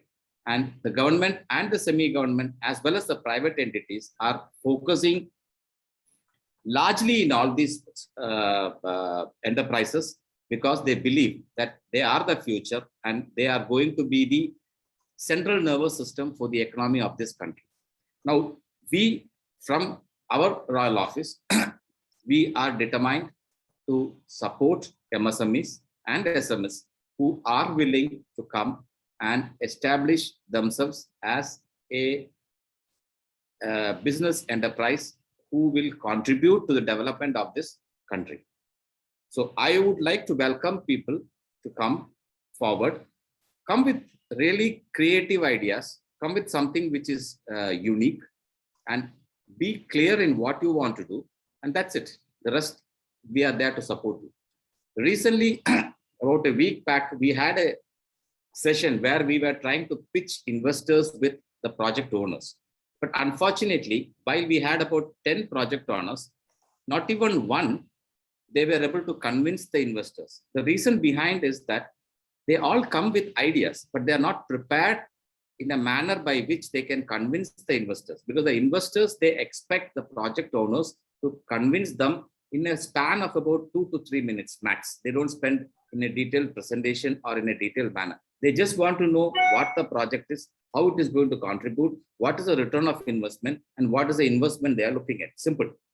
So I would request people to come prepared, and in case of any mentorship required, we are there to guide you and to make sure that you present your project in a proper manner with us or with the private investors that we have on board. And we look forward to develop this country with these MSMEs and SMEs. And And I think there is a great role that each of us can play in the future. With this, I would like to conclude my brief about the SMEs. Though I couldn't make my presentation, I'll share my presentation with Arjit, and anybody required can kindly take it from him.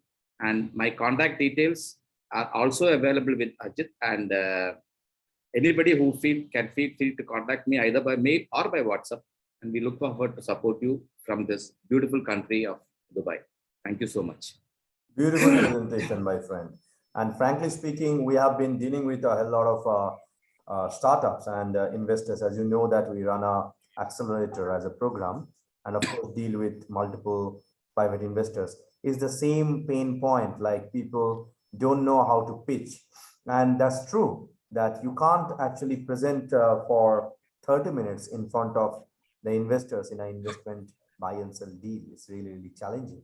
Unless you meet them in maybe in their office or maybe some other places, maybe for 10 minutes also, then you will get time. So it's good to better be prepared for that. If you need any kind of support, help, please there. We have a committee. We all are there to help and support and probably support the entire cause.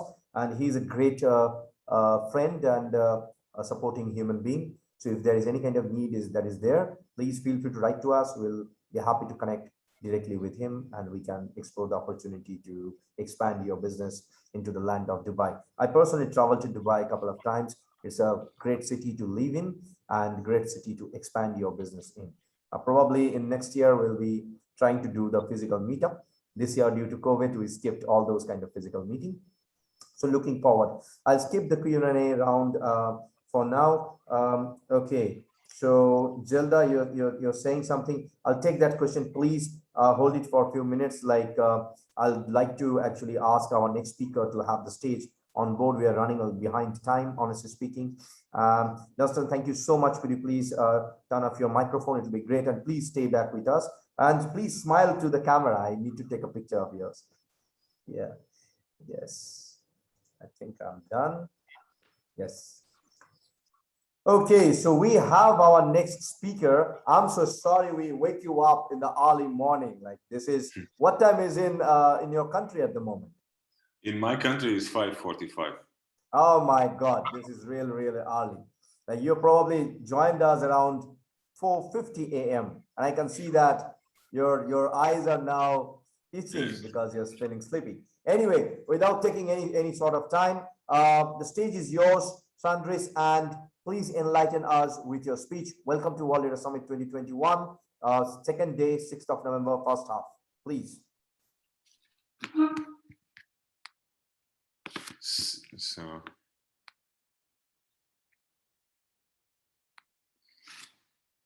hi everybody. So my name is Sandris Morins. I'm founder of Cent Camera, and today I will speak about how I see what is the present and future of scent technologies. About scent, I mean aroma or smelling, right? Some kind of technologies which associate with our nose. So what is scent camera? Is a mobile device to record, store, and release scents, about which maybe I will say at the end of my presentation. So general idea of this presentation is that scent, like any other scent, will have its own medium, right? We know that we have a medium for sight or for visual, we have a photo camera, we have a medium for sound, it's audio recorder. And I believe that in next 30 years, we will have some kind of medium as well as for smell, taste, and touch. So my presentation will be structured in a way that I will tell about three things. First, what do we know about scents from scientific perspective? What interesting technologies already exist in the market, and what interesting technologies we see coming in the market. So what do we know about scents? This is very important. Here is to understand that scientists have focused more on scents only in this century. Right? Before, let's say, last century was more about visual and audio. things. So that there's a lot of scientists focus on to understand those human senses. And this is more, only in this century, more and more scientists have focused more on sense. This is the same thing in even, let's say, in very trending field like artificial intelligence. So you will have a lot of researchers who have focused on visual recognition, but not so many on sense. But still, we know something. And this century, in 2004, Richard Axel and Linda Beck got a Nobel Prize in psychology or medicine. And what they did, they just fundamentally describe how our obfuscatory system works. So basically, it works like that. Like I very simplified things, right? So it works like that, that we have more than around 1,000, let's say, receptors in our nose. But from those, only like around 350 to 400 are alive. So the rest are, let's say, are genetically dead. And then each receptor have been are triggered by some specific type of molecule. And then when this molecule crosses or touches the receptor, it gives it gives signal to our brain.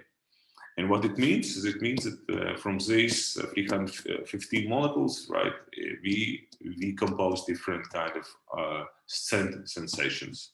So it's like musical composition. What else is important? Quite many scientists have discovered that actually memories recalled by scents or odors are significantly more emotional than those recalled by visual or auditory stimulus.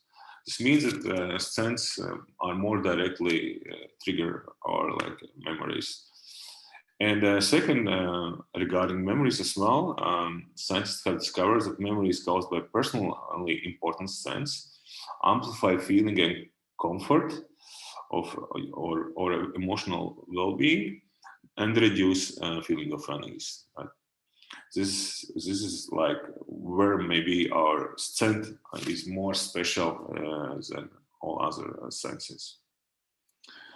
What else is very important is that again there are scientists who worked on this emotional well-being, that they find out that, let's say, scents improve emotional well-being. There's a lot of research done whether aromatherapy works, and it works at some point.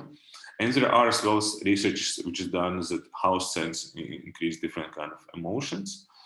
In particular, there are, for example, research that when you have some lavender scent, that it calms you down when you drive a car, right? So there are scents which actually could calm you down if you are in angry state. There are other researches which are saying that scents not only increase your emotional well-being, but they can increase your sport athletic performance and subjective vitality. Then there are some research which said, which found out that, for example, that not scent of lemon, but lavender can prolong stay in restaurant, right? So that there are some scents which are, let's say, more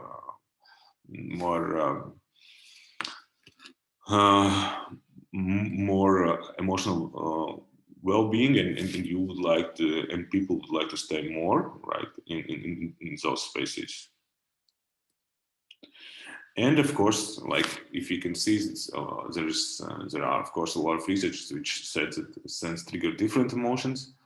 They are very strong regarding negative emotions, but as I previously mentioned, they trigger as well as positive emotions as well.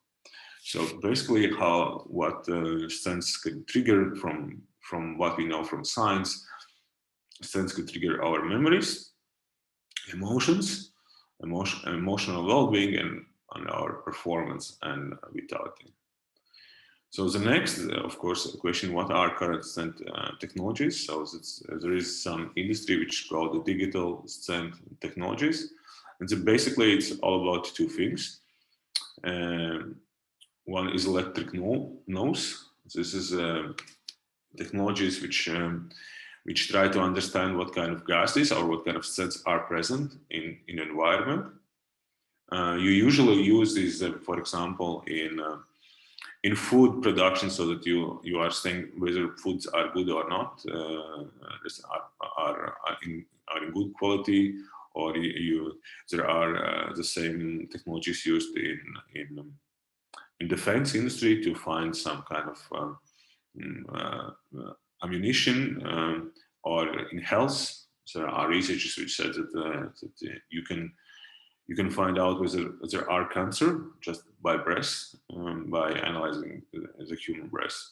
So, but basically, this is like this electrical nose is quite long time there are in industry, and they're evolving from, let's say, one scent only. This is usually when you have electrical nose, which is predefined to detect some scent, to multiple scents. So that this technology evolves with evolving of artificial intelligence and other technologies to figure out or to detect more and more scents by the same device.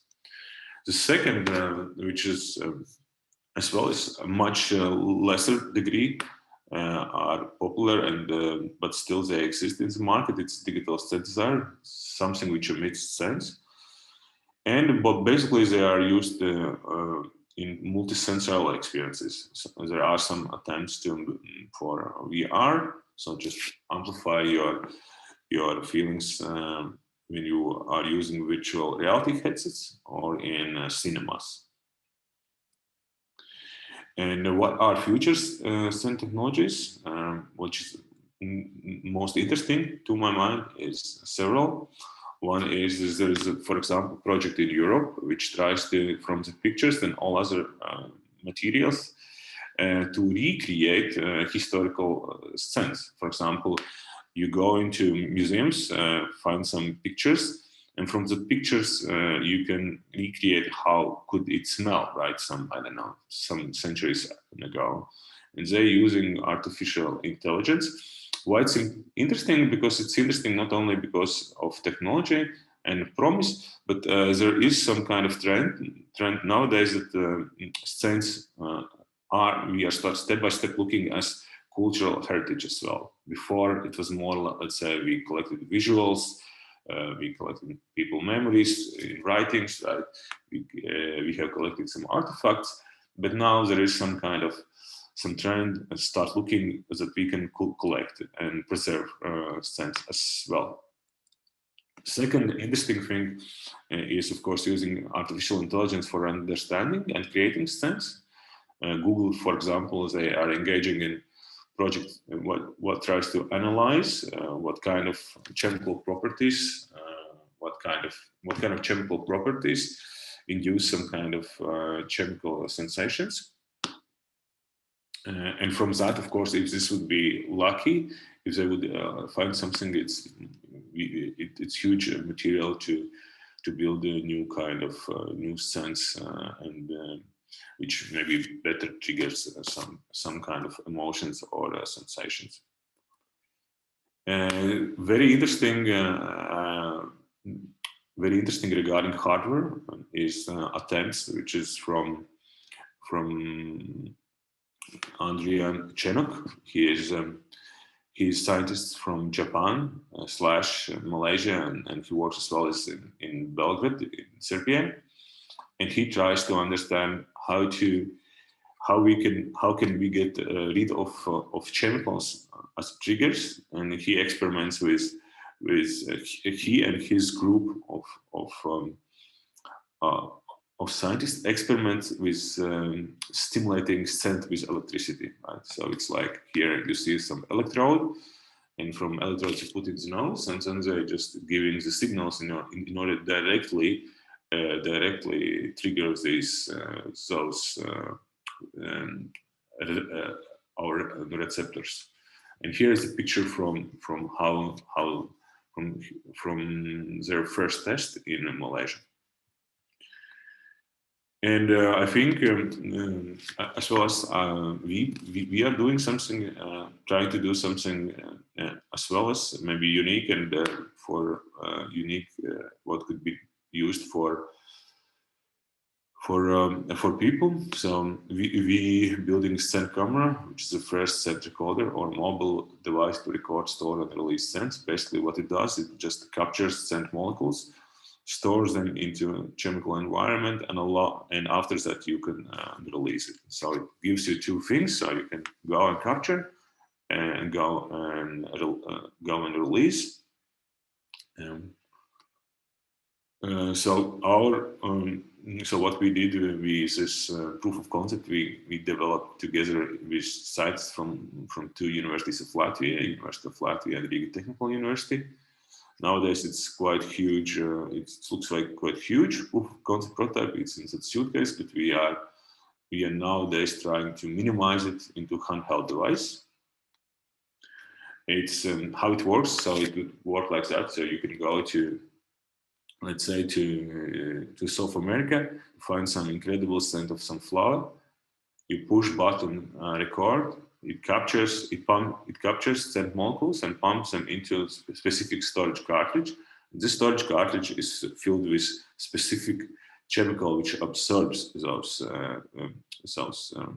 molecules, preserves and store and preserves. And then you come back into, let's say, in Dubai or in Europe, and you want to share the scent with your friends, you just push button play, and it heats up this sorbent, and by heating up, it releases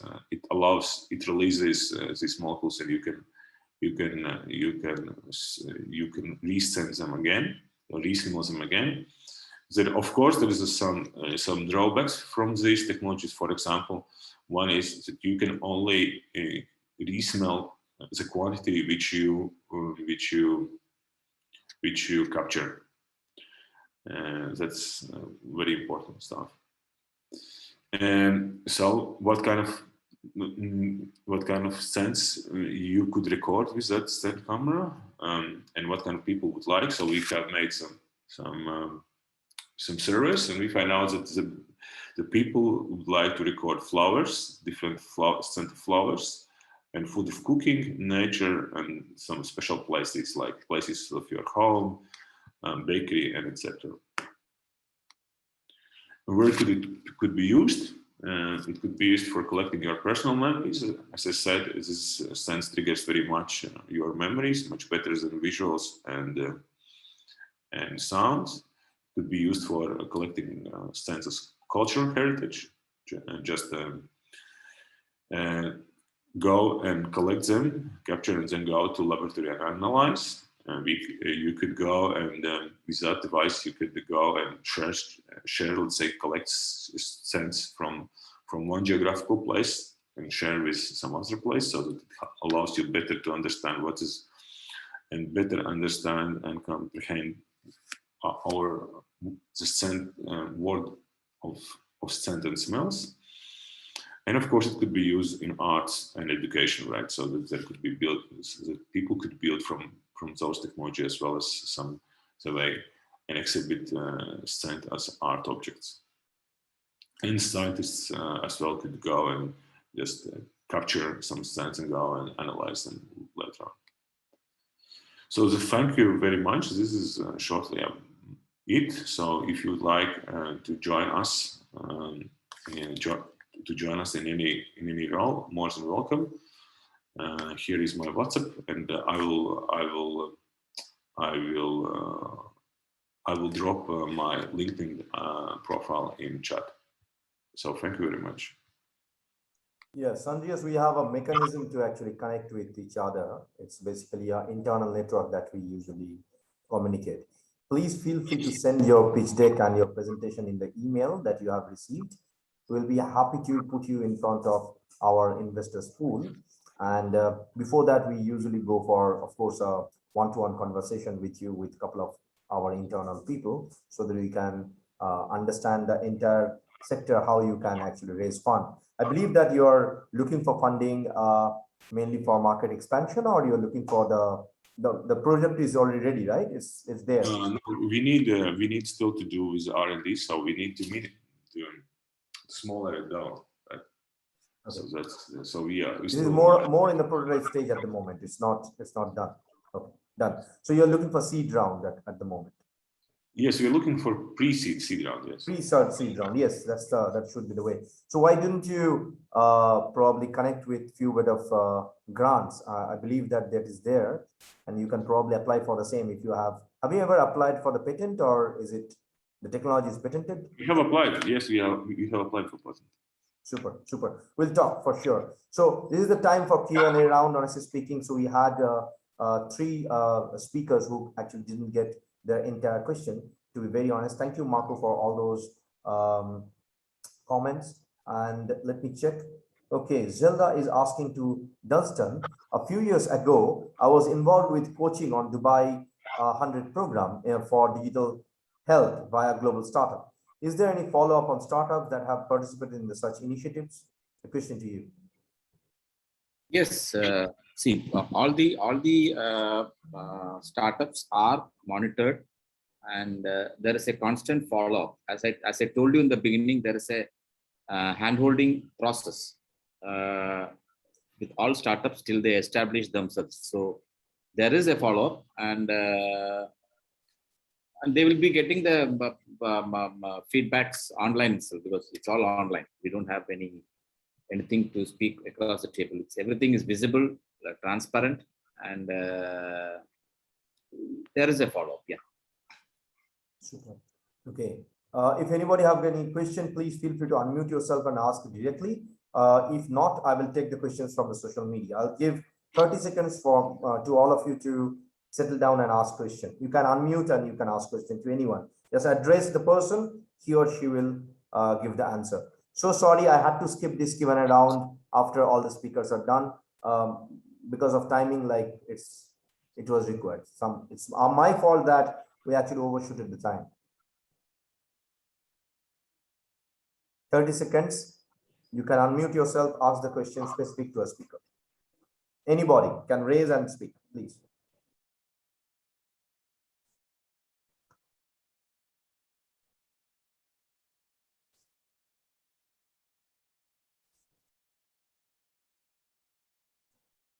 Okay, I'll take probably 3 questions for each speaker in that case. I'll go to Zelda and I don't know. Are you there, Joanna? I can't see you. Joanna, you there? Zelda, I guess you're there. Okay, yeah, great. So you guys are there, great. So a question to you, when we are talking about innovative art and talking about the latest generation technology, I think this actually goes hand in hand. I can relate to it because this is completely into our work direction that we are doing for last 23 years. When we talk about virtual reality as a VR glass, and we try to integrate VR arts into VR glasses, what is your thought that is it fine to create more and more marketplace for such kind of arts, which is related to either NFT or VR or probably only specific to augmented reality? And do you feel the present artists are ready with such kind of technological terms or innovative platforms? All right. In answer to that, I think, yes, artists can be ready for this because we've already seen with IBM working with the Lumen Art project to develop knowledge sharing between artists and technologies on artificial intelligence. So yes, there is room for that, and there's room to expand within the incorporation of artists. And why this is important is because, as I've mentioned in the term tempo giusto and harmony and synergy, artists actually have a better connection to nature, a better connection to humanity. And there's this term that keeps recurring, human-centric innovation. So when these kinds of new technologies are being brought in, the artist has a way of infusing humanity within them, because you find that a lot of the technologies that are around and coming up right now, they lose an element of humanity in them. So if you can do that and you are able to infuse that within your technology, it actually makes a lot of sense for people to be able to use it and be in touch with it. Okay, so one question to Dunstan. It is from social media. I just gave her a reply. She's basically at the moment from Spain, asking a question that if somebody want to explore Dubai market, it's easy nowadays to open up a company in the free zone of Dubai. But from the perspective of running a technology company and entering into Dubai market, what are the backdraws, like what they need to take care of before they enter into the market? See, today in Dubai, you have both free zone as well as mainland to operate, to open up a company. Now, what they need to do is they need to decide where they would like to have the operations, whether in the free zone or in the mainland. So the free zone has got its own benefits like the tax exemptions and etc. Whereas the mainland has got a tax structure of about 5%, which is very nominal compared to any of the other countries in the world. The second option is mainland has got more advantages in terms of market penetration and in terms of establishing themselves as a company, because it gives a little more exposure or freedom for them to interact with the other companies across the country, rather than being in a free zone. The free zone is mainly for normally it's for trading or manufacturing facilities where they would like to avoid the tax structures. But if it is a technology company or if it is a service industry, it is always better to be in the mainland. Even at the cost of 5% taxation, it benefits them in terms of interaction and market growth. And as I told you, we as a royal office is there to back up any entrepreneurs, because while I was specifying during my talks, the SMEs or MSMEs who are coming into this market initially will definitely have the credibility issues in terms of establishing themselves as a brand in this country. That is, when they are approaching a competition or when they're approaching a bank or any financial institutions, they need to prove themselves. So this is where we play a role in backing them from the royal office, saying that these are our partner company or these are our joint venture companies. So the credibility automatically goes up. Okay. So in this context, feel free to contact us and we will ensure that necessary guidelines will be given and support extended to the best of our ability.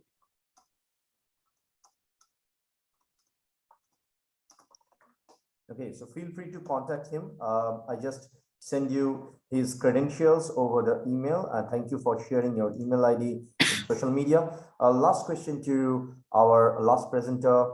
Are you there? I can't see. I don't know. Sandrius, are you there? I can't see your login. Yeah, I can see you now. Yes. So a question like, what will be the industry implementation for your camera that you're proposing? We understand that from the entertainment purpose, probably from VR perspective, or maybe from different chemical research-oriented works, these can be utilized. But from the disruption perspective, where do you feel that this can be utilized and used? Yes, it's basically what we know already. So we make a market survey. We know that 72% of people have experiences senses they would like to record, and 52% of people would like to buy or try out such device. So for me, the most important is that I would like to, and it's part of my mission, is just to bring this opportunity for people just to record for them important sense as they could record any picture or shoot video or record audio.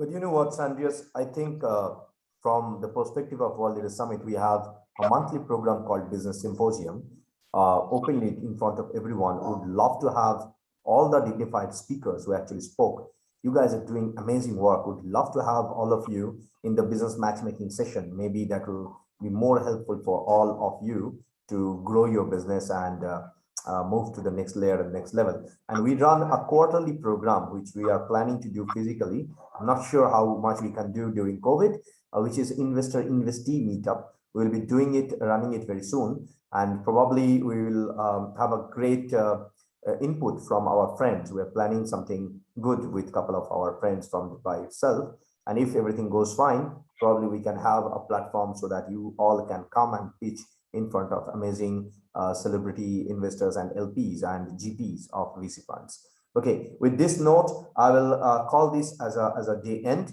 for, not day end, I mean the first half end of the 6th of November. We will meet all of you 4 p.m. Indian time sharp. Please be there. Thank you for following us and sharing and commenting into our social media. There has been more than 65 shares that happened, and I'm really honored and happy to see such kind of support that you guys are showing. Thank you all the speakers. Thank you for coming in a very early time, from daytime, from evening time, from late night time, and coming to a common platform and sharing all of your inputs to each and every one of us. Thank you so much. Stay blessed, stay happy. We'll meet soon at 4 o'clock Indian time.